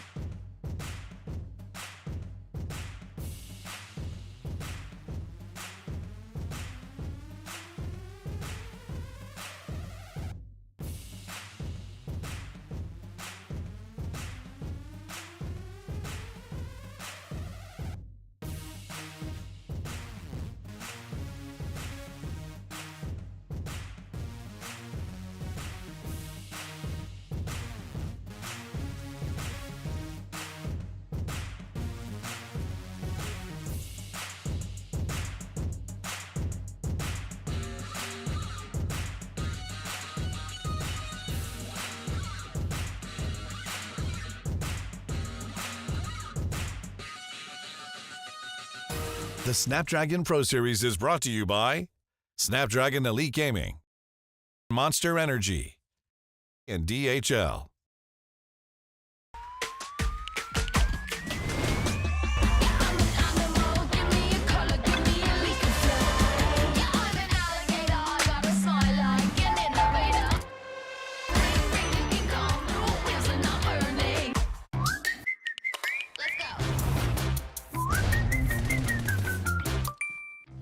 Design they wanna buy me, baby, I'm too pricey.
Well, we'll close it off with a clutch. That's the best way to close off one day of Snapdragon Pro Series. I can tell you that much, Imperium and everyone at home. Hope you guys enjoyed that one. But Marco putting in the work to allow his team, F35, to secure their first chicken dinner to close off day one here of the Snapdragon Pro Series. Question is, can they replicate that tomorrow? Hopefully so, but this chicken dinner definitely puts them up in the race for top 3. It is going to massively boost their confidence, their morale, their feelings coming into tomorrow. Like I said, after the 4th game, they were, I believe, in 14th or 13th, and they were only on a total of 11 points. So what a turnaround in the final game. And I was pessimistic with that last game when it came to the circle being up north again, and I was, I was kind of like, okay, it's the same circle. Now we did have different ships, and it was a different area of the map that it finished. But once again, I do think we also saw teams learning from mistakes and evolving their gameplay to make for a very, very entertaining game. Yeah, very entertaining indeed. I mean, we were just calm, and then everything just exploded after Marco started going for the knock, so it looked absolutely fantastic. But let's check out the match rankings, see exactly how many points Marco was able to redeem for his team in this final match of the day, and it's going to be a total of 27. That's an absolute banger pop-off game that you definitely need if you're F35 X Squad, because you want to start your redemption arc right here, right now. iCut Squad, though, still get himself some decent points here and there, but execution still an extra 17, so we are seeing some kind of consistencies from some of our top teams, which is always good to see. But Conquer Iraq, a little bit down below, and see Esports, meaning the top of the table should not have moved really significantly.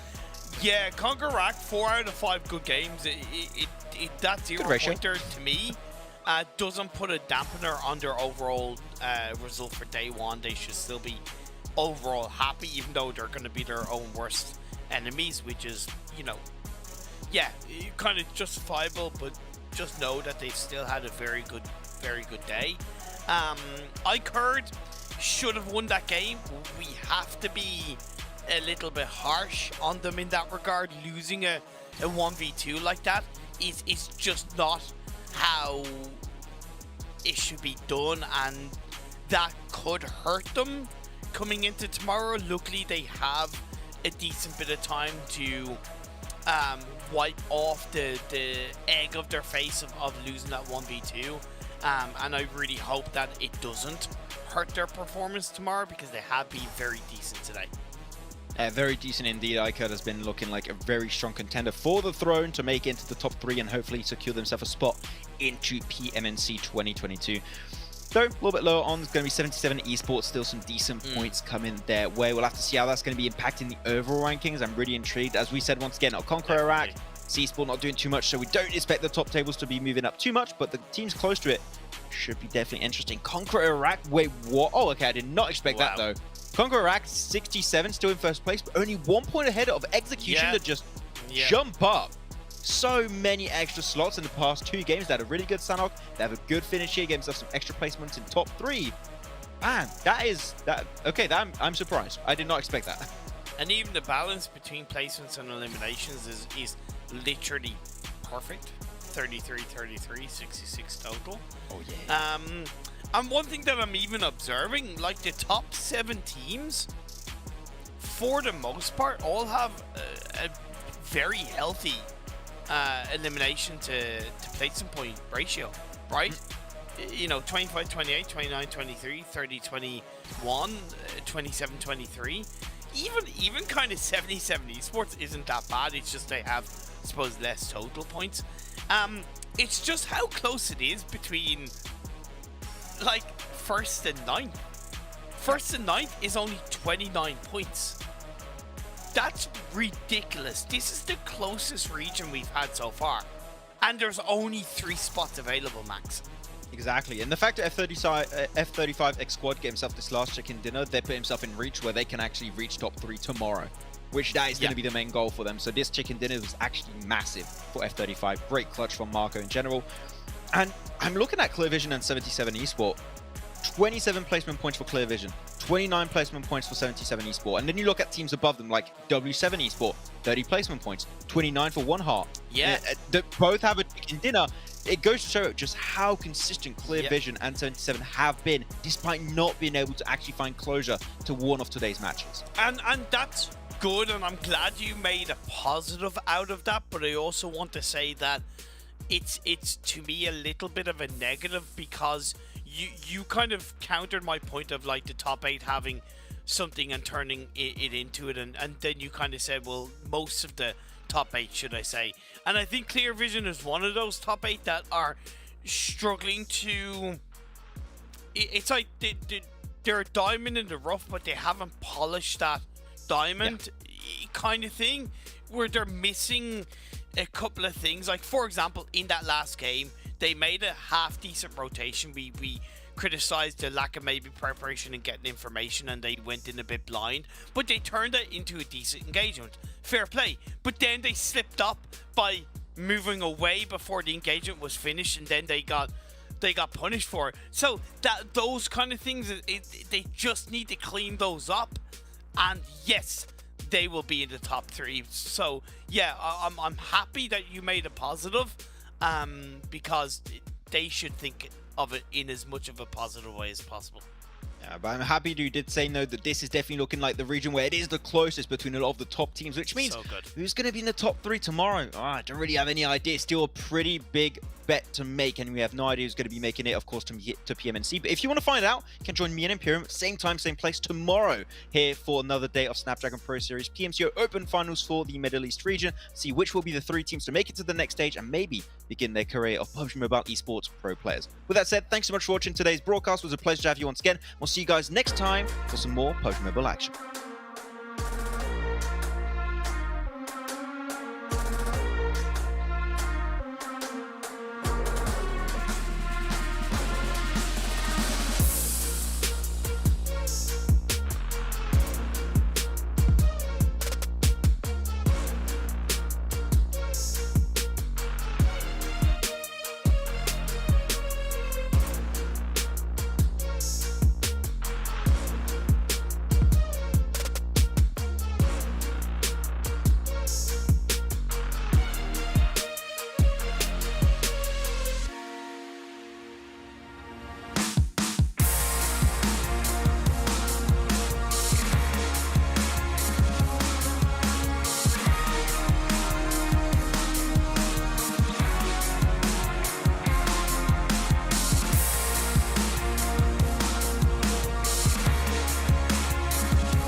The Snapdragon Pro Series is brought to you by Snapdragon Elite Gaming, Monster Energy, and DHL.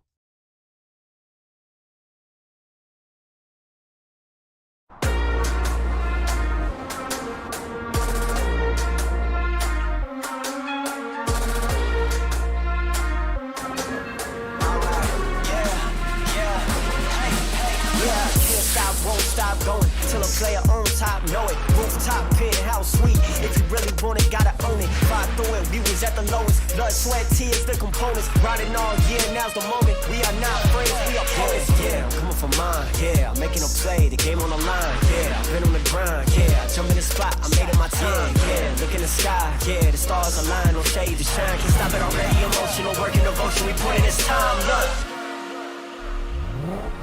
you won't stop.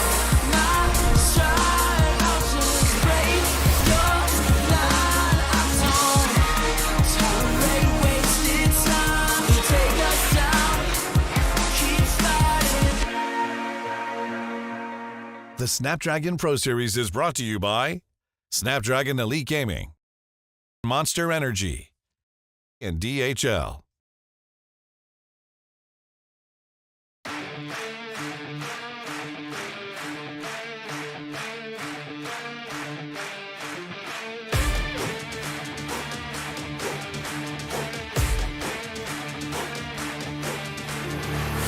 Look at my shine with the glow. This is my time with it though. This is my time to be way at the top. Me and my guys gon' pay out the block. I don't look like wall. Time's right, and I know the sea is walking in the limelight. Promise you gon' wanna watch like a sci-fi. My guys are high risers, high tide. My crown if you come to my side. I pledge allegiance for lifetime. My squad connected like Wi-Fi. We grind and you see the highlights. This my life. It ain't a game now. Me and you, we ain't the same now. Lions coming out to play now. Opposition out the way now. Out of the way. You wasn't invited. Say you come to play. I dare you to try it. You don't wanna try me. Then step up to my team. Yeah, out of the way. Yeah, yeah. Out of the way. Yeah, yeah. Out of the way.